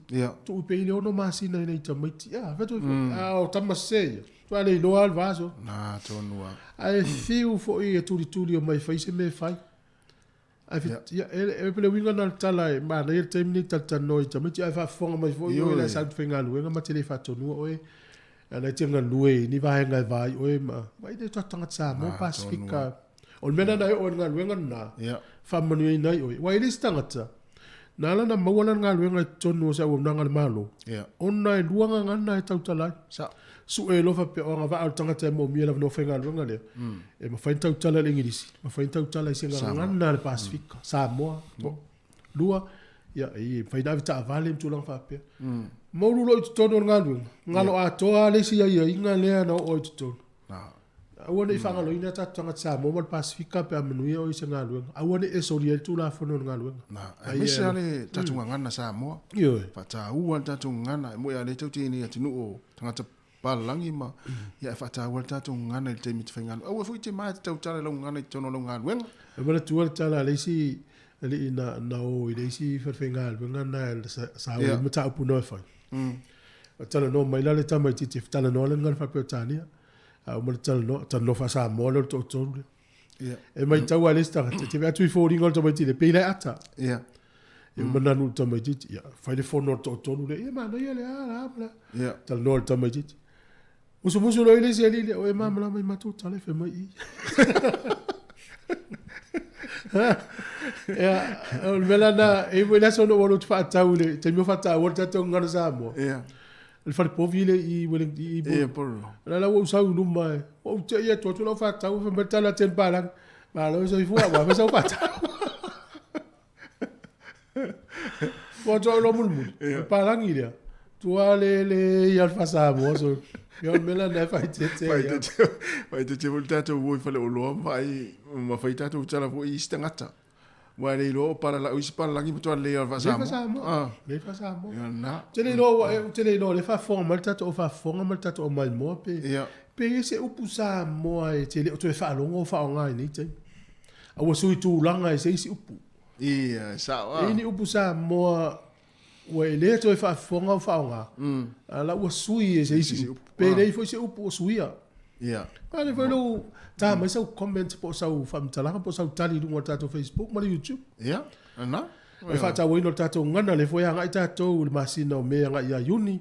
Tai mi ale fa ta wo ngana sa mo ni usila ya. Ya si fonga lo mo ta sa nga to fa ta. Na ta wo tato ngana ai ala we. E se upu sa mo vole le Wale o to fa longo iai o to tal no ina ale te mana tua. O te mana tua. E tele ia ele upula tu spa ia ta ole anga tele. Anga tele. E pauta ngata ma sa no fa longo o putu ai ale tato tu. To ina malo matua. E fa longo le to ina malo matua ta no ia upuna e te fiwe tau mat. Ole upuna ole anga tele na ia. Usa mai sa anga le anga ina o ia. Ai le to anga tele atu le winga ole anga tele na ina. Le to tau ia tu. E tu se pe te una ia to no puna. Te le o to fa longo u fa anga sis. Anga te. Anga tele. Ole winga ole anga tele. Ole to anga le anga atu. Ole upo tu se pe te u fa tau ia Yesu mai na anga le anga ina o ia. Ai le to anga tele atu. Upu sa mo. Ele to tau ia. Ele to tau ia. Tu mana foi fa anga to to foi tau ia. Pani masei foi mai o to anga tele foi ia. Na lo puna mai. O to e munga ia. Munga. Sa o ia. Na. Te lona le si upu le to mana tu te mine. Mo me to finga o la kapi ya sola. Vole numero valu fa mai. O tata o la simeni. La simeni. O tata o la simeni, io isa akola faele. Na ele o to fa longo si la simeni te mine. O le si upu le ya tata to pese o le si upu le o to fa longo te mine. O le upu le sava. Sava? Ia, sa Ande era up.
Me ka sista fa fianga nei taimi le tai au to luas fulvani minute ia ona tale o le tu la se fulu.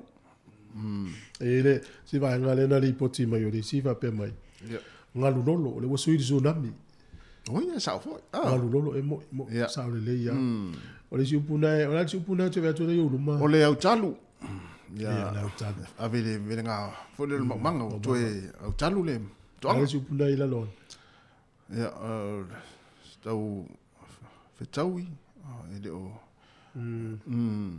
O le si upu sama sana u falong ia so le matua e a fa peo le la lingi le tivo le fa peo tau de wa saun matou fale a le tati le puti fo le la le mama le papa ia me le a le fa tua o me le puna ia le wanga tau ngalo tu ia na fa sa onga le puna le alu fo le pelo ti e se vai ia ai ale wa fa petani o le rings ia rings al fa tua o ile upuna o fa longo ia so ye te no po o sa o fa longo ele o matua ia tamo e fa tua o me le punga le o le pai pase i ngel sto ina le tau it fa tai o pore mana mata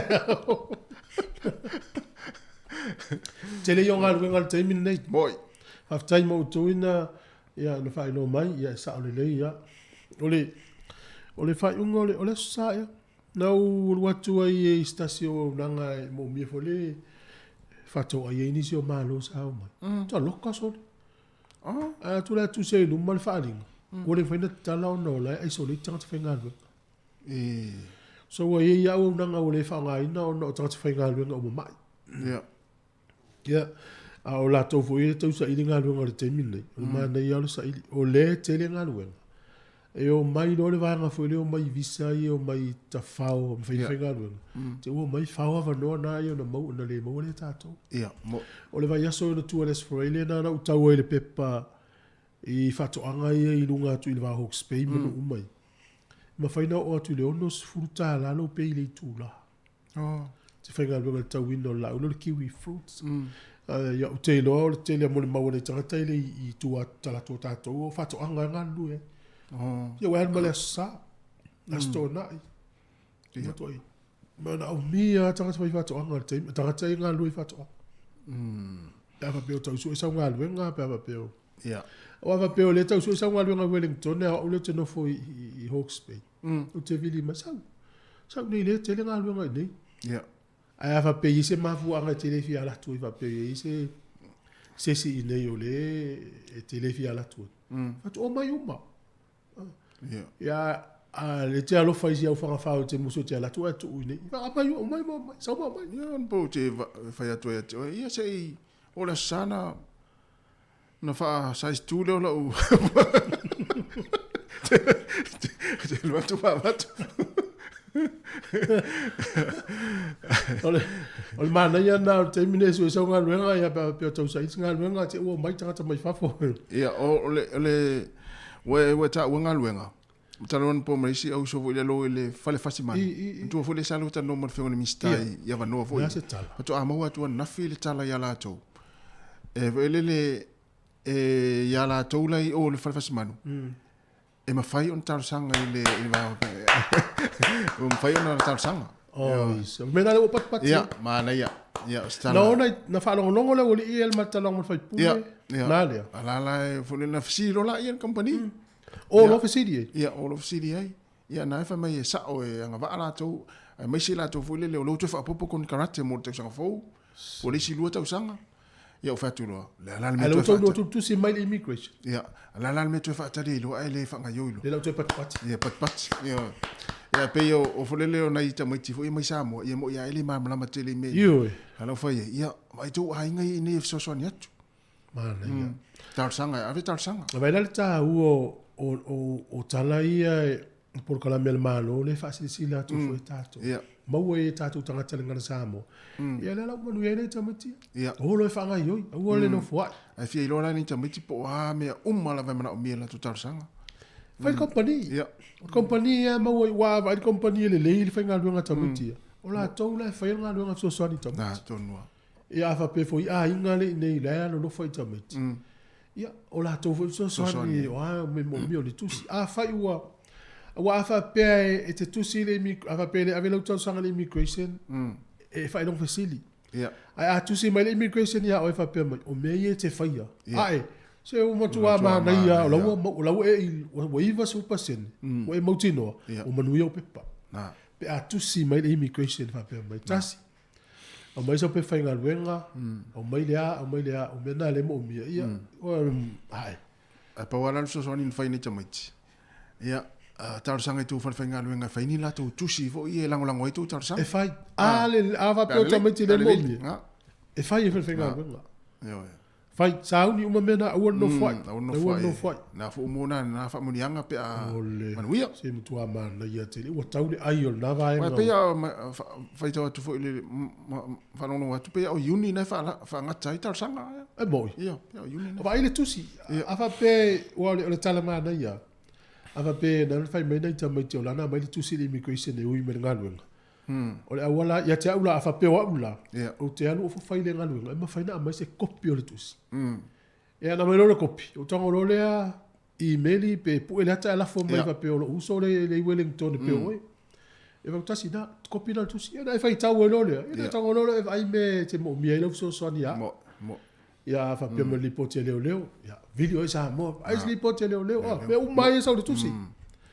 E na ngai yo lo le o e halu u fenga lo nga fanga mai o. Alan. Ma ia fole ole nei tu ala fo ima nei tata ai ngai nei fa na nei o. Ia so so ni nei fa na ule. Fa nga so longa wa fenga ta no to moni pe pa fa nga lo fo ile ave sa mo mai va ngai sa mo. O se ye le no porto so fo to fa ia. Ia. Ia po ta musu fo ni si le fa se yo mai lo nei o Australia ele no fo ni. Vai le se ia Australia ngar se ni si la ni. Ala na ta se ta usanga de vol fale mana tu masa ta wal malona si pen fiti ma to ta si ta usanga tan sa so ala ele fe ta wil melal malo le mel tu pe lui na ele na ele ya to sta usanga va tu mete sur te ala na aso fu las mo le fa fio ti AP o to ale ta wil na mel tu per malo e lu fa ali si po ka so malo eu si nei la inga eu le fa manatu ta au 2 minutos fulu a vi fianga la vai foi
Si ufung Maria mfaafiafianga mai le o pese le tia maa ia sa unga lue si fatoanga ia manuia foi ia fuafuanga o tona o nga lue ia o tafa o fale le taimi tol tonga la au ma ta pena ia o tafa fale Matua so tau Paulo fa pene sa mo nei lo matua to so al fala i lungo le pai ma ini nei vau wai ai nga fa pena ia ele o so se va ele o la se va lo matua ia malo la va nei tala ta longa ne wa va tu le ile Wayne Smith so sonny le Black Ferns le o no le ta pena le Black Ferns ia wali pu lo langi le tan malo fa ko tau sanga ni sila ia po to pa mo november le fa ia ia ta to lo le tua le na o i peltani eu ma tua le awala i fa nga farani ma wali ia mo so le no atu tene ni sila mo na to le le la ta to lo ne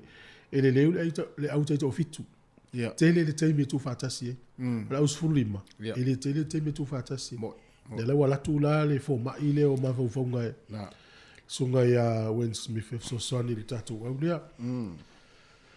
le ole tele yo manatu o tangata ye faali talo o liki ia le tamatu ai o le liki aso ia le latu ta alo le talonga sa fa fia i tangata i latu talo ai le tele tupe taimi nei le alu o talonga liki le alu i to tongi o tamata alo ia ai e fisui ia i solo latu kalapu ia i foi le woli ia i lisi ile talo le Warriors fa ya Met Lodge ai mana o le Warriors no foi fori mai la o 4 milion no foi tupe no foi ia se vo ya wingo tamaliki ia pe o lesi alona sa more o isa akona sa fu sa talo le au le Broncos e na ona amatan talo mai le au le o ia Titans na talo lesi vai aso lesi au ava tu sui le kontra te talo mai lesi kala pu lesi sa le ia Stama Ross Taylor ia Ross Taylor le ua umano na olanga talo kiti ia le lo foi pola lesi la pepa o lo soifua ngalue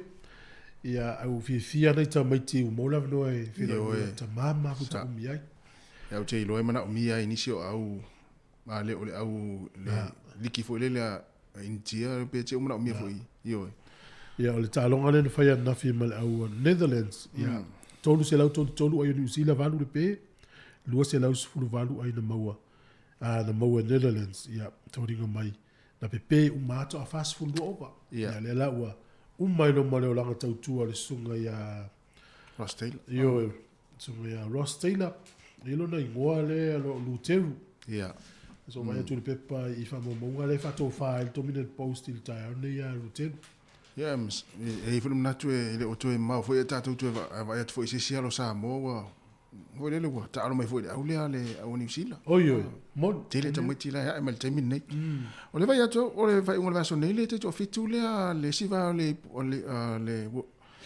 ale te to fitu lo langi fa Singapore o fa tu langa mai ia pulu ia si sa ula pulu o le pulu a e o le aso valu mala so i va le vaso nei runga la sto na i mala la sto na i mala sa vaso nei o le pulu a Afrika i saute o Amerika o Kenya ma Kanata o le pulpi o Australia Engelani Spain ma Samoa o le pulsi o New Zealand Argentina Wales ma Scotland ma le pulti o Fiji a Farani Japani ma Ialani e le ai ma se au ia fo le pulu nei tato o le pulpi ai o ala au nei o Australia Engelani Spain ma Samoa pena ia se fitu New Zealand ale New Zealand le pulsi New Zealand Argentina Wales ma Scotland vai lai se ngo au na stato au o le tele au na lalang ia ele no foi la to mo pela New Zealand le to la wapi nei mo la to ai stato au never no ese sa mo no foi tu pai mo o le lava va foi nei tamiti ia talana va suanga li potile na umai ia e o tua ia uni po o yu lai o ia ia na ia tal sia tam fai stato au fai ngolo vai aso tato mata i foi io e Lutelu Ross Poutoa Lotte Taylor o le goa tona o le alo sa mo ma le Macedone lungo le monga e Masterton ia po lalo atu i fo atu i lo le monga o i fo atu lalo o le Black Caps fa mo monga i ia o ia pito Silio na tele na ai Black Caps most runs for the Black Caps O ia pito sili na tele ana ta ise lau ai i te talonga. More the Black Caps. The most centuries for the Black Caps. Yeah. Ia foi o le World Test Champion. Champion foi la uni sila sa talo. No ngala mtati ana le walu Ross Taylor ina wo umalo na langa talo. O ia pito sili ana tele ana ai so stama kiti ani usila. O ia foi pito sili ana tele ana se lau century. Yeah. I talonga. Le mo le lo Samoa. Mana ia. Mana ia te. Tfata no fa no Ross Taylor por kalambe de TV tato. Ya le fai ta mai ti ai po. Fai le ni le o ia na tele no fai ia fa avu ia le fa. Me latina. Oh. Ia me latina te na fai wa te de malanga Ross Taylor. Ia le la mo la no ma fu te msia fa na. Mana ia. Malo sa ta o foi sa mo se ya lo le tuno. Yoi. Ya, mana chona i. Pauna ona i talonga le temi. Yoi, pauna ona i talonga. Ala tasta to pese o tape no meta to por kalamele o le soifua malo. Ya. Le fa solo to isa velina mo tato malo le tao. Ya.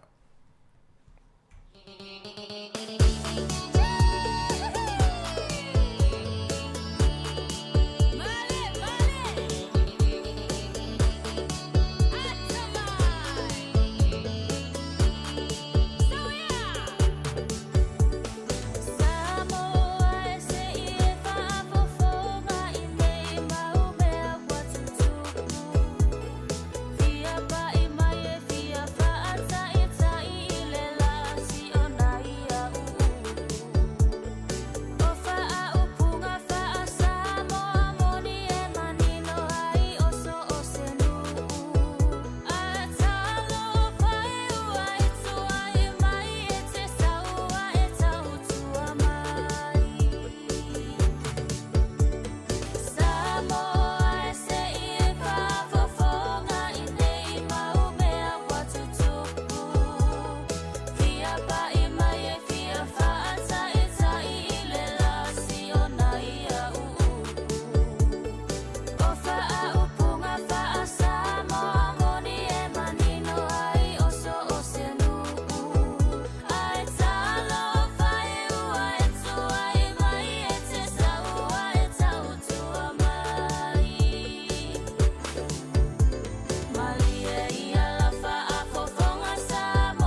Talo fat fo in nei vai ngol tai hao por kalame fa nga solo ale si ufonga la mua e pe la mon fa ilo ato le tai hao nei ol por kalame o le fo i umato fa atasi ai ia masui mai le au nanga le Pacific Health Service il Heart Valley ia le sunga ia Candice a Pelo a Marina ia fa atasi ma le sunga ia te o le fa lo atu lava o la sua fa ato toa ina ni se ila o fa ilo atu ia e o la fa talo fa tu malo la val soi foi atu o lua so ile nei foi yaso ia saya manguia Savelina malo la vale soi fua malo le fa malo si malo tawa ta ia e mole foi fa tai mole nei ava no o tu mai foi ia ma ua ia e fa ala wi lo soi foi ni si au nanga ia le Pacific Health Services Heart Valley ai mole silafia ia o lo ingo Candice a Pelo Marina o le sui pule I le Pacific Health Services Heart Valley ia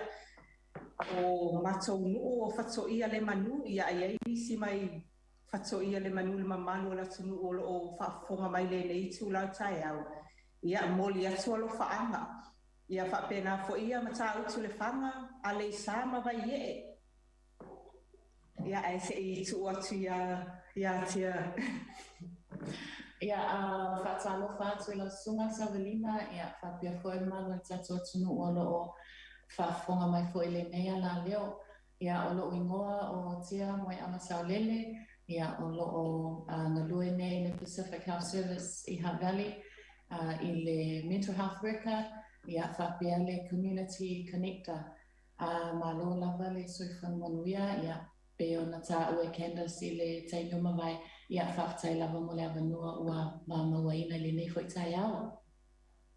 Ia malo lava lun sai e se lua la le lei mai nei tai au ia na ngo te no le Heart Valley.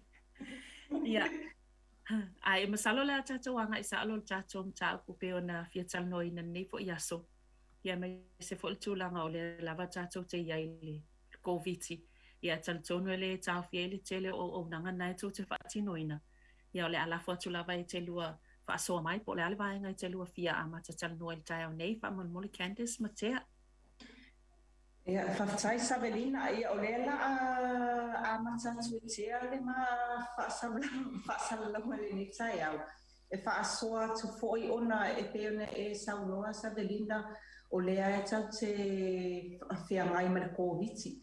Ai e peona sila fia le malo la tunuu le tele o lea lua ma le afa tau sanga e misel tau sanga mawai. O lea pe na tele a ina whalau loa ina ia tui pui puia.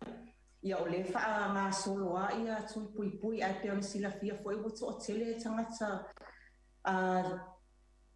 Pasifika loa a fia COVID. Ia o le suinga fo I la under the red light system where if you two aso self-isolate. O wha tu esia ia e manitua fo I o tele o tasonga luenga o niso sosoani ele mawhai ona mea tau mea ai se tulo.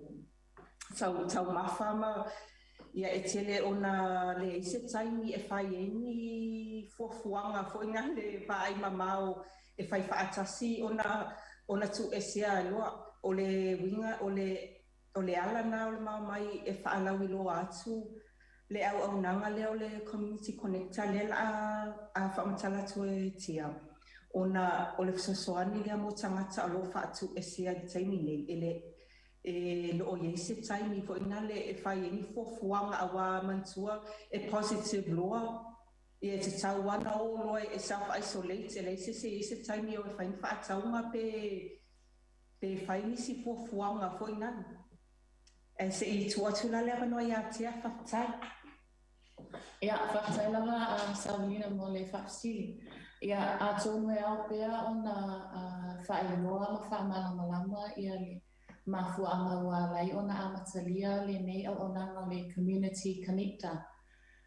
O le community connection service pe sa whapitoa le whaatino ina o le nei au onanga le MSD po le WINS ia po le matanga luenga fo I o anga fsota I manu ia lau tele. Ia whataita inga a whapia wa a whia lo tangata polo a inga I le kōritiona e fsota ila I le WINS. Mo se fisosoani. Ai ua mātou I loa ma ua sila fia fo I e mamalo e tatu atu nuu. E tele fo I ia tutuunga mai a inga o le mawale o le fisosoani. E iei si teimi lātou te sue e ngai fo I tala tau tupe mai whaongai no tupe ma mea whapena. Pe o le ala lea ua mai tau ina I le mālo ia whapia mātou nei o community providers. Le toa te leo tātou tangata ua le mawaina se fisosoani. Ia ona o nei pa pui. Ia ma ua manatu e lo le mālo e le lei ona whaalau tele le au nanga le community connection service. Ma au mai ana I tua ia I mātou nei o community providers. Ona o le whanau ta inga lawa lea ina ia mawhai ona ia tali whetutu na I ma foi. I mana o ngā whaiwhai pēo tātou tangata ua awhia le kōwiti. Lea nā ua iai nei mātou nei ua tā ua o community connectors. O le matawhai oi la le community connector a Savalina o le fisosoani ma lango I le soifua maloloina ma le saunga le mua o tātou tangata. A o whaanofo e sea I o lātou whale po mauta foi. Mātou te whaatono pe fisotai o tātou tangata I au nanga ese o loo iai teimi nei. Ia a o whanofo e sea I lātou ia po le mai a fo I le whanofo e sea. O le isi tu o le mātou au nanga as a community connector provider. O le ngānu lue whaatasi lea la so upo malo po o government agencies pe o le MSD o le DHB o lo iele Pacific Directorate AKMS o le te awakaidangi manaki coordinators ia maisi fo ia o fo mai GP ia maisi fo community connectors o lo iele teimi nei tonu Wellingtoni ia pe o se whaamana malamanga po lea I le community connector malana matawhai oi po lea foi au nanga ua iai nei le Pacific Health Service I nei Hutt Valley.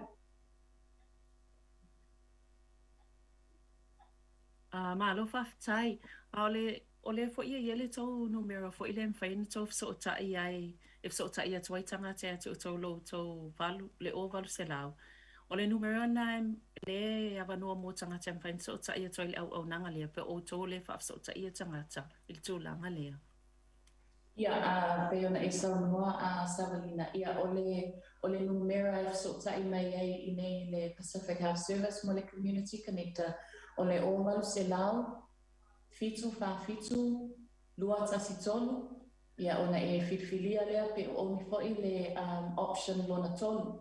Ia ona sausau lea ia I mātou nei o loo ngānu lua nei le Community Connector Department. Malo. Sa ela se soani tele mo tātou tangata ina ua whaatuleu o nanga lea?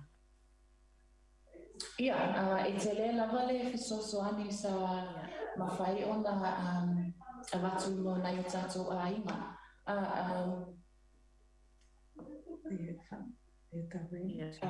O nisi o nanga po sosoani fo e mawhai ona mātou a watu i tātou a inga. O le tutongi ina leo le rent pe a whai ua behind.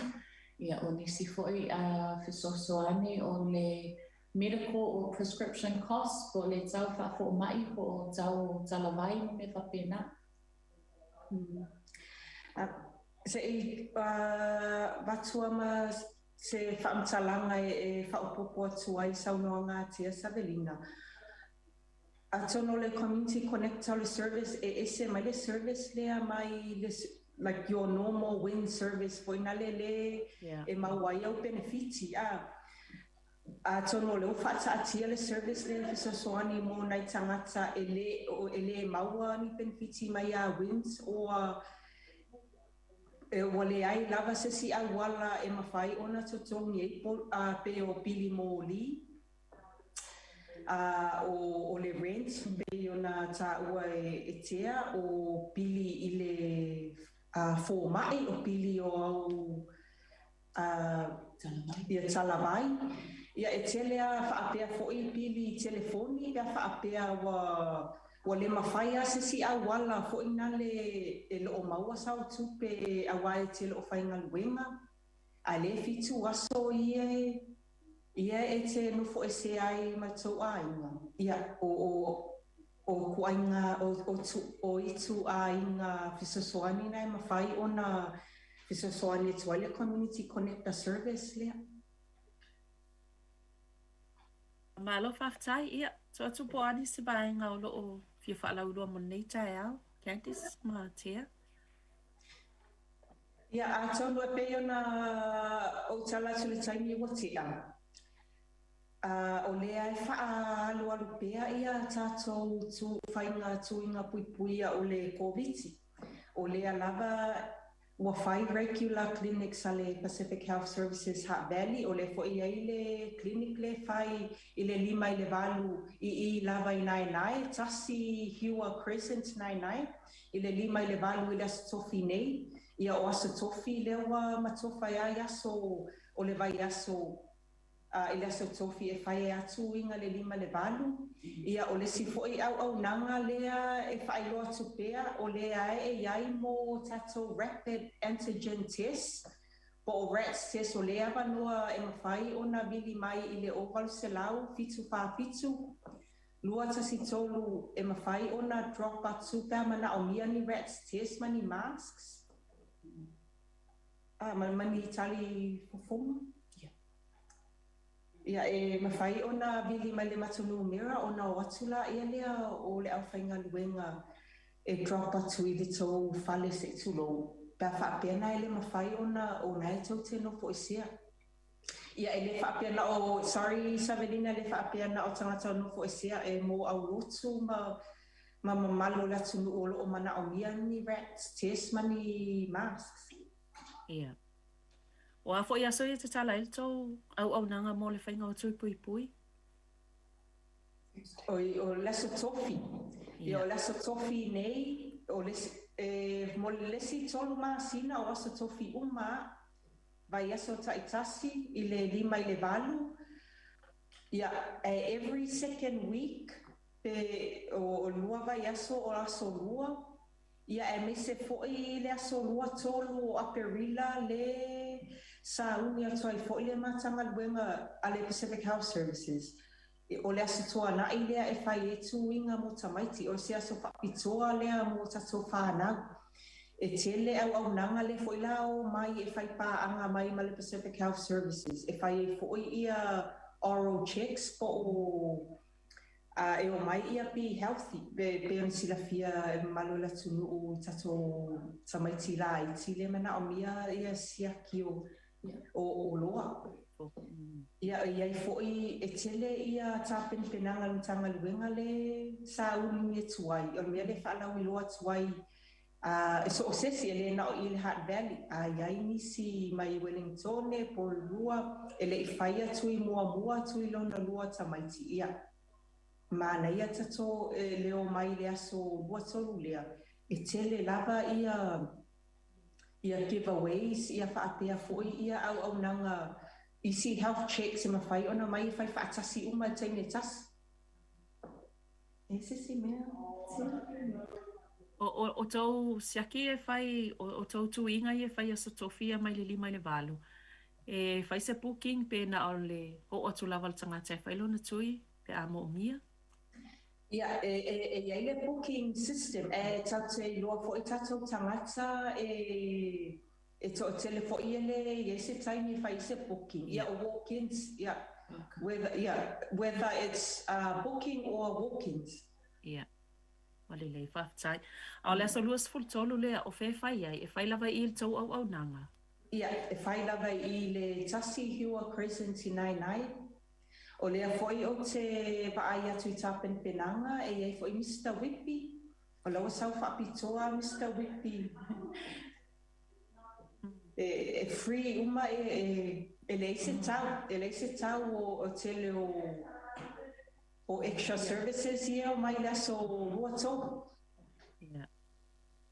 O a taimi a mata ma le taimi mai a. Ia o le se fulu I le tōlu. Se fulu I tai au le tōlu I le awa uli. O wa leise me po le tanga tai tele a pakana I pafuane o tō I le situ wala a. Ia. E tele o le tele foi I nai la soanai o le nai market so e tele lava ia a whaapea le tau o mai e whaatau, e whaitau whaatau le so soanai ia whi mai iwa e tele a ia paka ia available all over the streets. Ia. Ia, mo le au whaafonga nai e tele vaenga I o whaalau loa mai o le lawe whaawau tui pui I le au nanga tasi hewa Crescent I nai le ofiso le Pacific Health Service I le Hunt Valley mai le 5 mai le 8 I le afiafi a wana I misia le vaenga le fo I whai ona piki mai ai ia suenga I po test fo I le whai lawa le tangata ia mo le vairusi tono lona ainga ia la tau numero le ovalu se lau fitu wha fitu lua tas tolu ia ma le polkalami tele na whai la soluas fur tolu a perila ia mana ia tele avanua ia mo tātou tangata mwhena awai atu iai o ani si vaenga o loo fia whai loa Candice Matea Le ele toi tele se ma whamtalanga sa velina. Ai e toi tu atua whaamol mole a whaapea o ile a whaapea e loo mauti noa pe e te angawaa ile fisosoani le community service community connector. Bili mai pea a whaapea e tele angawaa e leise mea e mawhai pea ona matasue ea isi fisosoani e mawhai ona e angawaa ai. Awa ole kou la ia po le ia whaananau ta inga. Ia maua le fisosoani a tātou tangata, a tātou a inga. Ina e mawhai e ona saunga le mu ma awa le popo le fua a o no fo e sea. A tono le mea na le ia i au nanga ia ma fisosoani ia. Ia wao, ona isi tātou tangata ia e maunu fo ile ai pe i e ngē pe ma tamuli e whaelo atu fo i tūlanga whaapea. Ia ele o se mea e tau fia ai ma tu uaile wala au ato nei, mauale au nanga ia te o tō mwhaine fisosani tātou ain. Ia, isi, kamtalama. Le e mongoli atu le whaapetai sa velina whaapea fo i le mamalu o le atu nu uolo o whaalongolongo mai le nei tangi tai au. Ia o le I o 5 mawai a ia I Pacific Health Service o lo. Ana ia. Au na mawhisosoani atu ia o tō. Ia, malo whaftai fo ia e lava ia lo sunga mole pokalame nei tai au. Ia manatua lava lau whaafonga na ua whaelo atu maua le fisosoani a whai lava I te le mautino pe te maua le fisosoani. Wala au pe le numero na o le ovalu se lau fitu wha fitu. Lua tastolu ia naifa mai o omi le option 3 ia mwhaiona e tala noa atuai I a tea ia ma le lato vaenga ma Candice e lo whaululu I le vaenga ni o lato o aunanga ia maua le fisosoani ia ma tatou tuinga na o naifa awau I stofi ia maufo le pusa e whaelau le mask wa watau matafo e lo whaatau I supermarketi mai sino fuanga ia le tau ngofia le maua mai I le whaamama apenga ia malpo kalamena le solus futola perila faftai tele lava ilo sunga Candice Matea mo le po kalamena nei tai au ia manuia lava fai wale nei aso ia manuia fe au ngal wengo le aso Savelina fafai ia malo faftai foi ia soifua ia leo fafonga le tatu po kalamena soifua malolo ina mo nei tai au le sa matu tanoa toi mo le sunga ia Candice fa pia ia mai le au nanga le Pacific Health Service i le Hutt Valley ia mantua e ta ua tele nei au nanga lo mo le sosoani ia me se fo ina i tato ainga pe a fai o maua le ngase ma le wha ama i le COVID-19 iwa le olo iai wha ama ma awenga o lo mwhai o na fso o tai ma iai i la tau ia ma sosani i tato ainga e mai se vaenga taua ne pe o na ta ua ia olo iai le tau e mwha atupe ai a tato vai la au ia mwha la au mo tong fitinga ia sosani fo inisi vaenga o pili o moli ia mo i la tau ua whainga tale anga le fitu aso e wha anu fo e sea i tono ainga ia ai mwhaiona mau mai lef soani wha mama a venga mo tātou ai ngō tong tā fo soi whanga il nei vai tau. Te maus wha poponga tātou po kalame soi wha malaloina i lea fo i vai aso i po steimi o iluma e mo le taimi nei wha soi wha ia.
Now the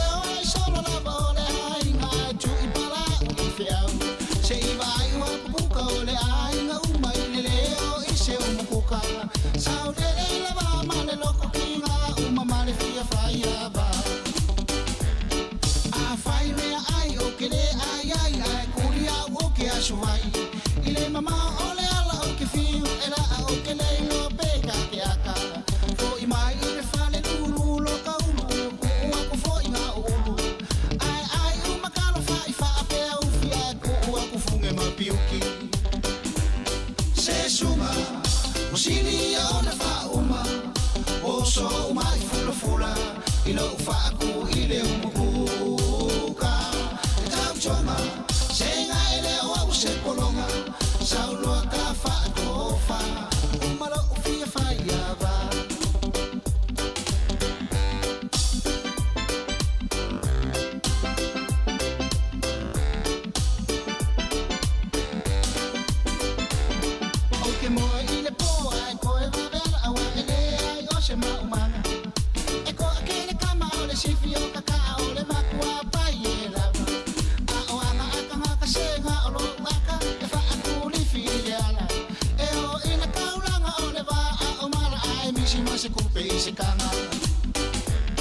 Maria mai o sunga o le kongulenga o le a o foi kwa mala o kala lenga e fai I lo kama ele kukusa uma fai ava sa o kausilava male fa ama on ya va ve ai o woki na o le o mai ai uma mea ai ele o o se ai suana vai se sunga o sini o na fa uma o solo poco ma waluma koe o vai fo I male suka e jam chonga senga ele o au se polonga saulua ka fa ko fa umalo ufia fa yava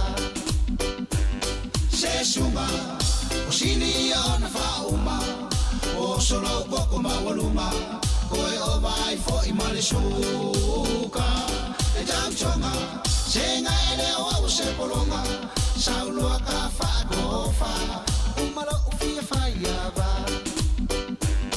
se sunga o sini o na fa uma o solo poco ma waluma koe o vai fo I male suka e jam chonga senga ele o au se polonga saulua ka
Le whawhianga ma si whongmari al penino tia whau le vaenga o tātou whawhianga ia awa fo i le whawhonga mai le atinu le tātou le.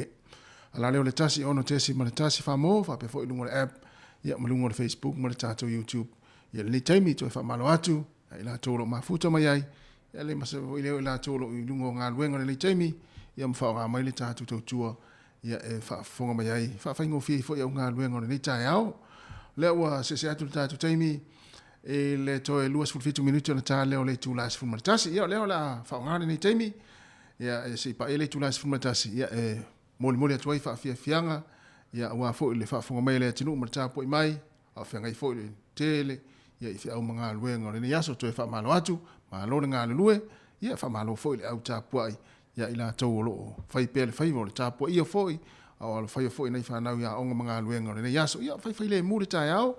Ai pule ase i putia le to ina man lo matua ya mai se foi se la tau maftanga o le uli man tua ia ni appointment ya nei matua ya one misi wa pe yo appointment nei matua e tele na ona puk mama mai foi le ya o mai la nei ona e misi ya le tau ona misi ala appointment misi foi ya la fu ala au le taimi e inu nai ya pe mai ala tau maftanga le ngata le taiao fa pe foi le uli ma le fa malo foi ya la tau lo na fa foi me le vaenga.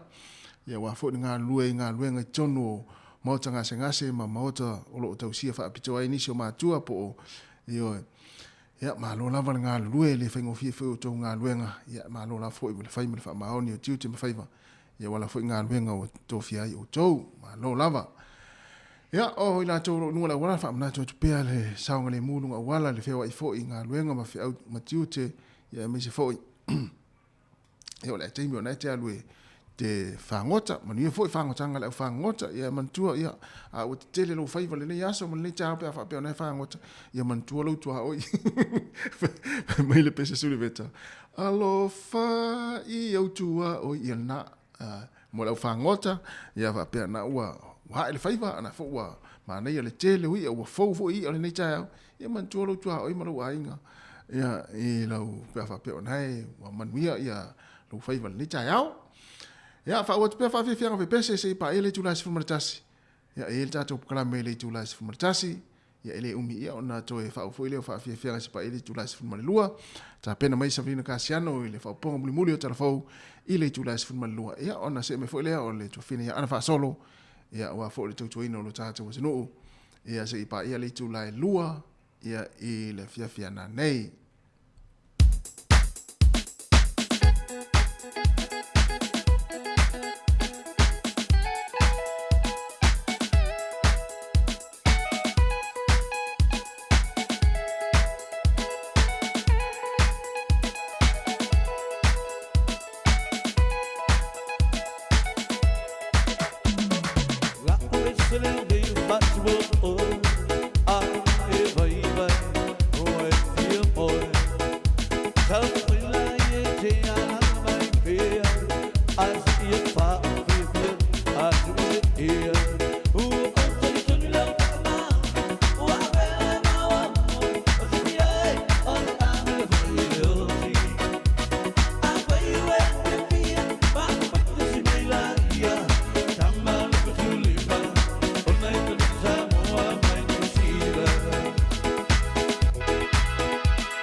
Samoa mai New Zealand.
Lover, Rodney Soyalo here. Keep listening to Samoa Capital Radio and stay healthy, Samoa.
Yeah.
sila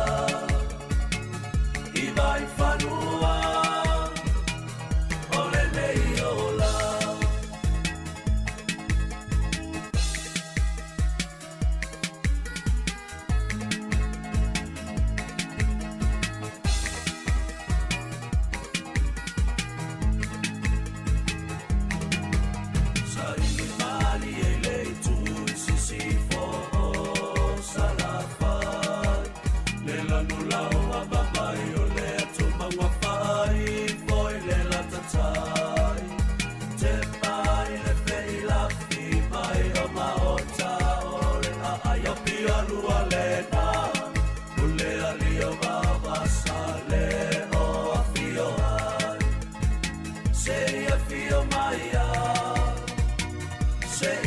Sila I vai whanua O le nei ola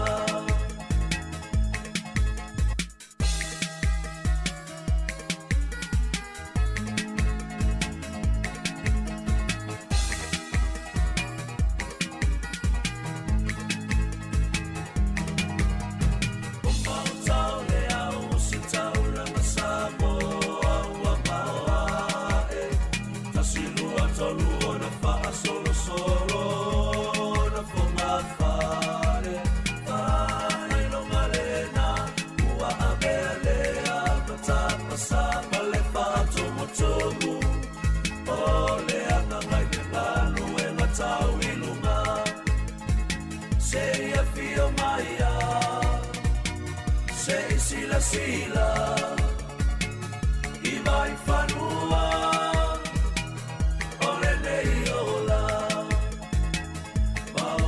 Saya ia mali e lo finanga lo lo vai ta ele wale lava wata uti osia usama eteo o ai awe baba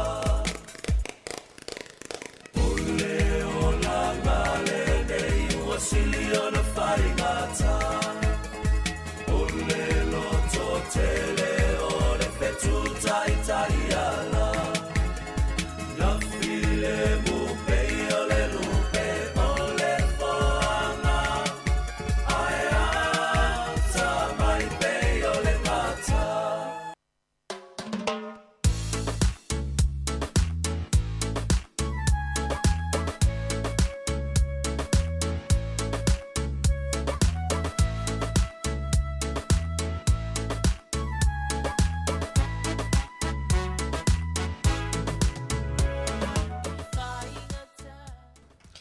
Ia toi wha malo atu pa ia male malo tata o wha funga le ni fui vaenga o tai au. Ua tu 5 minuti o na tala li tu lais fun maltasi. Ia ta fwili su tasi e tato tu awinatu le talnoanga ia ale sunga le wa ia tu fue. Ia male a fiunga le minista ia au pito ia le fatino ina ile asfaraile. Aso mo apirila ia vai aso le watea. Ia toi wha malo atu tau a tato o wha funga. Malo lava le on sainga wenga ni aso fa malo atu foi ia nai tatu tamama tina matutua ia ne ro fa peona mafuta mai tono mota malawa ia e me se foi nei fana wa onga leo lo fa no foi sia foi ia leo ro mafuta mai foi ia e tatu pokala me le nei foi aso malo lava le soi fo manuia ia malo foi le tawatai ia mai atu foi mal tautua ia le tua ne atasi fa pe foi le songa tu foi tai au ia fa malo lava ia o le fisuisu ia inga lava le na ia o tato tautua ia e fai foi le malo longa alisi ia ai o mai si e sui mai no fo ia ai vatu tato fa fianga mai asi lia anai utai male pese toi foi I lau whanua malo lava.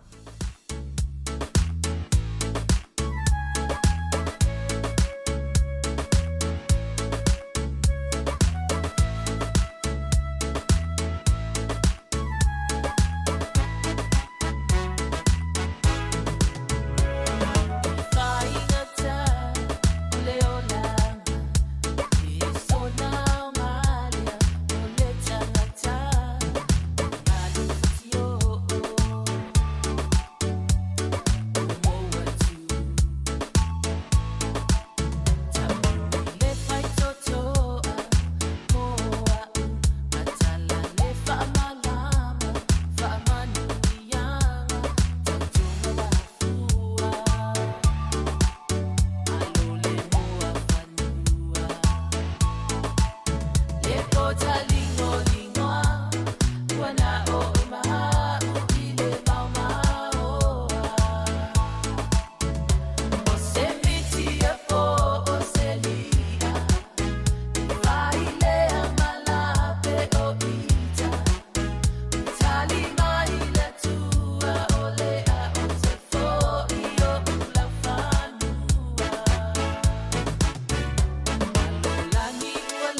fono foi le ao auli le ola ola o le susulu o le la Bisa tamiti ina ua o manatua Le pele e au folinga Ele mawhai o na whaangaloina Ai mai se le taimina fuai le masaina Me matangi se iangi mai Se io ua lo fatuai Moli le alofa I le ua lilo I la uma ai Le alua e ole olanga Se mea ina a whaingata E le maua sa ui La ole oi I le polonga E le lo whai wa o Se ngalo e whaafua Ai le whati No tava asa faua faupo Lenei ua loto atasi Le asoa ua motu Lo ufatu ua tae a uo e malia upa Pe awa ai ila upele ilea Tawina momoli Na yo ua lo whaanga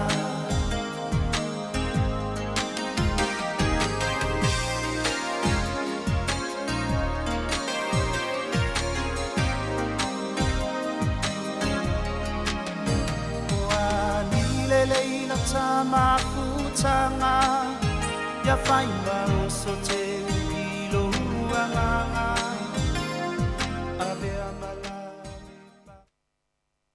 Malo fa tai o te fia fai loto maula va no te no le fiona minister ia te minei le fiona honorable Pito so William Sio malo so I fu lo fiona le minister Pito ta lo falava Se fomenuia te fue ma le sto ufisa malu fa pe fo na o folo fa fo il tanto o tunu lo ma mai tanto pokala meni fo ta fo le paia la fa ngalwenga le tua tu pu mai el tanto o tunu ia il tapo inga fo e tua sina vo me masani malo lava fa tai mo ne no ma volta lo nga qua fo I mai la songa fo ai sa fa to lia fo o el covid ia ku sa pa wata wa o una lesa fa no foi se no le close contact ia lo fiona lesa ma o el fa o la sa fa lo ngona el fa ma iguale e iniciale yo ia pio mato o unga close contact mo mua onga o lo wa singe mal maka wai ai fenga wenga o mal health sector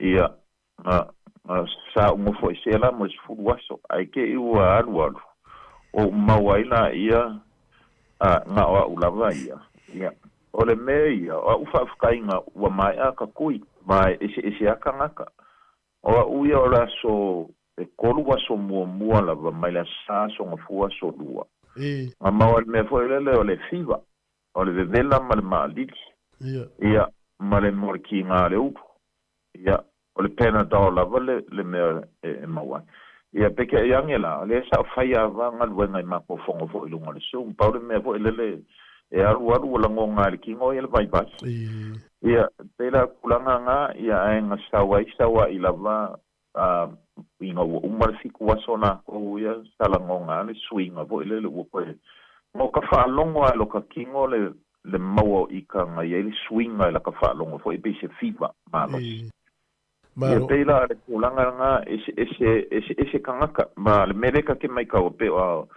o ngumela ie saupea o le lava ua o le upu o le fokwanga le mai o le ua piki ia au ki langi ma Wellington ia o tau longo winga e mongi lava le mau lunga ngumela ai le o koe aluanga I lunga ua amakanga pa u pau lava le meka ke fia kua lalo pe el tanto ua tunu pe o anga ngafi e lua sulua tangata i wa maliu to tele lava o tangata i maliu tangata matutua ai o mai na le Pasifika i le lua sulua le nafi pe mai tolu e pe to fala to tangata Pasifika maliu e folinga la i le lua sulua ma le fa e la iki ngu mela le tatou atunu ai a fa tusa i le to la iti lava la fa inga lona winga a fa tusa se la wa fetangata e mawalunga atu Pasifika i lo maoli ma palangi tangata o ia maliliu ma tangata o ia fata o tolia fare mai ma tau fia fare mai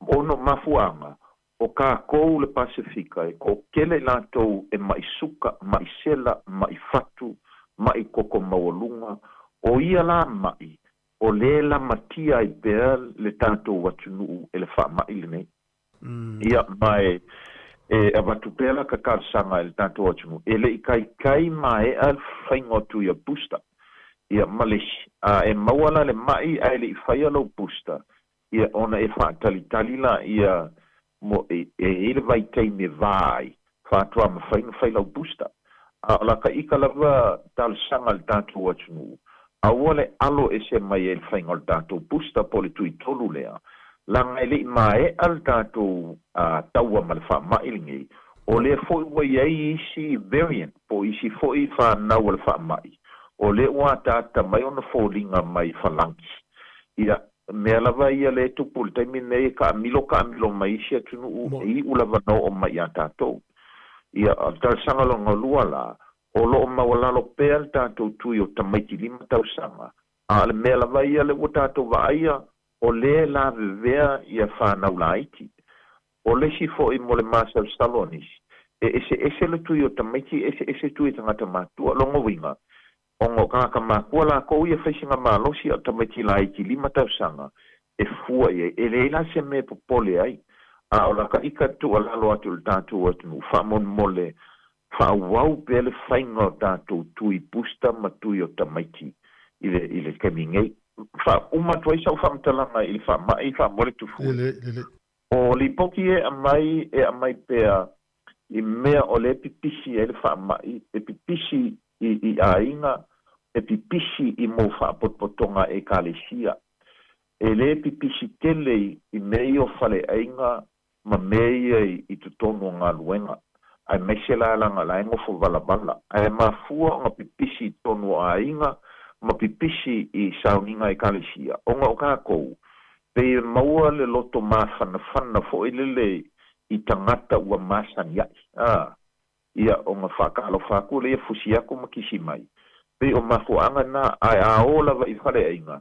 Ia ele o pa i lesi wakuala ainga la kou i onga ngofo lato lau ele tai.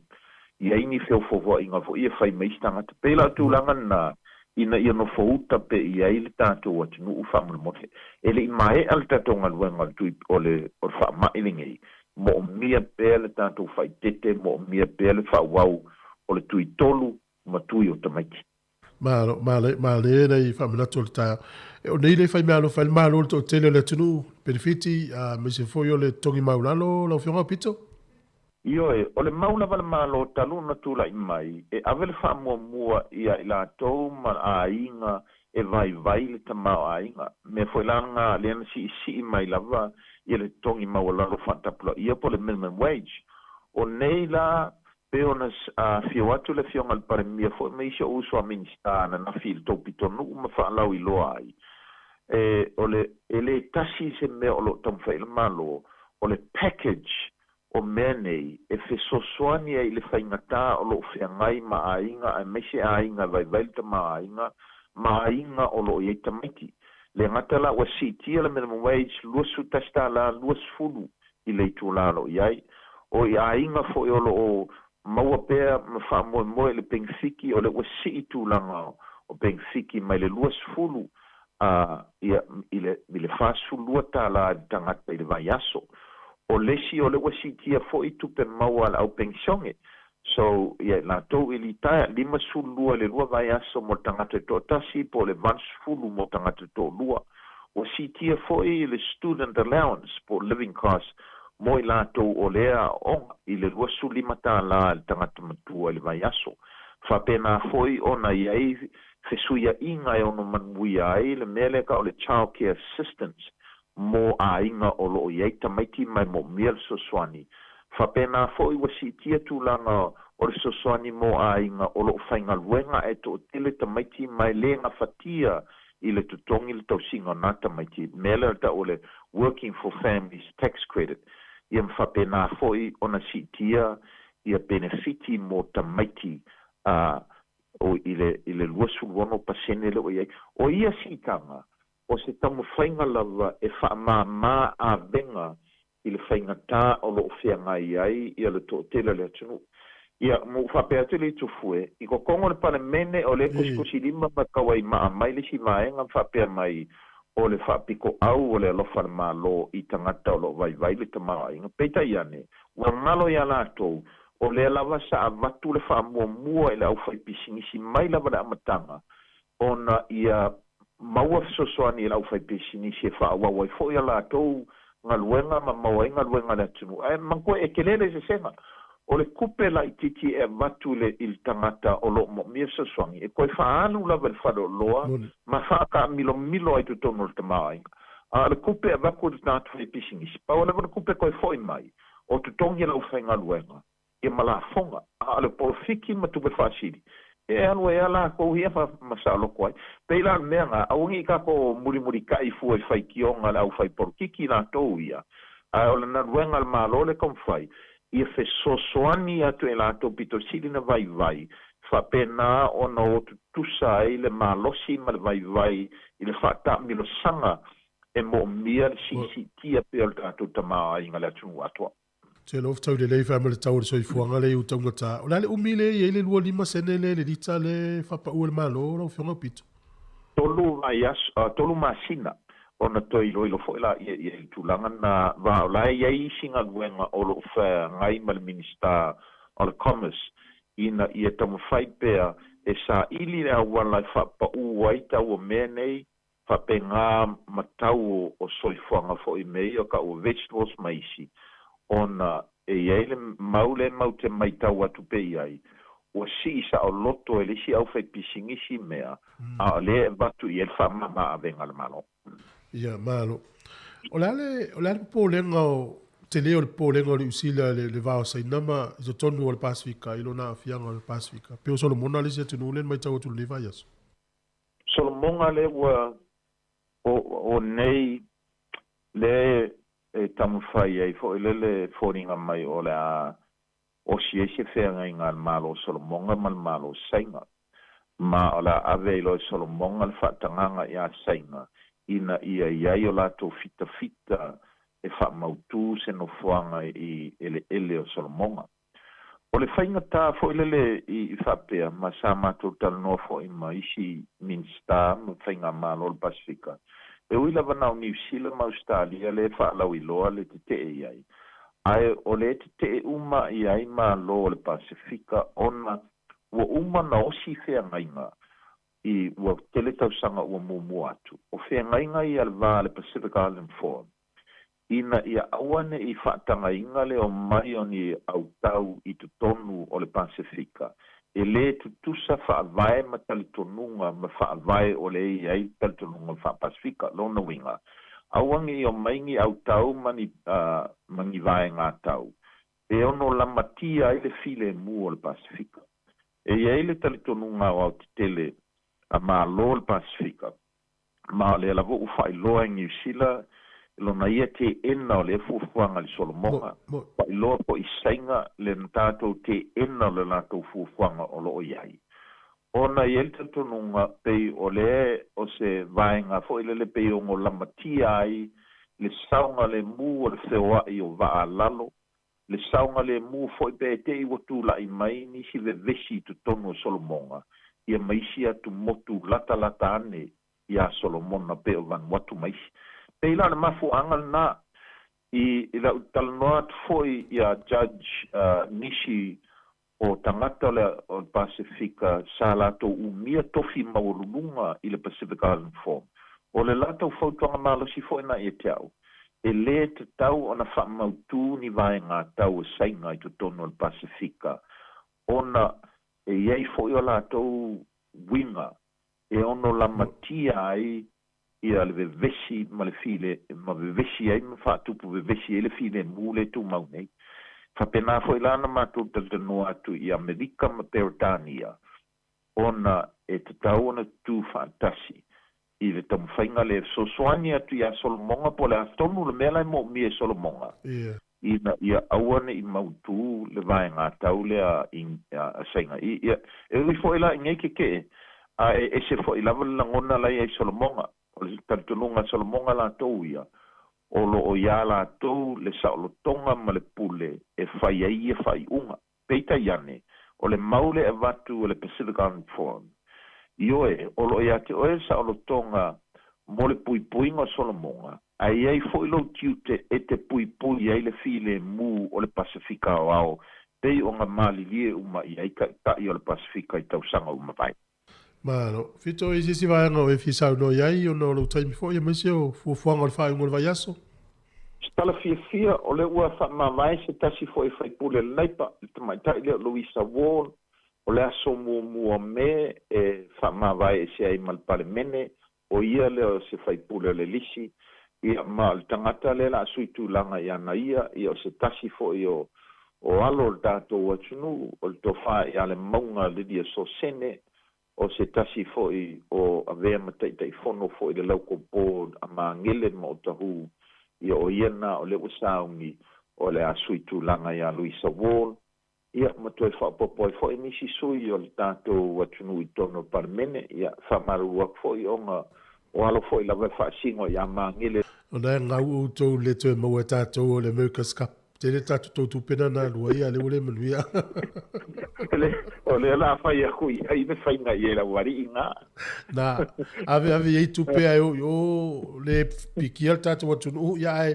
After o pito, alof te le atu manuia o whai whai mwana vai aso. Ia, walei, so i vola. Ia, so i vola whiona minsta. Le pio tala no mai toi maula, vino tala no le vas fau pe au dia.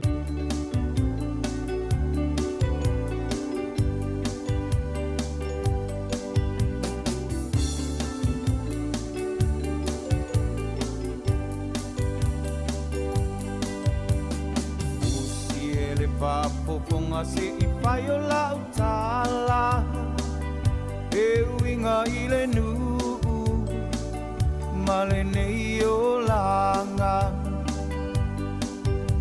E umea uma o le o langa I le pala pala Sa I li mua mua Le malo le atua Au e sau awe sauia se I e tofo ina e se le manaia o le ta a se I le tala inga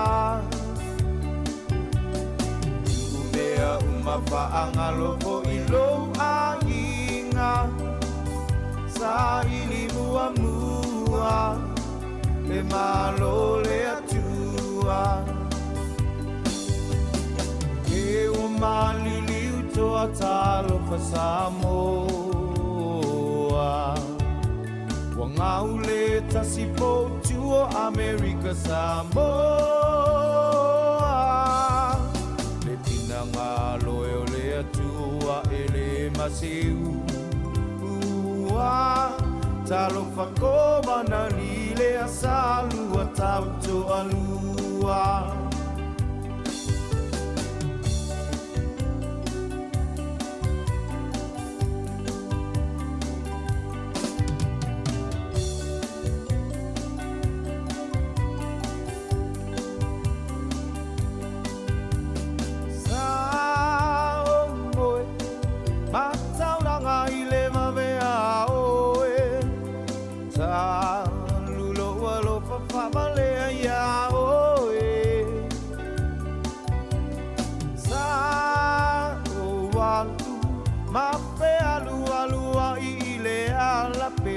Tawiai ita ua ile tafamayo ata Bo e ita ile ala isa sa e to e ape Petawi matanga te toe fo ianga I sisifo Au e ta ilo ta ino Isi a me pa vale vale Wa ela vea tele Ile lau le vau tele kea O le papine lea o eva ua malai ai o le lalo langi O na o siana ata ma vala vala au mai o e tia darling au e fefe O a bio ale ai lalo langi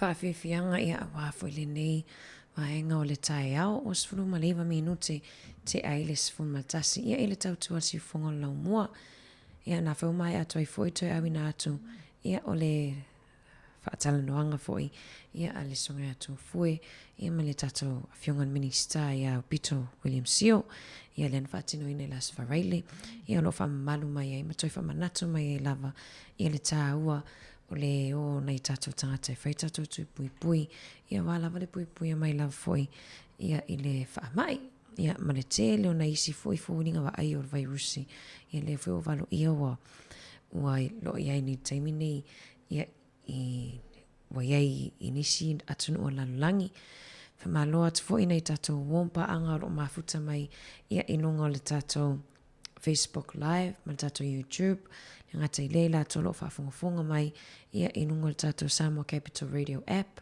ma lo lava.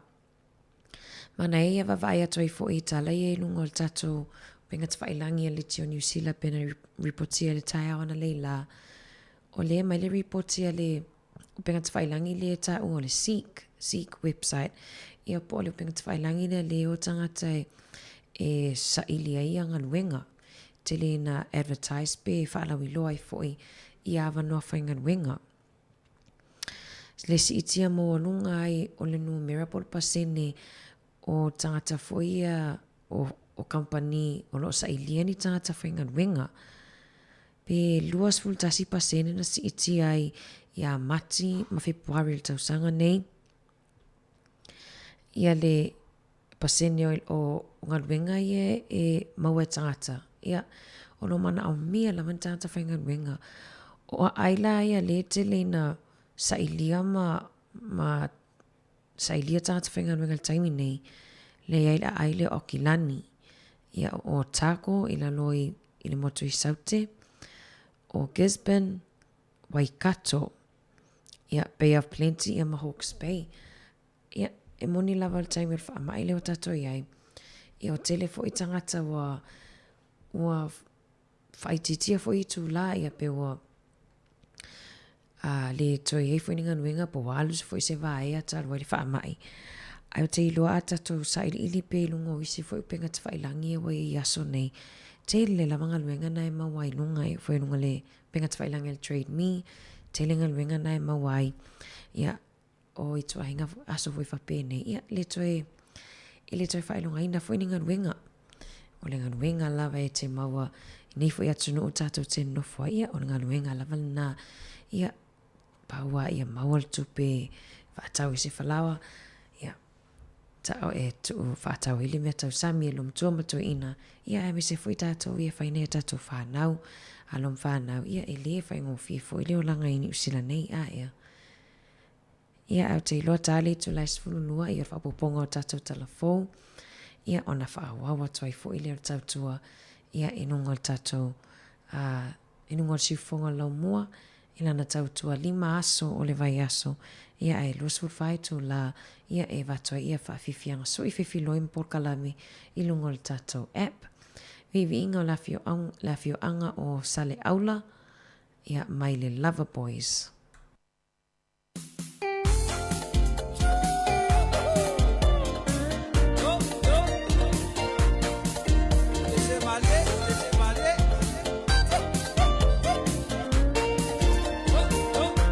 So we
Se ilunga ete mo ilo fala Be malulu ete mo e mafana fana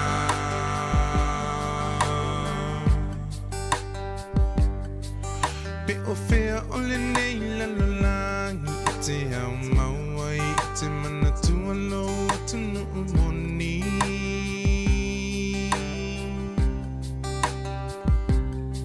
Se ilunga ete toe fo I mai ile lau ile na fo I mai ele atu e whai mo tofi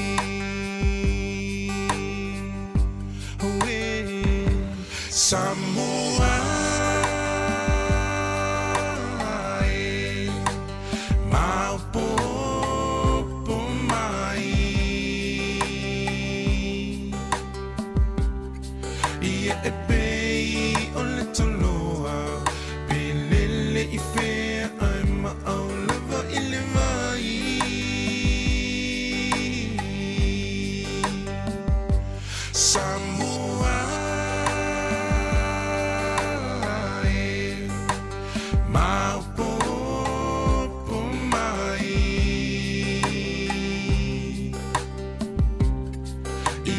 Baby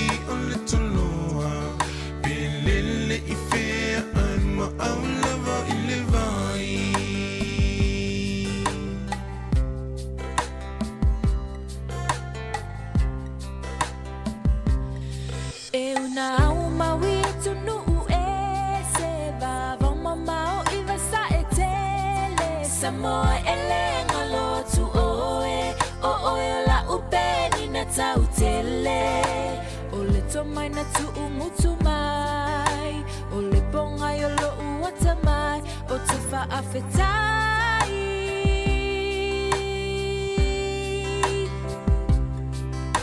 o au tu manai au anga whaalo alo so o se tangata leo lo umita mita penina oil le Pacifica lo whaavai ia tuma lauanga nuu ia uumau ia whaavavau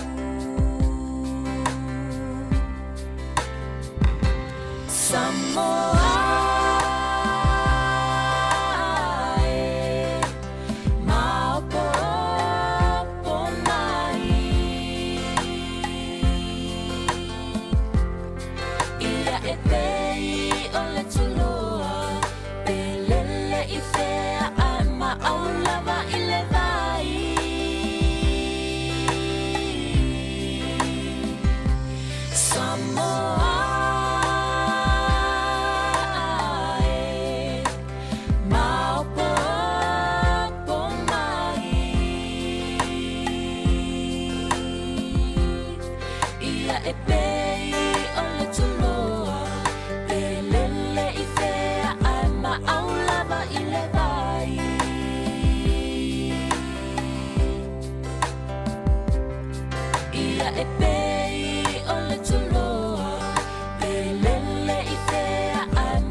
Toloa belele ifea ama aulava ilevai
whai a onga maua le koe maua Sesi whai a onga pei o mama Tenga mai o rolanga ia i ila Amene seki men sasa ia ila Mai o whakuanga so koe inga pe ale pisa O ki whalongo le angi o karinga E uku whale aku ai sole se upule nei Pe a whai so a iunga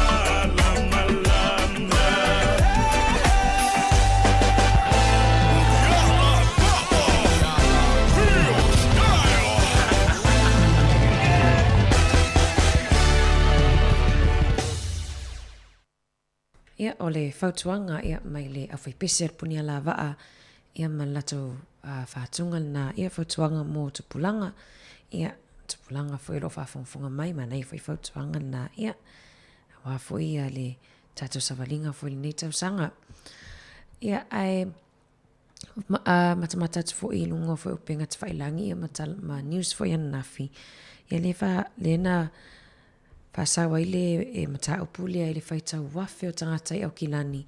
Ia talu lava ona amata le COVID. Ia pe talu lava foi ona amata le ona pe pesi fa ama i tutono New Zealand. Ia amata ino ese amata no ese mai le faita wafe o tangata mai au kilani. Ia wo e isi a aifo e o e au mau ai mana nofo ai. E ila nei tangata e ila to muli mau. Ile mafu anga wala ina la tau whiriwhilia e o ese mai maukilani. Vea tule whainu mera tangata silia ma le 25 afe i la tau ia na amatatwha a mai o no ese mai la ia. O nisi e moni mau mai. La tau te mana na oi whaata ua ia la tau mafutanga. Wa o nisi sa na ala na oi aukilani o le sa ilinga ruenga. Ai no nofo lava la tau a inga ia e pitonu o ia no nofo ai. Le lau i tangata le moni mau. Na matarol fa mai lato i loa ta ua i ol mafutanga fo ilea tutono a inga ai mai se lava mātua. Toi talia lau toi tel tangata ile ua toi tali mai Hawke's Bay. Tangata nau toi fia mafuta i o lato a inga.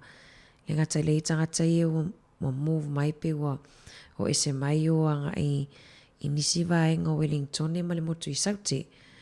O nisi fai mai ona wasi itia i lunga le tau o fale i au kilani ia o nisi o fia whaatau ni la tau fale whaatau ia ai ona o whainga tau o si itia i lunga ia le o si itia mo lunga i le tau o fale ia le au te iloa o ineifo ia tātou i pōrua vaenga Wellington o tātou i si pitonu sa tau ngō fie ia fale maututongi ia po fale foi e rent. Ia o taimi nei wa leise pitonu o New Zealand wa o toi tau ngō fie o toi taimi nei wa alu o mai lunga ia tau o fale ia. Si tia la vailunga le tama ainga o nei foi atunu ia ai si tia la vailunga. Mana ia o vainga le antal no mai ia le a fionga minister ia matu foi las faraili. Ia si tia la leo tutongi foi leo la tau ia tutongi maulalo. Lean siti e la Samoa APR las faraili i le 20 tala 20 sene.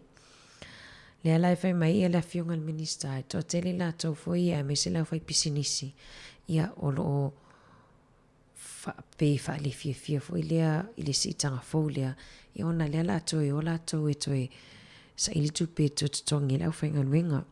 Altala al minister tau e la tau e whai pisinisi ona mafau le lei. O le sitianga o tutongi o tātou i tutongi maulalo e whata amilo tupe e te alu whale o loa whaile o whatau ia mata amilo ale tupe toi o mai tutonui tipe lau la fonga ia o le saiko foilea pe on tā ua e au pito ia o latou ia whai pisinisi ia e watu loa la tupe ia nau latou polo fitila e maua Ia pe o tātou ia tangata whainganuenga. Mana ia fo i siaki lau pe silipi nei vai aso. I la tau ia maua le tongi vai aso nei. Ia mana ia fo i wa aile leile rate. Nei wa henga nei la toile rate. Ia awa hei lawa kampani nei te wa wha amisi o e le kampani nei vai aso. Ia aulas wharaile. Lava ia lena si itia i lunga tutongi. Si itia fo i lunga tutongi a nei whanau. Alum whanau ia e o e whai training. Pe o atu e whainganuenga e whai mō le training po whataita inga. Ia po lea onga fo i. O lea onga fo i o nganuenga ie o anga iai. Si itia fo i o tau lea sa sfulu ono. Anawa sfulu ono tā la iwa sfulu ono sene. Moni lava nai sene manai tā la ia si itia ai. Te le lea a. Te le fo i lea wha mama avenga. Nei o tatou ainga. Nei fo i vai taimi. E le whaingo fie. Lo whatu nei tatou ainga ia mafuta mai Samoa. Ia talo siau. Saunga le mu o tau. Ia mai le pepese e fo i rwha mai. Ia si o tatou atunu. Mani a toloa ma le pese. Teu lo va lele. Teu si o va sanga teu si o va lele. Teu si o va lele. Teu si o va lele. Ai mo amitine. Ai sei lá mai lewe. Teu si o va lele. Ai mo amitine.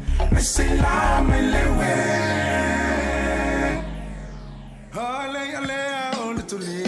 Olha, fai fini. Ato mafawe. Ali yesu e mali. Oli malo Victoria na su elimu Britania. Samaya sauli mutang.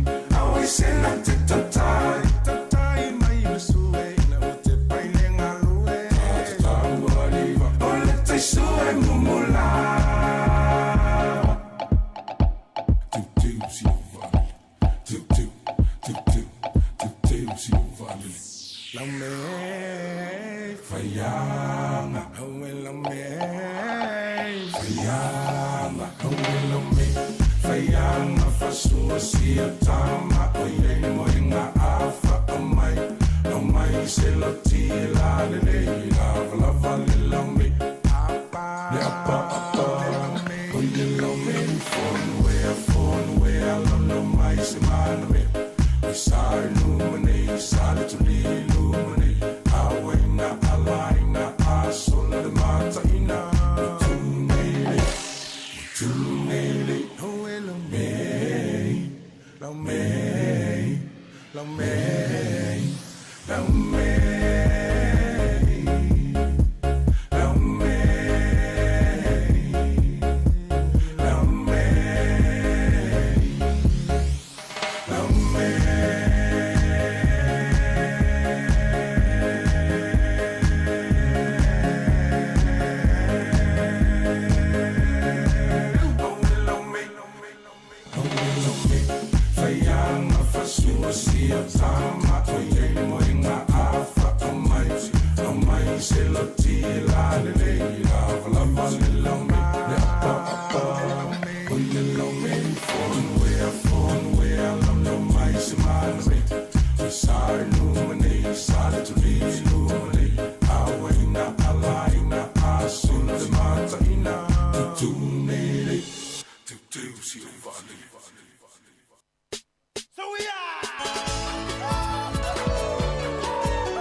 Sila mafaatatau Ia ui mai ya mafaingata Afio nga e mamala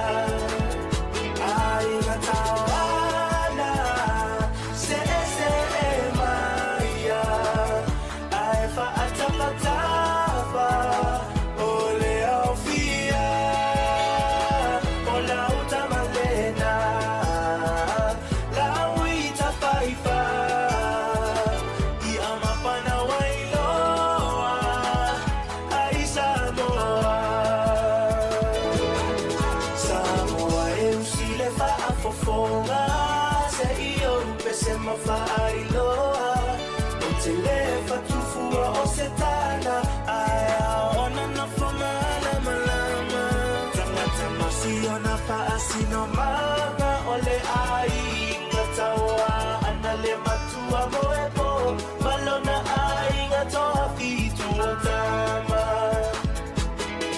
afio mai la ia o ngā whaia ua so o tino so o papa ainga o tupu ainga o papa ainga o ta whaifa ala mai la ia I matau a e sila sila mawha atatau ia ui mai ia mawhaingata afio ngā e mamala ainga tawana se e maia ai wha atapatapa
whaafifianga ia o le pese tu, tu i le whaitutoa ia mai le Eva Band, ia ana e toi usuina mai ia i le songa ia dela ia matamaita ia langi ia toi whamaloa tuai o toi 8 minute o na tāle o le 10 tāwele tu lai 10 ia whapopongo tatu talafou, tāle tu lai tasi ia whaamuta fo ile o tatu tautua ia ilunga o le tatu wala leo i pol tatu litio, pol tatu frequency tasi o ono, tesi ma le tasi whaamo ia le tele na mafuta mai nei tatu ta matina matutua. Awana ingalo ia nei tatu la tau le whea ngai fwoi pe nafa fwoi ma le tau ina o tatou o tautua a sina. Ia manatua le na mata ina na tatala mai las wharaile ia le whaingo o tui o fulu. Polo tatala manatua nai tele na mawa ia tui fua ia e le tutongi ina stupe ia pia whapea le la aveta mabul tina ia e whaile tui fwoi le a flu shot le whai tau sanga taitasi. Tau sanga nei le na valo ia mai e soifo malolo ina ia e oina malosi le sau fulu sau fatasi ko vitia sau mal fulu a fiela tangata to atasi ia ile fulu to ia fia ile ko vitia te le la se afianga a me se la vanai tato tamama tina matutua ia na mana ia na ile stupid tongia mo la to ia 5 tau sanga nga ilunga ia me se foi la to le lo ia la to ma ia nga se tu mau ia mana ia awana ingalo manu lewa moni lava ia lewa ta fai wi wat foi le mafanfana ia lewa mata foi ona tato saval vale tu foi aperila me ia uni ia o foi le malulu ia aiwa oni foi taimi mantola sale na suil tato taimi ia wa vave lava foi ona pongisa ile taimi nei ia pe wo te aro le lima ile ono vai atu pe o pongisa ia ai e tā lava le fitu e te a leono i le tae au e vai atu la lava e le imana malama ia tā lofa ia mawale situ la e momoe ai a beto wawhai fo i la tau i e usu la vea o le lima ia leo mawale situ la e moe umi ai ia io e le whaingo fiesa la whai alofa atu nei tato oe mafuta mai Samoa whamaloa atu tau tua si fonga lau mua ia o le mato te whasalau tu sa o atu lava i il mato o fisa whasalau ia loi nei porua nei ia mea loi heri whare sukalati le tili vaisi sukalati e lalulangi ia alo whatu po kalami vivi inga o la fio anga toa mua mai a whaaiu perepon alo whatu ai po kalami le nei vaenga o le auli.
Ele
Toi whaatala whātua le whaapoponga o talafou ma le si ufonga le lau mua mole nei vaenga o le awa uli.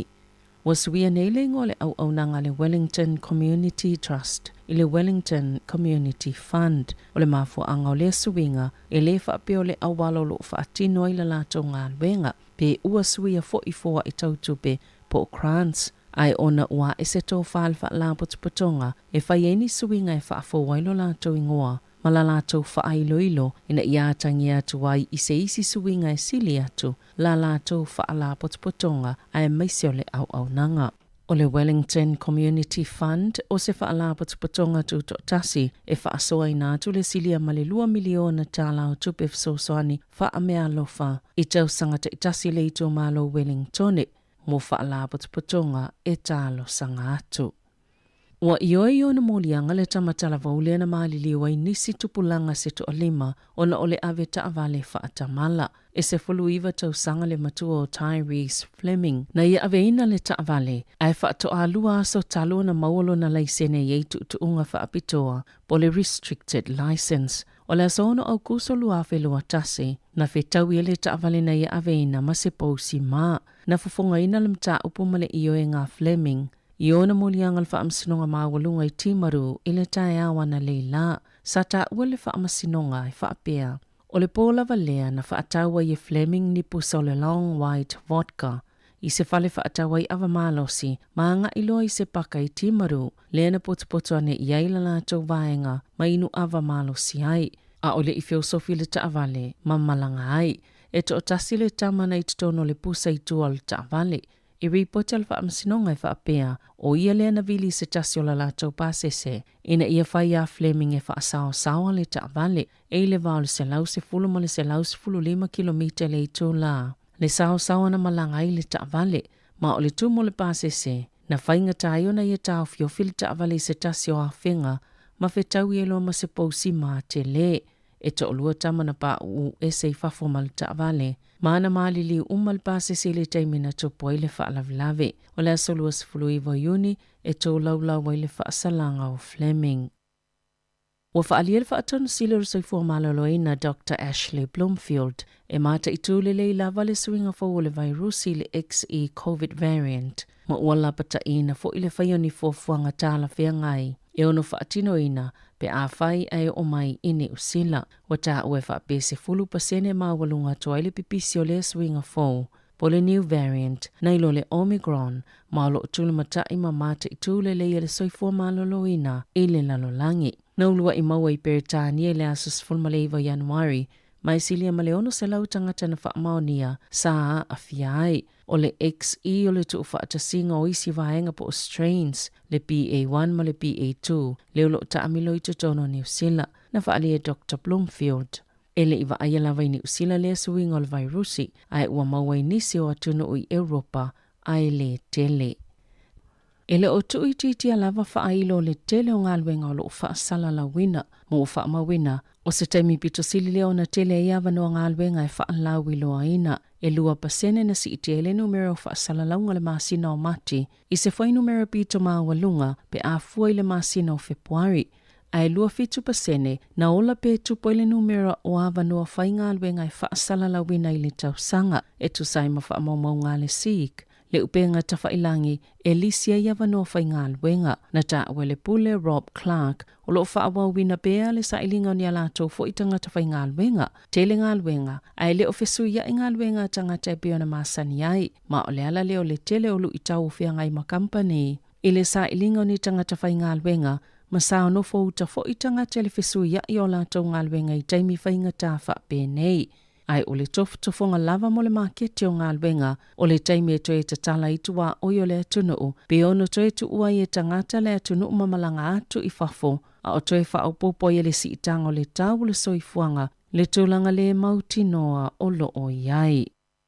Ua mole mawina le telengese ma le tuwai o le si iti o le numero whale whaatawina, ma ua mole mawina fo ile toe fo i o tau whale, i le tūlanga sai ai mua mwai nisi o vaenga o le atunuu, e tu sai ma whaamaumaunga ale ko logic, o le maululunga o pasene tulu i o tupe, o le mamafa o aia inga o tupe no mo whale, o le lenga whatia tangata o tau whale, Ma ua sile atu fo i ona no whamātala a i ngai tūlanga tau tupel taimi nei, wa maa fo i ona tu waile maa ke tio fale. Ma ua pa u se fo i numero pito maa walalo, pe a fo ele se fulu iwa maa sina wa tua nai. I wha maunga le Core Logic, le House Price Index, santa wai, e o te sima le 5% na si tia i le maa sina o mati, pe a fua i le o te sima le 20% le maa sina o Februari. Ma le tau maa sani bo le average o tau o fale le atunuu, e tasi tesi male o 5 miliona ta la, e silia male lua 3% si tanga whaal tau sanga pe tai, e tolu tesi male ono pasene i tutono masina e tolu, wa mata wina le pa ua le maketi po le tau o fale Hamiltone, Rotorua, Wellington ma Dunedin, a o Rotorua sa pitosile ona te lele pa ua tau o fale, ele masina o mati e lua tesi male tasi pasene. O le atu maupeona ia ile atunu atoa ile moli i lanu mumu, ile polkalame moli whailo ilo mole COVID-19 fulwiva, peona whaalia ile palimia Jacinda Ardern, i le awaulia na nafi, ina ua mai aise fono tanga le kapeneta, ewi ua pa ulufo i numero tangata e maua yaso ta itasi il whaamai, i Aukilani, Wellingtone, Matai Rafiti, Peitai, ele te tosalfo i numero o whaititia Canterbury, Northland, ma Waikato. E ile talitonunga, whaato a pita to o tele fai numero tangata e tau fie i whale mai o naula COVID-19 niso pulenga whale mai, mai le o ngā tutono aperila po ole la taile whai unga le maasina, ma le ato mawai pia New Zealand le lanu momo pe ona sauno a Dern, o le whai unga pia na whai loa ina na nafi, sa whaavai lunga o whautuanga le soifua malolo ina, mai le o mana o le malo ina i waweanga i ese, ma le moli i lanu momo maanga i atu i le lanu moli, ma toi whaale tono le tūlanga ua le lei, lea ua iei nei. O le isi ilo ilonga moli wha ilo ilo molpol kalamel wha mai, o le a whaialele a sotofis fulfao a perila. Na sauno fo ile palimia, e te taule atunu ona fsosoni le au whai ngā luenga al soifua maloloina. Ewi ua wha aititi le numero o tangata e tau fia i whale mai o naul COVID-19 fulwiva, ai olo o mamawhapele a venga mo whale mai. E te tau ona no fsauni tangata molisi iti o le au ngase le tau malulu.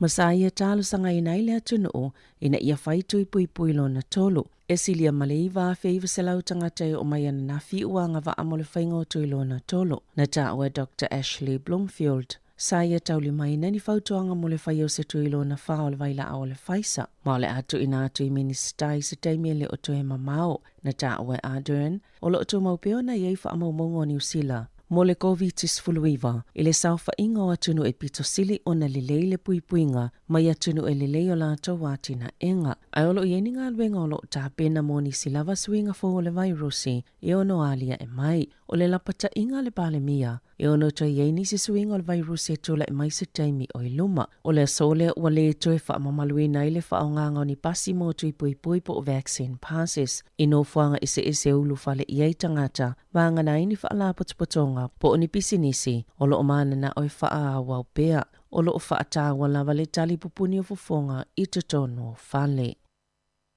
E to ofitu neu vai pisinisi mani a inga vai pisinisi ua o fia i tono le lisio i la tau. Ua talia ina mawhaaulu fale atu le Business Hall of Fame ili nei tau sanga. O ila tau ia wa mawa ele tūlanga atina ai pisinisi ele ngata i tono New Zealand ai whapei matunu o i fafo. O lo o fia ile alisi se tasi o tamali i Samoa, le sunga ulu o matotua ai ono, le ulua i tangata Pasifika i tono New Zealand, na whaamania ina i se whailonga le Bachelor of Computer Science, mana mua fo i au sia mamai alo na whailonga le matua o whaiva o mata uptau pisinisi, po le MBA, o le sunga ulu matotua ai ono, na whanau i Samoa, mana whaau Sofia o ia, ina ua wa ai se masini mua lawa i New Zealand, na whaapolokala me na ile calculator, i se whale olo e whaatau i nai masini wha LTC Dunedin, na whaavaina ai ono le kampani e ta ua le kokita, o se polkalame masini whaate konolosi, masa muli ane, a vea kampani pit tele i le lalangi o le eitu ainga o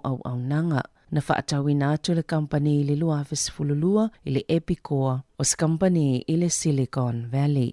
Tala fawia ma le si ufonga le laumua, mo le nei vaenga o le au auli.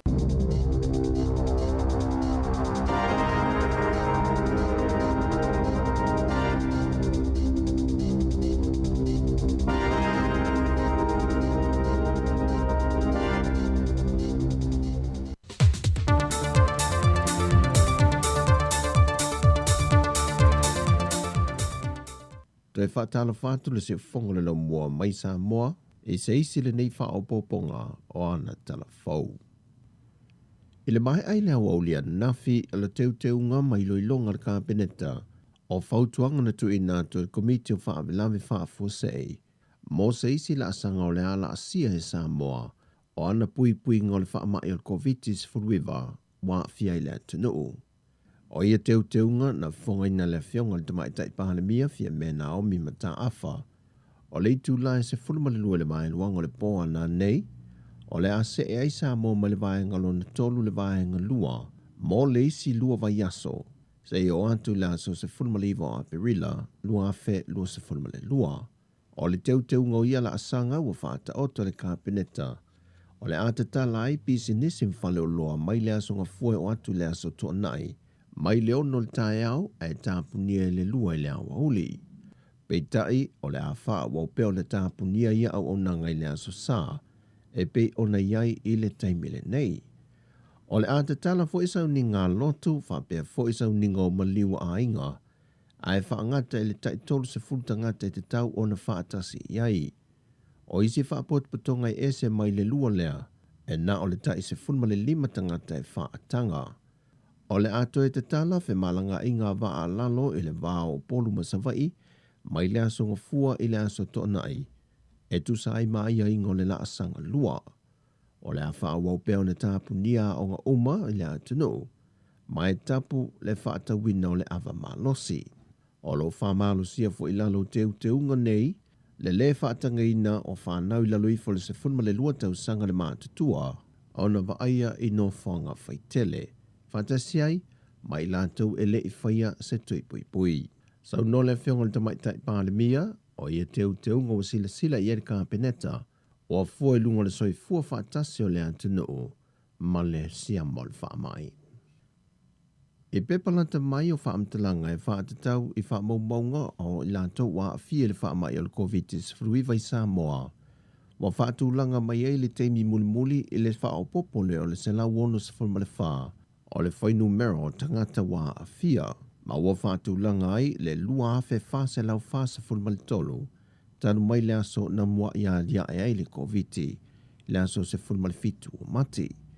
E afe lima se lau se fulma le whaa, o loo iai pēr le siama maolai e o mai le so.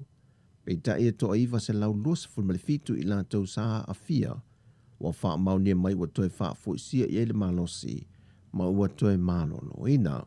Ai i isi wha maunga le soi fua malolo ina, e lua se fulu tolu wafe wha se lau se fulu wiva, ma sini o suenga po test, wa mai a ona wha taunu ina mo le atu nuu.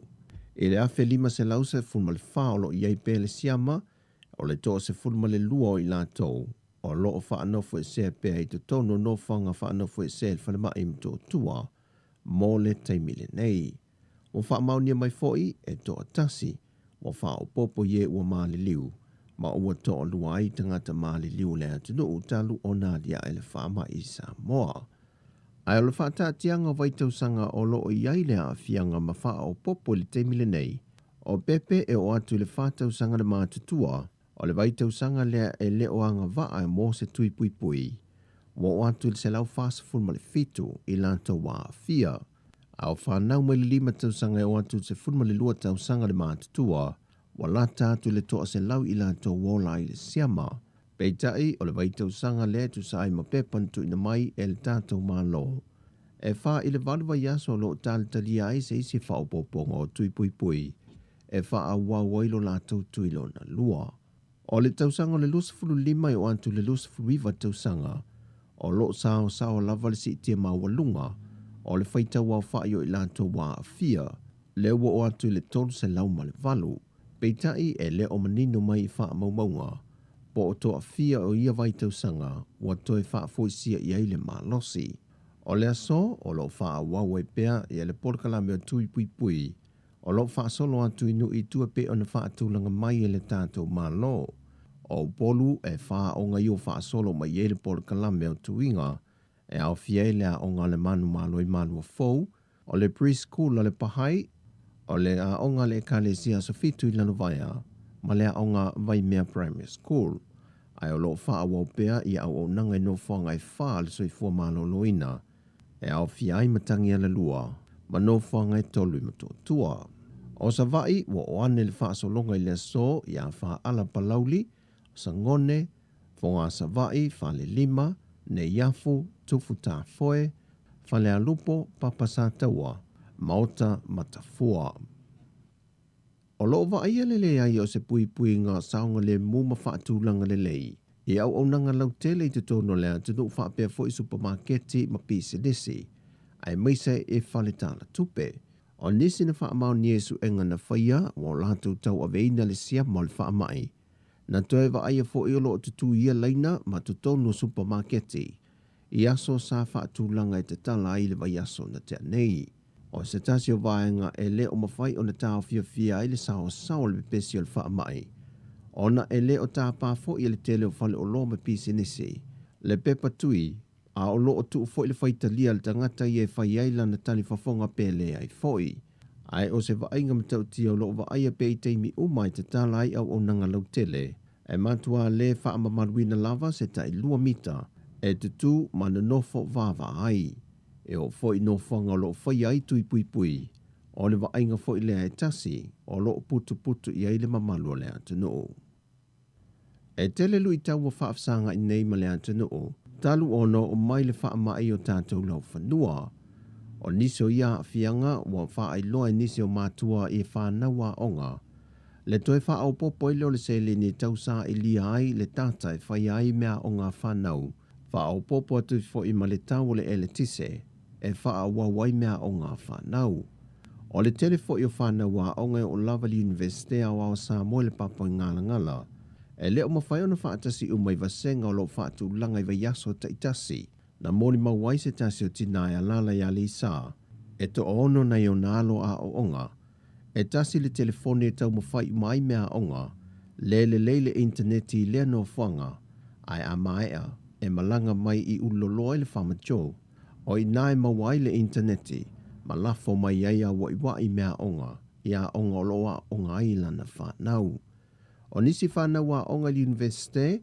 E a wai whanau i vasenga i aso vai aso. Pe a whai e tasi le telefoni. Ai to a toru tamaiti a onga o lea ainga e tasi. O nisi whaafita auli na whaailoa e whanau. A le ai se tupe whaata wai se tata. Wa le mawhai foi o na whaatasi mai i vasenga. Sau noni si o mātua le manao e whaailoa lātou suafa. A tonu iei se teimia sila aile matanga ruenga wa onga.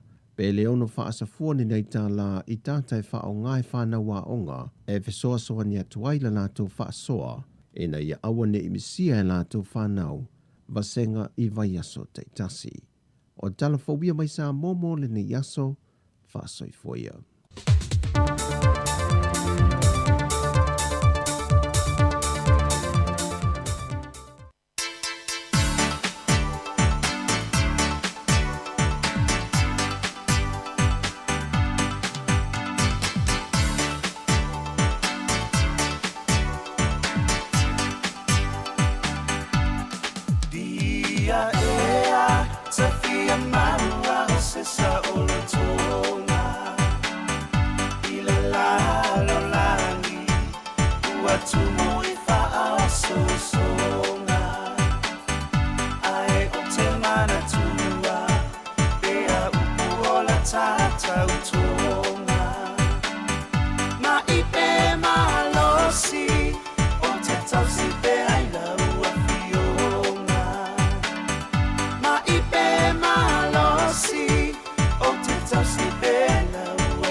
te le whaavai vai ai Aua o a sole ana E ilo ai o le tautai Uno pe a matamo e sa ili sota ai Aia e a fatia Na o ita e te suli ai Aia e a fatia Na o ita e te suli ai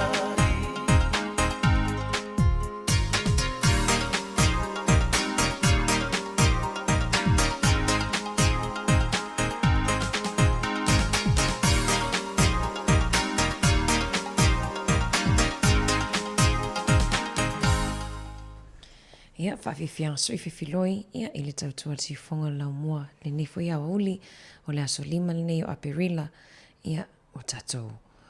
Le whai o tatou sa valivali atu foi, ia i le vei aso fō, vei aso fō i le aso maliu, i whamana tuina i foi, ia pūpanga le li whaola, ia o te ilo foi vei aso pūpū foi le mo tātu whainga ruenga, ia le tele o na, tele na whaamuta, ia nganuenga i le aso tofi, tele o nganuenga i le aso tofi, ia po le aso tofi pa ia rato ai lava se ia pa ia la songa fua ia la soma lolo ia le verso foi lea a verso foi le tu ai foi fana wa onga ma lolo mai foi nei fana mai ai foi le kwata mua ia fa ale a onga ia talo fai ia o lata foi e inisio fana o toi titi lava o mar kwata ele o lava ile a onga ia ono vainga foi le o fa ano foi sea ia po maua foi koviti po a foi ngase o mawai ia ai wha malo lawa nei o tatou mātua.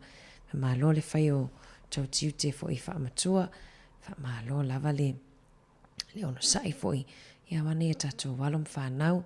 Wha malo atu fo i nei tatou mātua mātutua. Ia le ua alo le talingo sua. Le ngata i leila toro o whafonga mai tutono o whalwhai ngaluenga. Malo lawa le ono sai ngaluenga. Ia o le nei aso. Ia o te iloa atu ai ngā o huli whapene o mātou nei porua ia pie. Mo i lava o lea i le usulu le leila ia pila ngona lava le malulu mana ia la le toi ngā aso whapene o le suai a lava a vele pepe ai na ila le talo tau a inu le ipukoko o kawa uma la upua malo atu nei tatou wō ia o lo mafuta mai si nima sau vau al tala fatu Rachel Sifa i wha malo atu Amelia Famoana malo lava le mafuta mai fa malo atu fo ia Madison Tumua Naito Sala Schuster ia Kevin Swoka malo lava Luisa Unepasi Filipina Eliza Lafai malo lava ia nei whaangaloina nei tatou to asina lo mafuta mai ma le hotele mai lato litio i e tutono le mukuka ia po le fale ia po le poto malo lofo ia le olo e tau le ua i furo le ki o litio tamaititi ia oke lo matua mato ina a malo lava ia fatu whawhiwhia su whiwhiloi ia whawhiwhia i foi ia o alo foi i whainga taringa sua foi o le nea uli ia malwha malo stino alo fatu por kalane.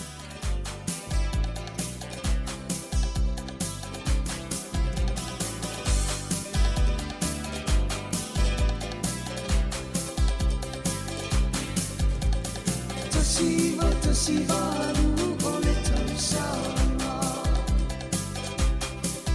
Sa whaafua se I ona tu le puapuanga O le taunuku mai o le sitima Na taula I le tauna Au e pepe O le whaama I peise a wha Au e pepe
ua whai le moto ua whai fo i le ula.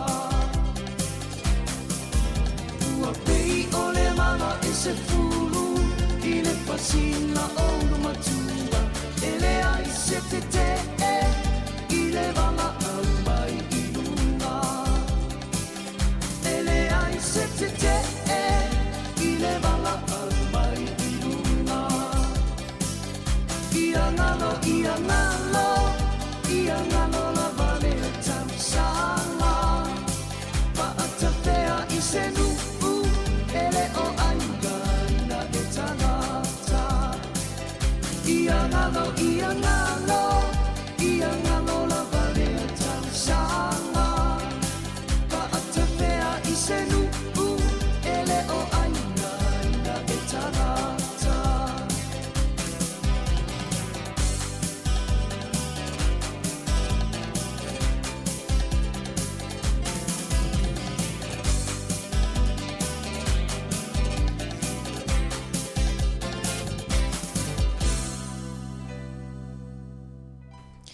Ia o le whawhiwhianga na ia whaatatau fwoi.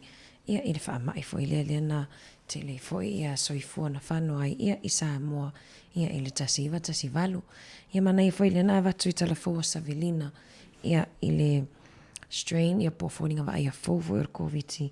Ia le wapesi nei i tutonu o Britania. Le wawai atu le na whaile saunoanga a le tato fō mai. Ia Dr. Bloomfield. Ia ina ia tatou tā pena no whasao niuni. Ia ona e whaimai e sili atu na wawele pepesi. Ia o le vainga fōle o le XE strain. Le nta ua i tatou talafō. Ia nai lo le Omicron le pepesi tele na wawe fwoi pepesi le taimil nei. Ia maolo o valo ia fwoi o se winter pito sili o na malulu. Ia po tau malulu le la tatou sa alo atuai. Ia o le vai taimi fo ile manatua o le vai tau malulu. Ia o le taimi le tele la vaina mawai fo il toa tele o tato atunu. Ia le ngase ia por fulu.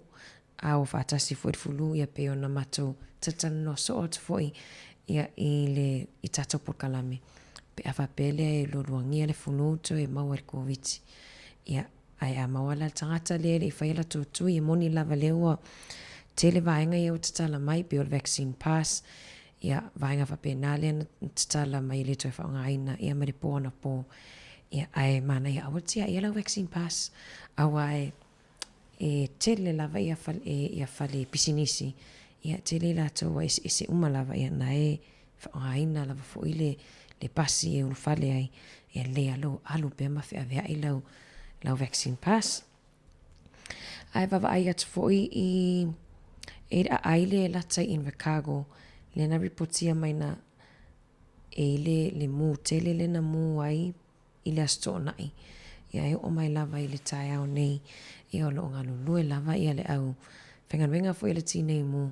Ia e tau tapeina fo i le malaya fo i le fo i vaenga. Ai paule me feololo ai o le asa whaatimu ia pe ele i vevela te lele la ia ele whai ungon vai aso le watea. Ia e talosia ia ele o talosia ele a whaina ini soi fo nisi ia i lea foi ia foi vaenga a ia ona ma por kalame a masani la val nei maleu se Savelina ia solua ia ai ona o nisi foi vaenga o le mfai foi ona o mai foi leu so ia le o tatou tatana noa lava i lungo le Zoom.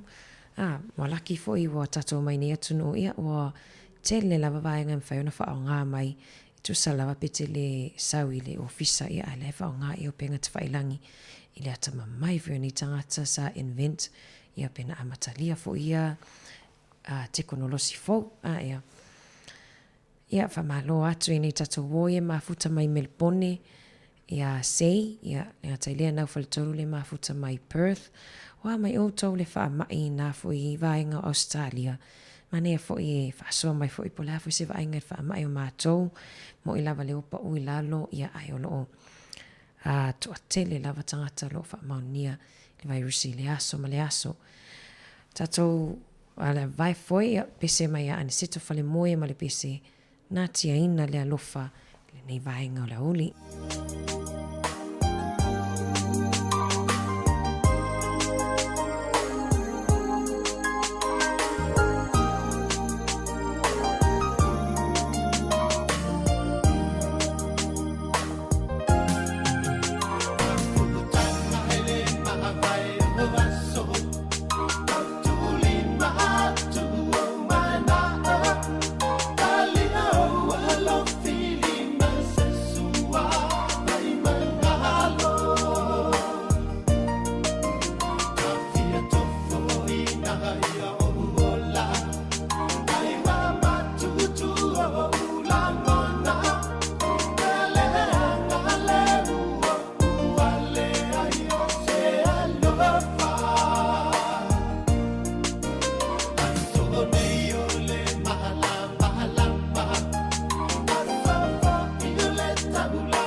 Love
ki su a yusan ia male pese o au o le Samoa i oe po le ala vale Fiolai New Zealand ia le ai e sasau lava le po lo tangutu ia upo le pese ia mai le tamaitai ia egi sua ia tasfele tamaitai sa longongo afu ia na ia ana fatunga ia fo yaso ia tato ia fo Samoa ia toi fa malo atu o toi luas minuti ona talo le tulai tasi tali tulai tasi ia ona toi awinatu leo tatu telefon fa mutai fo mal tatu tautua i lungo le tatu wala leo e mana ia yo nei tala ia mana ia fo ia vatu ia e longo pui li e fo il tatu atu no e winga fo ila lea o le talosanga nei pulea onga pulea sosia pulea onga ia leo lo fa puleina lava ia pulea onga i le numero fanawa onga ia le o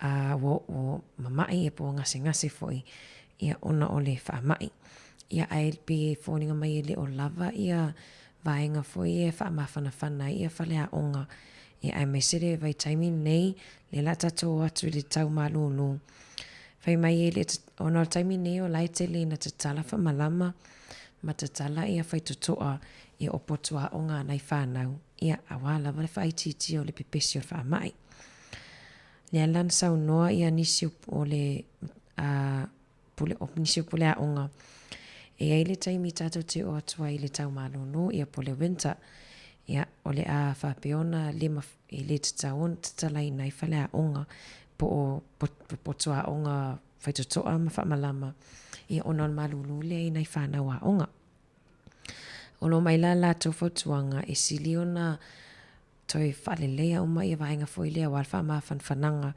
o potua onga nai whanau ia pe e ti foi le hita ia po masini foi e whamafan whanai whali ti i le tae au ai le i o atu tamaiti ona atu leo leo whanau a onga ia ai lau mawhana whana ia ona mwhailo leo ona tatala foi lea ia whamalama mwhaitutoa ia whaititi ai foi le pepesi foi o le vaenga ia mawhata waina ono o la tola vai fautuanga ia tu ia tatala isi vaenga foi leo tato molimu mule ai tala le mulava ia ai fata hua pele fai tato ufi fofonga ai me se nai whanau foi ia le vasenga whaanga inunga mana nei fautuanga ia au foi nei ngalo ia tato ufi fofonga e mese nei whanau ia pe a atu fo ia o onga ia whamanatu whanau ia ufofonga le ngata ilea lau whangu vai ia e manatua lava lau whangu vai e te inu ai a wane i toi share ia pe toi share atu ia lau whangu vai lista maititi alo whatu i le minister o whale mai leo mafuta mai alo whatu tapsoa tonu ia nawa umona fai lau pusta na esa uni e fai rutu ilona fa pe a fa pe a ista tutu ilona fa alo fatu po kalame fo tina Erika ma oe ia ele fangalo ina ini tato wompa anga ilunga o le tato ala leo taulanga tanga loa ma le pese faiva o le lau niu fa fefia toi fo ile nei vaenga o le tato po kalame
faiva o le lau niu ia mai a taulanga tangaloa ia whawhiawhia toi fo i le nei fo ia wauli. O toi sfu minuti on whaamuta ila tato tautua ia ilunga o le tato wala leo. Mali fo i o nisi fo i o tala i vava aia toi fo i lunga o le tato penga te whailangi. O si tia mo lunga wa te lene numero tangata ia wa tau whai o atu e whaatau mai ta avale fo i lea e ola le tisi. Le vava aia toi fo i li poti. Li poti a le Moto Industry Association whaali ai e silia ma le luas fultasi afe ia ta avale ia alu le tisi. Sa whatawina atu i tutono le masino o mati. Whamai o sili atu le numera ia whatau ia ta avale whatau ia mati le mas tausanga nei na ilo o ke topa le tausanga i lua fes fuluvalu. Le ana o le whaafe tolu se lau fitus fulu whata avale whatau ina atu ai. Le lau te wawai atu utoi le whautoi Mailis Campaign 4 ia awala ta avale ona whaititia fo i lea o le kapone ia po le carbon dioxide ia lea e mafuaina le anga le tato e whale tono ele swing o le tau ia po le climate change. Lea laiva vai atu ta avale fo i fully electric vehicles ia po ta avale o la le tisi e fitu wafe 5 se lau ta la ia le tau e tau ngofie mai ai nai lo ta avale e high emitting cars ia po ta avale fo i e tele kapone e produce be whaasawai le wha mai e sili e whaafe 5 se lau ta la e tangwa tātu ai nai lo ta avale ia e alo le tisi. Tolo ia ta avale ia na whatawina i le masina le watea ia o ta avale umamo o ta avale pito sili o na tele on whatawina na masina le watea le top 3 po le tolu pito ilunga ia mo ta avale fo i piki apu ia le vaenga le Mitsubishi o le ta avale o le Ford Ranger ia ma le Toyota Hilux ma tautia fo ia tau le penisini le wai le taimi nei wa e mo i lava leo na o mai lalo ia nai pasini ia ai le o e mana ia fo i o telo fo i tele fo i tangata ia wai lato wai ia tatu tangata Samoa le ua whai on whatawina fo i ia tatu ta avale le tisi e pefe on whaarongolongo mai fo i ana leila le sa talo atu fo i matasi wai ai fo ia tangata Samoa ta ua milionea e mese la to ia wa whatawina la to fale motu ia pe umant tongin mo kesi ia tangata mana ta ua milionea ia teila fo i la to ia no mafuta mai ia whaftai lawan mafuta mai ia whaatauto ta avale nai ele toi whatau e sau penisini se fe fo ile o tato swing o le tau ia lenga ta ilea ia mana fo ila e charge pe te lo fo mo fo fai faso no o tato tautua ia e heila vanisi e fia malangolango ia fo inisi e pe e mahaloa ia la tole ta avale penisini ia ai ono tato taimi ia mole atulenga nga whaftai nei tato ta matina matutua ia leana mafuta mai la veltaia ona leila le tu lai fitu se ia pa ia mai fo ile nei fo i taimi o le auli whaftai la valo mafuta mai ma lau lango mai fo i ia i whaasalaunga ale si ufonga lau mua ia o te loa a whai o le a foi sa fa fonga o le tau lau ulu foi se fa matalanga ia pe o sopolangi se tala ia malu a mi fale ia o tau finangalo ele ai e poto la valtau tai ia ai le atoa leo ilona vaa ia fa mangalo foi se leo o le auna ia pol tau tua foi le ai o e lava o le matua faitama ia e mato te malu ia iso stafa ia e lo fatele atu lava mo o tau fa manuia le atua fuafua o mo tutoi o le nei aso ia o tato lunga le YouTube ia ma le tato Facebook ia tato eva tu lava se ia paha ia le tu la e lua.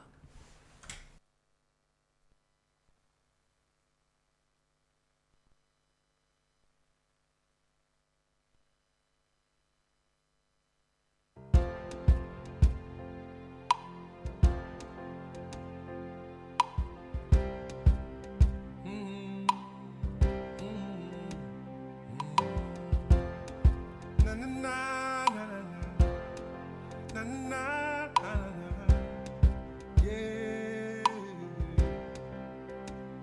pala pala malulila na ina pili ili mai etena fa ai na olalo enga tai no to atu se fu sola I te pai se fu ili to ole to e ina le tele to o mo wai na tele lo fai telling se le talo na le o maloi ele sa o sa fico me lo to li o te langai o me wa e mo to fai tu wa o I man to ai na pune si o to li to malile fa sa vili mai se fo sa vile tu ana se isui to silo tilo fa fo na lo nganga o matala umanota sa olo tolo ui tu malo tu pulanga ana tula I maia o le tai milene tato e fe mai le fale mo se vai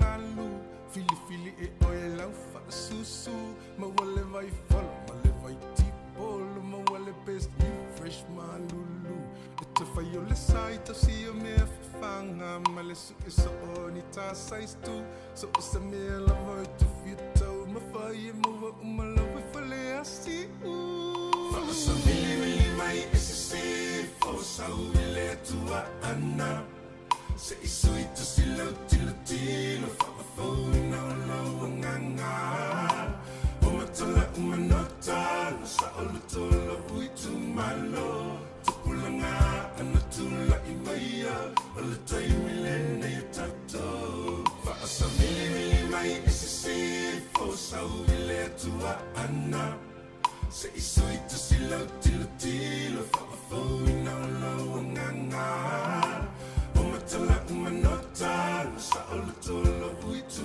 malo pulanga ana tula I maia o le tai milene tato ali I mawhai pule amata mai mga manuia ia mawale tofa faale tua feel fanile nuku mafia fia ia to aloto tu maule tatalo ia manuia mau faiva I ola pule tonu e fai so o se tonu mo tama ma ainga Fasa vili mai se fo sau vile tua ana se isui to silo tilo fo na lo nganga matala umanota sa tolo ui tu malo langa tula I maia le tai milene tato sa vili mai se fo sa vile tua ana se isui to silo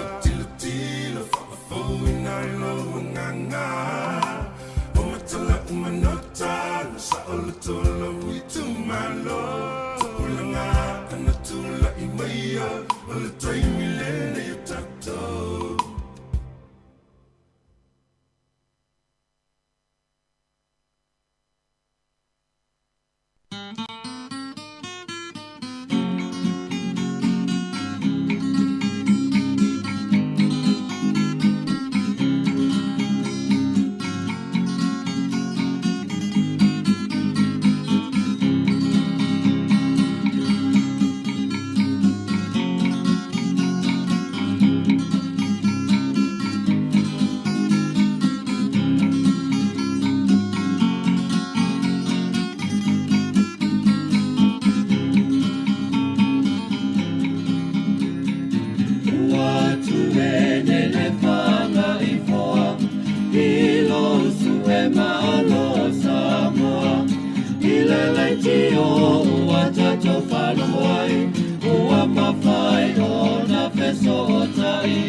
lau nei o le whanga I pāu. Uai loa ai e a tato whana, e sa I lima lona I matua. E ai le simfofo mau le lau mua. Uala lau nei o le whanga I pāu. Uai loa ai e a tato whana, e sa I lima lona I matua. E ai le simfofo mau le lau mua. Ola tai o le tole nei, walai o le tato penei. Ia so le pongisa, o mea umana whaingata. O nei tā sanga ua tato malia mai. I nei manui a ua tato maua mai.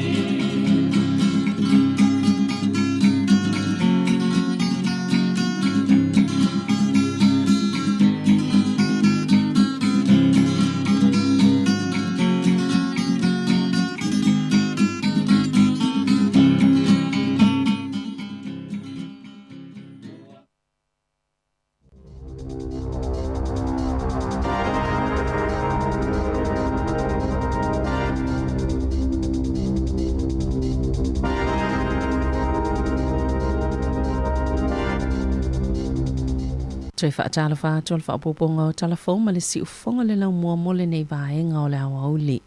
Wasuia nei le ngō le au au nanga le Wellington Community Trust I le Wellington Community Fund o le mafua anga o le suinga e le whaapeo le awalo lo whaatino I la lato ngā luenga pe ua suia fo I foa I tautupe po Krantz. Ai ona ua e se tō whaal wha la potupotonga e whaieni suinga e whaafo wailo lato ingoa. Ma la lātou whaailoilo ina ia tangi atu ai I se isi suinga e sili atu la lātou whaala potupotonga ai maisio le au nanga. O le Wellington Community Fund o se whaala potupotonga tu tasi e whaasoa ina atu le silia ma le 2 miliona tālau tupe fsosoani wha mea lofa I tau sangata I tasi le ito malo Wellington mo whaala potupotonga e tālo sanga atu. Wa ioi o na molianga le tamatala vaule na maaliliwa I nisi tupulanga se to olima o na ole ave taavale whaatamala. E se fuluiva tau sanga le matua o Tyrese Fleming. Na ia ave ina le taavale, ai whaato alua aso talo na mauolo na laisene yeitu tuunga whaapitoa po le restricted license. O le asono au kuso luafe lua tasi, na whetau ia le taavale na ia ave ina masepousi maa. Na fufonga ina le mta upumale ioe ngā Fleming. Iona molianga le whaamasinonga mawalunga I timaru I le tae awa na leila. Sa ta ua le whaamasinonga I whaapea. O le pōla valea na whaataua I Fleming ni pusa o le long white vodka. I se whale whaataua I awamalosi, maanga ilo I se paka I timaru, leana potupoto ane I aila lātou vaenga, ma inu awamalosi ai. A ole I filosofi le taavale, mamalanga ai. E to otasi le tamana I tutono le pusa I tua le taavale. I ripota le whaamasinonga I whaapea, o ia lea na vili se tasi o la lātou pāsese, ina ia whai a Fleming e whaasao sawa le taavale, e le vau le se lau se fulu ma le se lau se fulu 5 kilomita le ito la. Le sao sawa na malanga I le taavale, ma o le tumo le pāsese, na whainga tayo na ia tau fiofi le taavale se tasi o a whenga, ma whetau I elo ma se pousi ma te le, e to olua tamana pa u ese I whafo ma le taavale, Mana malili umal pāsese le taimina tupo I le whaalavlave, o le asolua sifuluiva Iuni e tō laulau I le whaasalanga o Fleming. Wa whaalia le whaatonu sila rusoifua maloloina Dr. Ashley Bloomfield, e mata I tūlele I lava le suinga fo le vairusi le XE COVID variant, ma ua lapata ina fo I le whaioni fofuanga tāla whiangai, e ono whaatino ina, pe a whai ai o mai ine usila, wa tā ue whaapese 10% mawalunga toa le pipisi o le swinga fo, po le new variant, nailo le Omicron, malo utule matai mamata I tūle le ia le soifua maloloina, I le lalolangi. Naulua I maua I peritania le asus fulmaleiva Januari, mai silia maleono se lau tangata na whaamaonia, saa a fiai, o le XE o le tu whaatasinga o isi vaenga po strains, le BA1 ma le BA2, leo lo ta amilo I tutono New Zealand, na whaalia Dr. Bloomfield. Ele iwa ayalawa I New Zealand le suinga o le vairusi, ai ua maua I nisi o atunu I Europa, ai le tele. Ele o tui titi alava whaailo le tele o ngā luenga o lo whaasala la wina, mo whaamawina, O se taimi pito sili leo na tele ia vanoa ngalwenga e whaalau iloa ina, e 2% na si iti ele numero whaasalalau le masina o mati, i se whai numero pito maa walunga pe a fua le masina o Februari, ai 2% na ola pe tupo ile numero o avanoa whai ngalwenga e whaasalalau ina ili tausanga, e tu saima whaamaumau ngale siik. Le upenga tawhailangi e lisia ia vanoa whai ngalwenga na ta wele pule Rob Clark o lo whaawawina bea le sailinga ni alato fo itanga tawhai ngalwenga, tele ngalwenga, ai le ofesu ia ngalwenga tangata e beona masani ai, ma ole ala leo le tele olu itau fia ngai ma company. Ile sailinga ni tangata whai ngalwenga, masao no fo uta fo itanga tele fesu ia i o lato ngalwenga i taimi whainga tafa penei.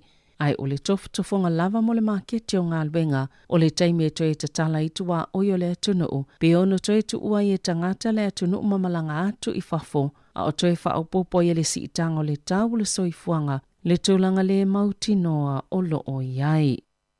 Ua mole mawina le telengese ma le tuwai o le si iti o le numero fale whaatawina, ma ua mole mawina fo ile toe fo i o tau fale, i le tūlanga sai ai mua mwai nisi o vaenga o le atunuu, e tu sai ma whaamaumaunga ale koa logic, o le maululunga o pasene tulu i o tupe, o le mamafa o aia inga o tupe nono mo fale, o le lenga fatia tangata o tau fale, ma ua sile atu fo i ona no whamata ala a inga i tūlanga tau tupe le taimi nei, ua maa fo i ona tuwai le maaketi o fale, ma ua pa u se fo i numero pito maa walalo, pe a fo ele se fulu iwa maa sina wa tua nai, i whaamaumaunga le core logic, le house price index, santa uai, e o te sima le 5% na si itia i le maa sina o mati, pe a fua i le o te sima le 2% le maa sina o Februari, ma le tau maa sani bo le average o tau o fale le atunuu, e tasi tesi male o wha miliona tā la, e silia male 2% si tanga whaal tau sanga pe tai, e tolu tesi male 1% i tutono masina e tolu,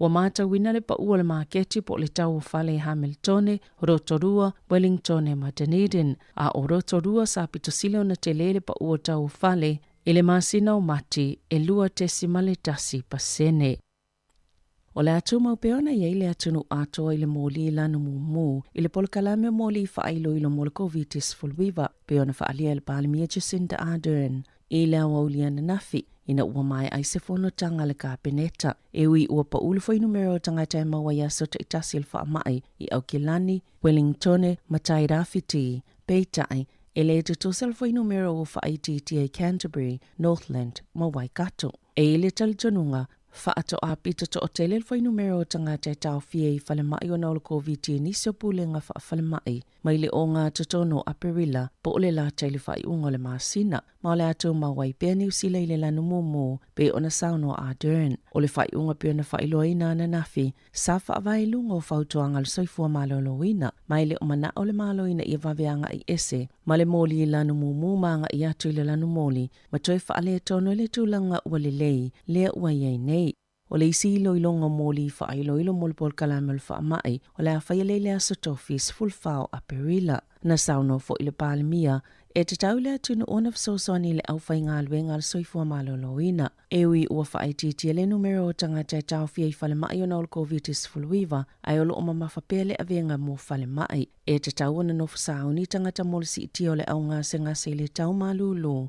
Masaya talo sanga ina ile atunu ina ia whaitu i pui lo na tolu. E silia maleiva feiva selau tangata o mayana na fiua nga va amole whaingo tui lo na tolu. Na taua Dr. Ashley Bloomfield. Saya tauli mai nani whautuanga mole whaio se tui lo na whao le vaila ao le whaisa. Maole atu ina atu i ministai se taimia le o tue mamao. Na taua Ardern. O lo otu maupeo na iei wha amau mongo New Zealand. Mole COVID-19 fuluiva, ile saufa inga o atunu e pito sili o na lelei le puipuinga, mai atunu e lelei o lato wati na enga. Ai olo ieni ngā luenga o lo ta pena moni silava suinga fo o le virusi, e ono alia e mai. O le lapata inga le palemia, e ono to ieni si suinga o le virusi e tula e mai se taimi o iluma. O le sole ua le to e wha mamaluina ile wha o nganga o ni pasi mo tui puipui po vaccine passes. Ino fuanga ise ulu fale iei tangata, vanga na ini wha la potopotonga, po o ni pisinisi, o lo o mana na oi wha a wau pea, o lo o wha ata wala wale tali pupuni o fufonga i totono fale. E to ofitu neu vai pisinisi mani a inga vai pisinisi ua ofia I te tono le lisio I la tau. Ua talia ina mawhaaulu whale atu le Business Hall of Fame I le nei tau sanga. O I la tau ia ua maua e le tūlanga atina ai pisinisi I le ngata I te tono New Zealand ai whapei mātunu o I whafo. O lo o awhia le alisi se tasi o tamali I Samoa, le sunga ulu mo tua ai ono, le ulua I tangata Pasifika I te tono New Zealand, na whaamani ina I se whailonga le Bachelor of Computer Science, mana mua fo I au sia mamai alo na whailonga le matua o whaiva o mata uptau pisinisi, po le MBA, o le sunga ulu mo tua ai ono, na whanau I Samoa, mana whaau Sofia o ia, ina ua vaai se masini mua lava I New Zealand, na whaapolokala me nei le calculator, I se whale o loe whaatau nai masini wha LTC Dunedin, na whaavaina ai ono le kampania ta ua le kokita, o se polkalame masini whaate konolosi, masa muli ane, a vea kampani pit tele I le lalangi o le eitu ainga o au nanga, na whaatau atu le kampani I le luafes fululua I le Epicor, o se kampani I le Silicon Valley.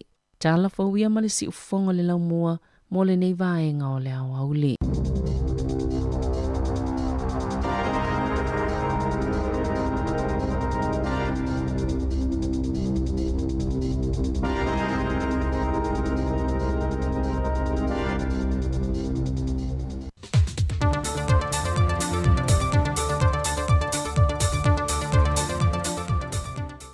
Toi whaatala whātu le se whongo le mua mai Samoa, e se isi le nei wha o poponga o ana tala whau.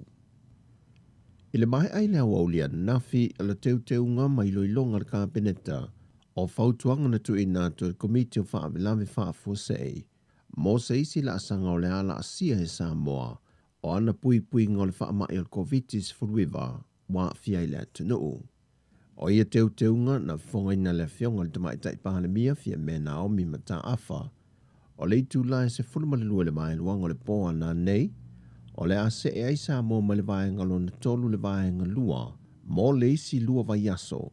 Se o antu la so se fulma le iwa a perila, lua afe lua se fulma le lua. O le teunga o ia la asanga ua whaata oto le kāpeneta. O le atata lai pisi nisim whale o loa mai le aso ngafue o atu le aso toa nai. Mai leo no le tae au, e tāpunia le lua I le awa huli. Peitai, o le awha wau peo le tāpunia ia au onanga I le aso sā, e pe ona iai I le taimile nei. O le atatala fo isau ni ngā lotu, whapea fo isau ni ngā maliwa a inga, ai whaangata I le taitolu se fultangata I te tau o na whaatasi iai. O isi whaapotupatonga I ese mai le lua lea, e na o le tai se fulma le lima tangata e whaatanga. O le ato e te tala fe malanga I ngā waa lalo I le waa o polu masawai, mai le aso ngafua I le aso to'nai, e tu sa ai mai a ingo le la asanga lua. O le awha a waupeo na tāpunia o ngā uma I le atunu, mai tapu le whaata wina o le awa malosi. O lo wha malosia fo I lalo teunga nei, le whaatanga ina o whanau I lalo I fo le se funma le lua tau sanga le mātutua, o na waaia I no whanga whaitele. Fantasiai, mai lātou ele I whaia se tui pui. Sau no le whionga le tamai tai pālemia, o ia teu ngā sila I ere kāpeneta, o a fua I lunga le soi fua whaatasi o le atunuu, ma le siamo le whaamai. E pepalanta mai o whaamtalanga e whaatatau I whaamaumaunga o I lātou wa a fia le whaamai o le COVID-19 fruiva I Samoa. Wa whaatulanga mai e le teimi mulimuli I le whaopopole o le sela wono sa fulma le whaa.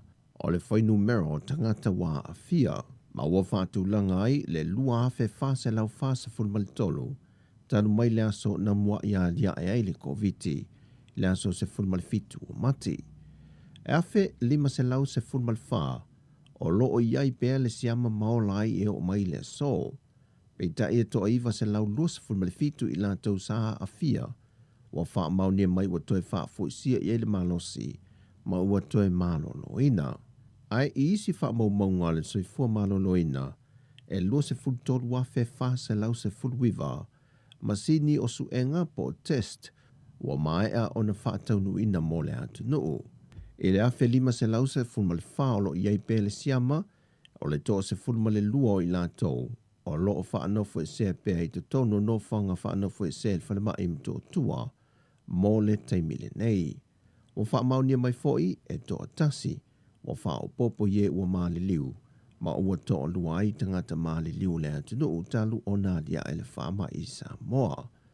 Ai ole whaatatianga vaitausanga o loo iai lea a fianga ma whao popo li teimile nei, o pepe e o atu le whaatausanga le mātutua, o le vaitausanga lea e leo anga vaa e mō se tui pui pui.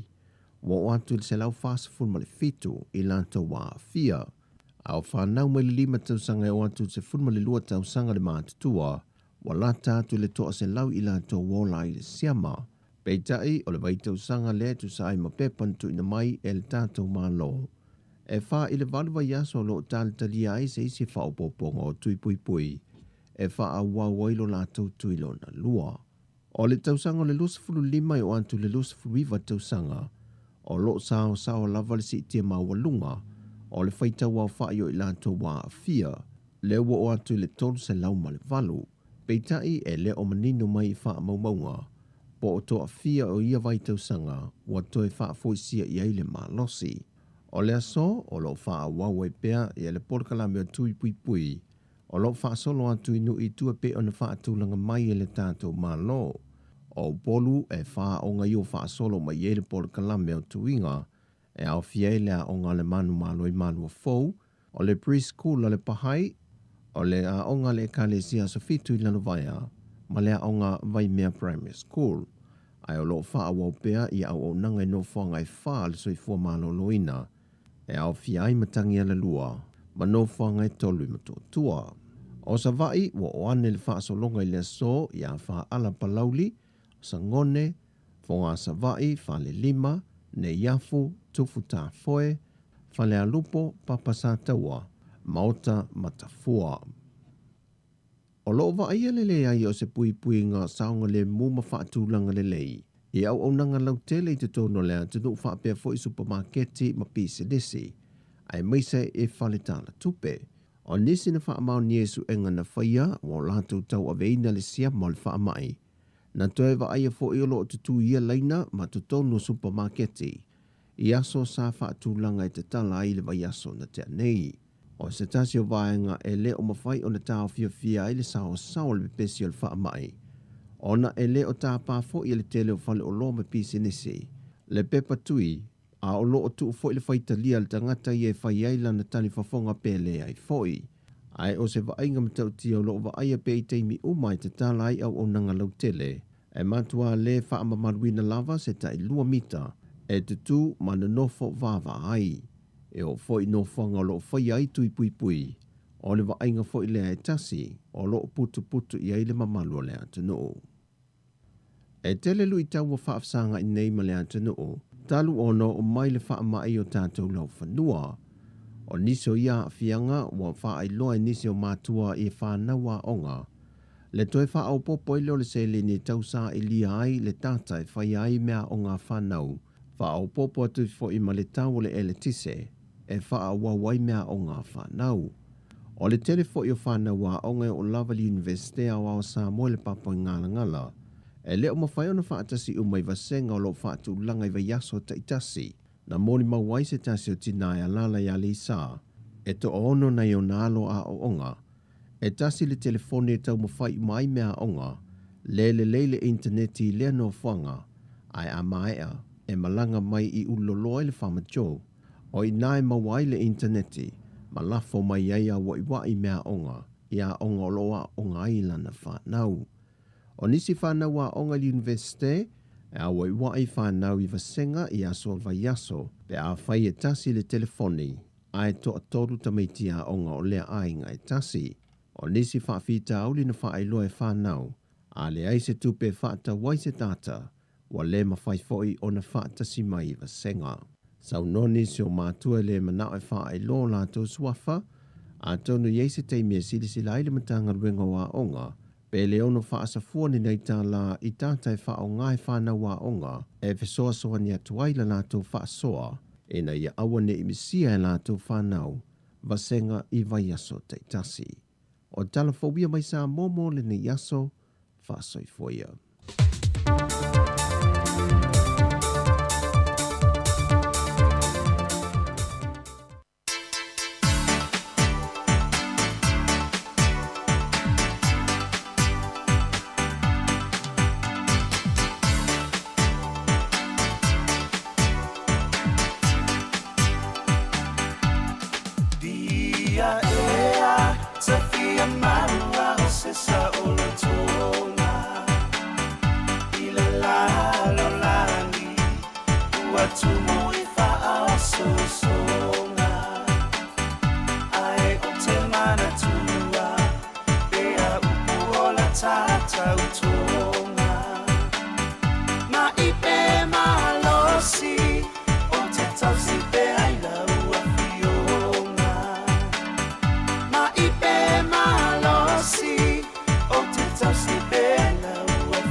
aua o soleanga e loa I o le tautai uno pe amatamoe e sa ili sota ai aya e a fatia na o ita e te suia aya e a fatia na o ita e te suia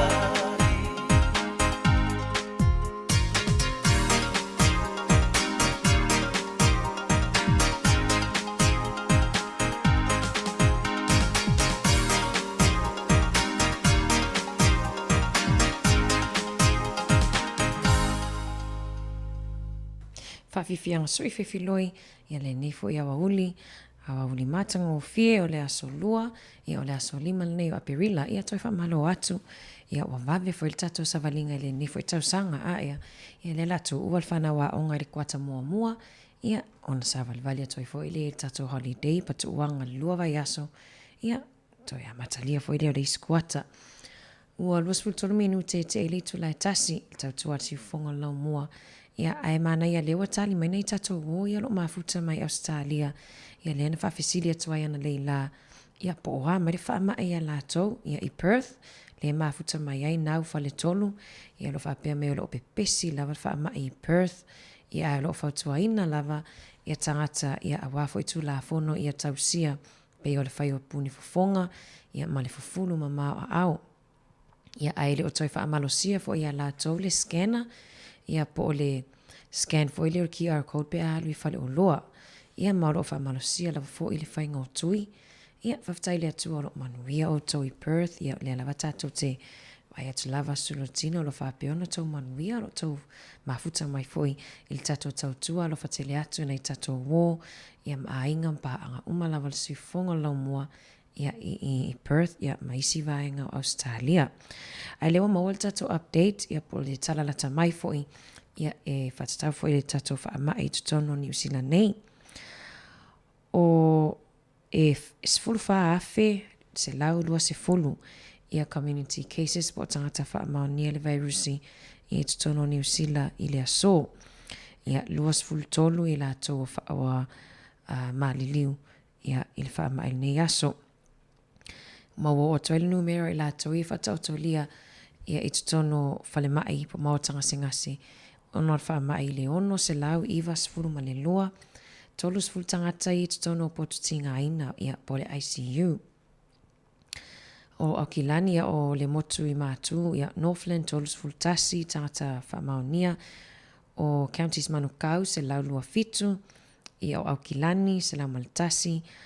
Waikato fitu sfuru fitu, Bay of Plenty tolu sfuru lima, Lakes sfuru malfa, Taira fiti I lua, Hawke's Bay lua sfuru malevalu, Taranaki sfuru tasi, Whanganui to a wha, Mid Central lua sfuru tasi, Wairarapa to a lua, ia o le Hutt Valley to a sfuru male lima, Capital and Coast ia po tato sfuru male lima, Nelson I Marlborough sfuru maltolu, Canterbury fa sfuru male iwa, ia South Canterbury, to a valu, ia ma le West Coast to a lima, ia ma le tui saute luas fun ma le iwa, ia pe fōlinga mai lea ua to e alu fo ilunga nu mera mai ana nafi, mea ana nafi lea sa se fulu afe lua se lau ma le lima, ia le wa si fo ilunga nu mera nei aso, ia o le alunga lava leo le alu ia le o langa ia tatou, ia I New Zealand, ia ai ma nei fo I nei tatou, wompa anga le mafuta mai fo I tutono o falfainga luenga, e I whawhanga nuenga le mafuta mai ia watu I tato lo whaanga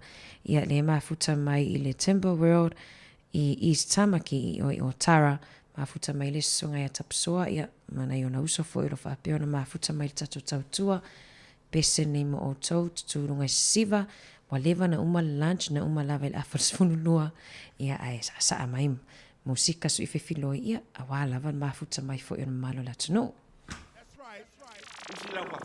It's my hometown, baby. Representing.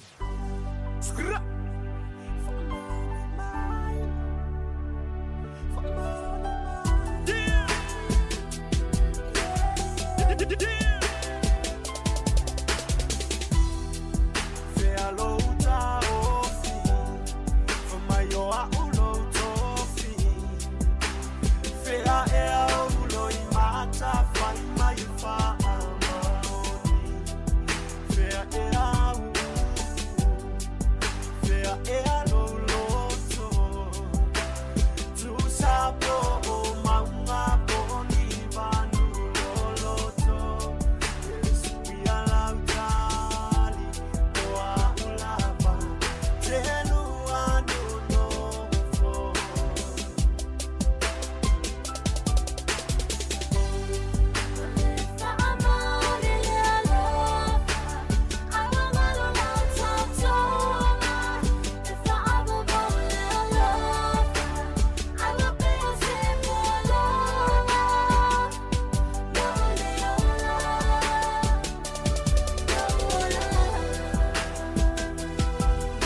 tawa, sina tawa, sina tawa, tawa si, tawa.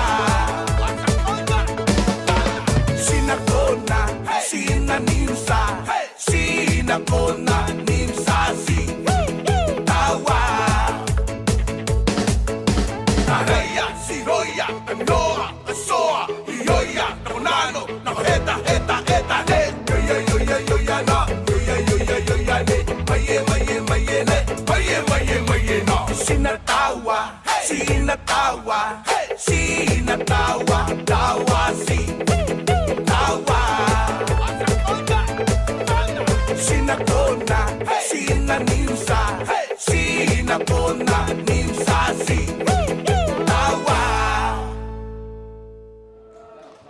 Ayo sangan daw para januay minte mewa sana. Go up. Ayo.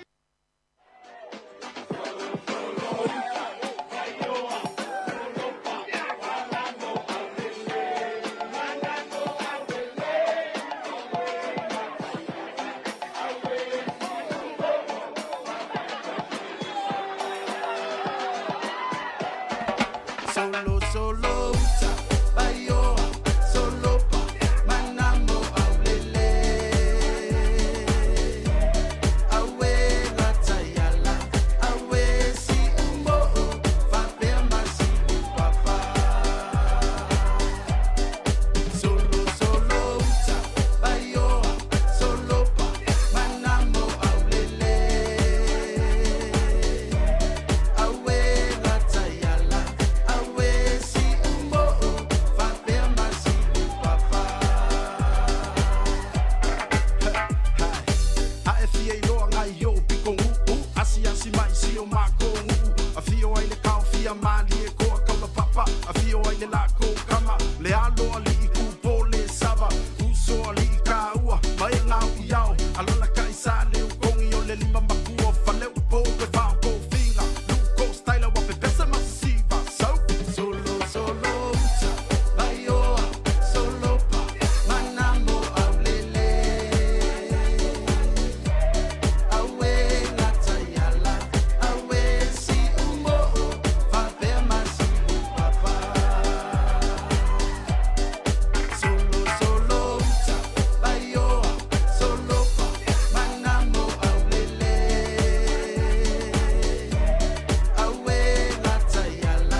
Welcome to my new white lady, ever. City I ku, this is still sila Samoa. Aku white sao, o Aotearoa, sao.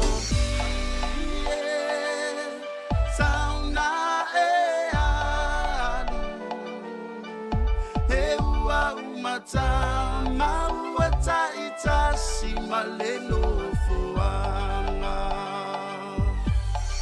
Solo, solo.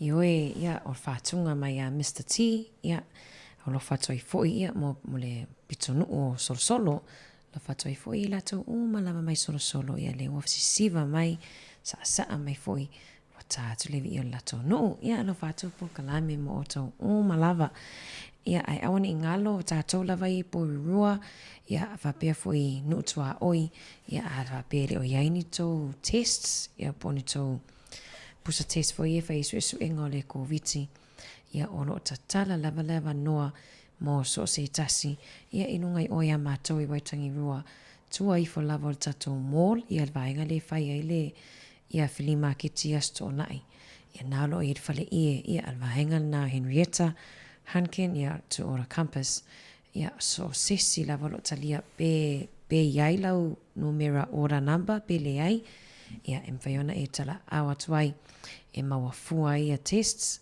ia na fesini atu lava le teine pe toa fia tanga tau ainga ia fua ile au mainga o tatou tests wale nau mwhaifoiona o atu foi au ki lani whai ungo vai aso le watea ia o le whai atu I nisi foi o wole no foi maangili ia o le whai atu I o le ile avanoa maua ia test fua ia tatou ilo nei porua I ma Wellington I lava vaenga ia mwhaiona o atu ia ile tutongi se tupe alai pe I ofo mai latou fa mai le ai o latou e tolu sfulu luata la ia ile pusa test ia o tele mauti noa la ona o tatou lava I Wellington ile tele vaenga manofuanga ia o lo mwhaiona mawafua ai ia sefe mai e fo il tatou se lini ia au tele lola talo fai a nisi vaenga o kilani pe a whapea I whaamaonia ile ia talosia ia mo se whaamama avinga mo I latou foi ia o toe luasfulua minute o Natale o le lua ia I le tautua anisi ufonga lau mua ia ai lau ufifonga ia manatua lewa le toe whaongaina tatou pasi I le tele o vaenga ia ai lava ia pisinisi o lo o whaongaina lava le vaccine pass ia walawa fo I le puipuinga ia mai le whaamai tatou watu ia vania oi whamalu atu ia te waka ia malatou pese I le manu Samoa ia pale aulea tatou ia le tele la mai man malo I ta alonga alo fatu alu le manu Samoa tama toa tama alu le manu Samoa alu male ato iai alu le manu Samoa tama toa tama Wa e whaali I le lalolangi le loto tele polo watu nuu e mafuai le malosi male mimita e toia titi ai tanu le fasinga o le liona e lai titi ai maini famawalunga ai le pasifika e ese pasese ile ingo Samoa e ese pasese le sui mawalunga Samoa alu le manu Samoa alu male ato iai alu le manu Samoa tama toa tama alu le manu Samoa alu male ato iai alu le manu Samoa tama toa tama vai iai le lalolangi lo loto tele polo watu nuu e mafuai le malosi male mimita o le melilo o lo te talo o mawai tele o melelei e lai titi ai maini famawalunga ai le pasifika e ese pasese ile ingo Samoa e ese pasese le sui mawalunga Samoa alu le manu Samoa alu male ato iai alu le manu Samoa tama toa tama alu le manu Samoa alu male ato iai alu le manu Samoa tama toa tama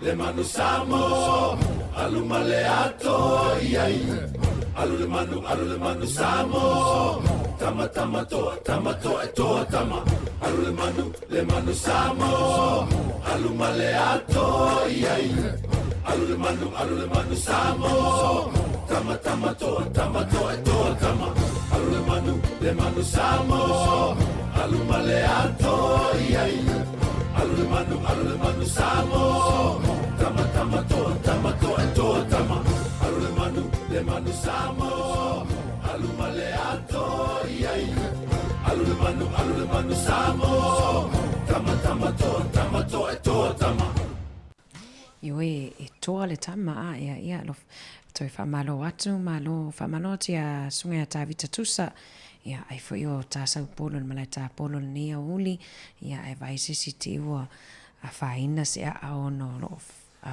whatimtimu tātou lo whātu lau pepe pili yoane, whātu pokalame lau tele tokuma, ia lo whatu ea tailo au le mafuta mai pa Mr. North, whaftai le mafuta mai, e nei tā lei e whatu atu ifo la vailunga le taimile nei whatu tau fo i le fo na utala no atu fo i whaso atu fo i le mu fo i le ale tamo whai lava nei tangata i e whaingan wenga lau tine mu i e tau tine al taimile nei le sa a mata mai la sto nai ai le e wha e ripoti mai pe oana le la le na va ai se drone i a po la fili fa Samoa ina le sa fa so mai le tunu ia o vale le fili le fo ia le peni camera le o lungo le alwanga i lunga le lang ile ia ai le va vai atu pe o le tau fa le tunu inga luenga anai ia fo i le fo mtanga luenga o tine mu ia ona le tau le o mai la tau helicopters ia po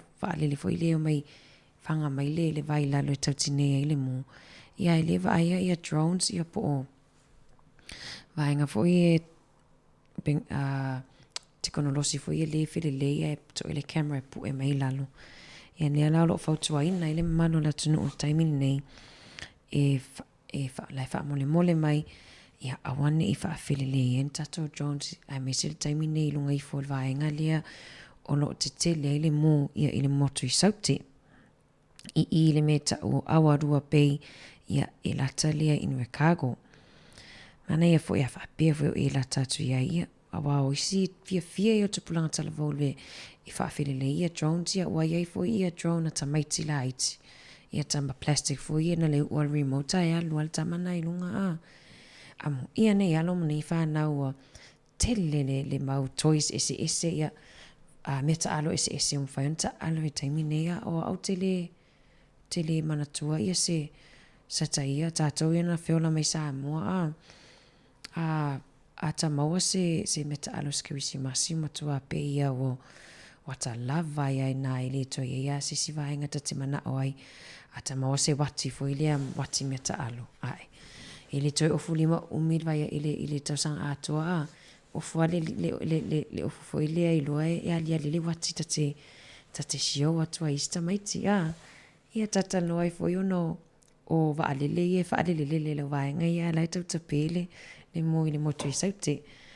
Ia wato e sfuli mami inu te whaamuta fo ile tato tautua inunga le tato YouTube, mal tato Facebook, ia e whaawau lava ia whaafifianga su i whiwhiloi inunga le tato Samoa Capital Radio app. Weino ma le pese sa mai e le pese Samoa ia whai me lau siwa Samoa nea oli.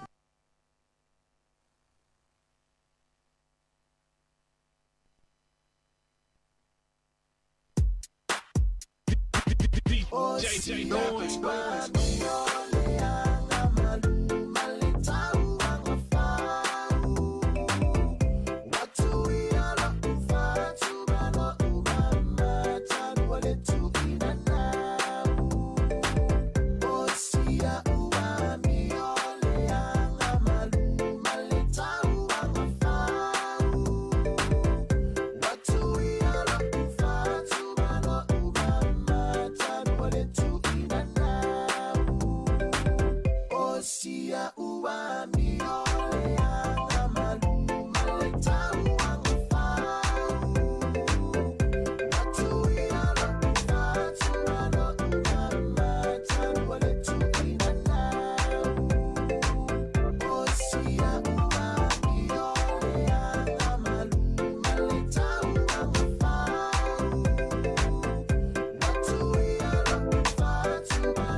ua mio le anga maluma le tau anga whau.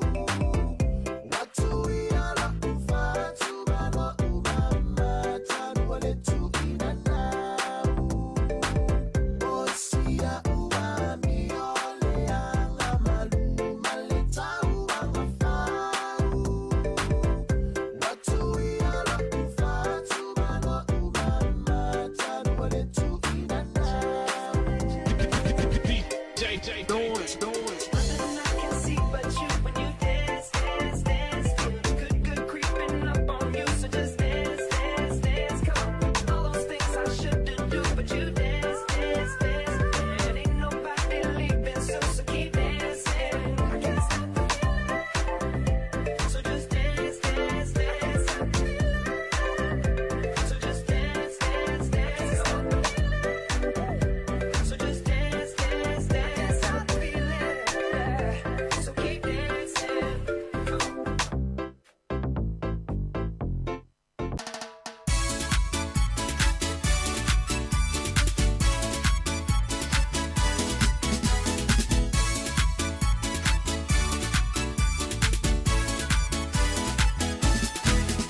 Sole, sumai, se o me tato wo, tato te le Pacific love, if I mai on a ball, le apatuna, ele lolo, it's a le mai for yai, ever mai, ever yen for ti I no vai vai, yati, ties, tia, seka, pisa, musica te fiai. Sauma mai lau panga, wha manga yai lau e manga, e uma ole polua koe foi e kufisi oe wha ma whangawhanga, yeah, ale ai foi ole ngā, koi sau kasi ma whangawhanga, wha seki ai au fika ole ua kui mai ole musika. Put your hands in the air, yeah, yeah, and move your body side to side, yeah, yeah, put your feet on the ground, shake me on the round, move your body, shake your body, jump up and down.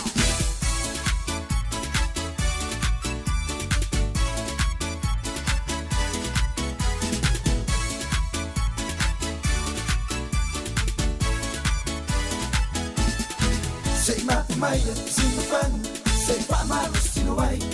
Make it kasi, make it was so let's say 544. Fayo lima, fayo way, bea F na malaway.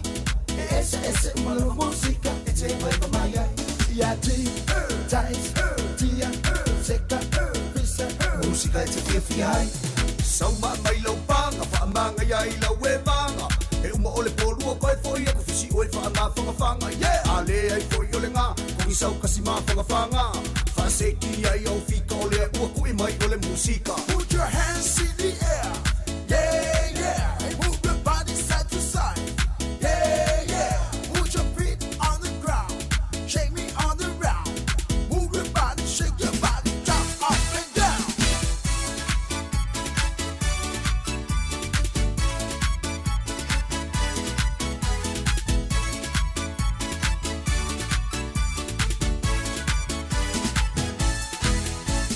Sauma mai lau panga, wha manga yai lau e manga. E uma ole polua koe foi e kufisi oe wha ma whangawhanga, yeah. Ale ai foi ole ngā, koi sau kasi ma whangawhanga. Wha seki ai au fika ole ua kui mai ole musika. Put your hands in the air, yeah, yeah, and move your body side to side, yeah, yeah. Put your feet on the ground, shake me on the round, move your body, shake your body, jump up and down.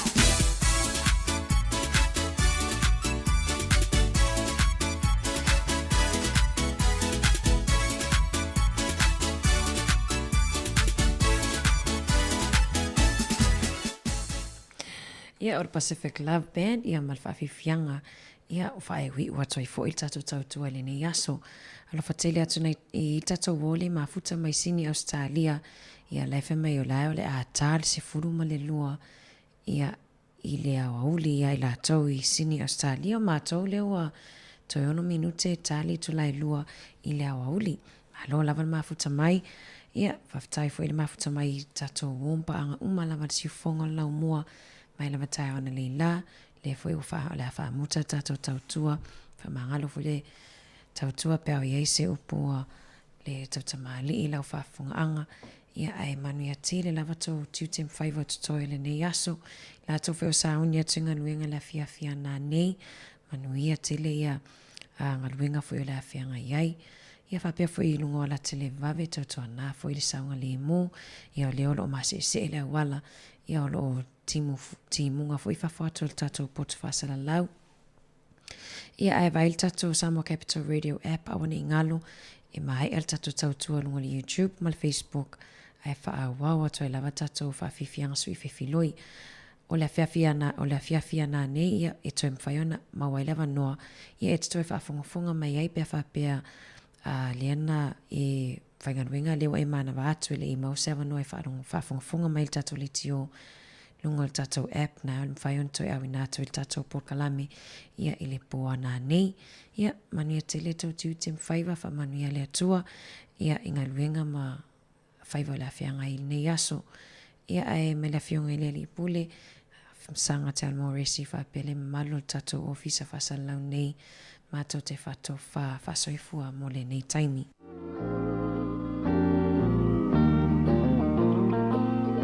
Tumaile a autaru lewa ma whaatofa le fo ole alo whaya ngia i o tawa ua umane taimi ale whaafiafiana le a fo i le roia Samoa nei si ona no foa to fa Samoa lo ua tunu e to atasi tumo i le fia fia ma le fe ala fani sa i le mo te mauna lo male ana maru awasi e tama lolo o tau fa atu tu umaile a autaru lima ma fa atofa le fu ole alo whaya ngia i lo tawa ua umane taimi ole whaafiafiana le a fo i le roia Samoa nei si ona no foa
Tumaile a autaru lima ma whaatofa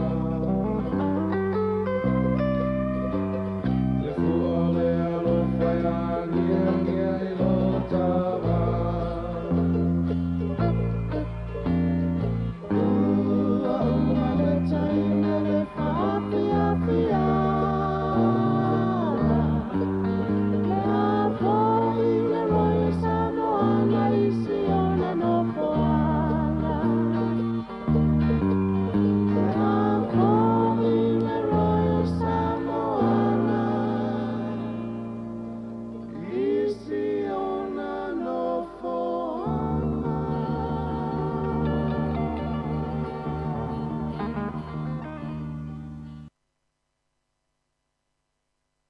Aue lilo mai a vai sau ni folau.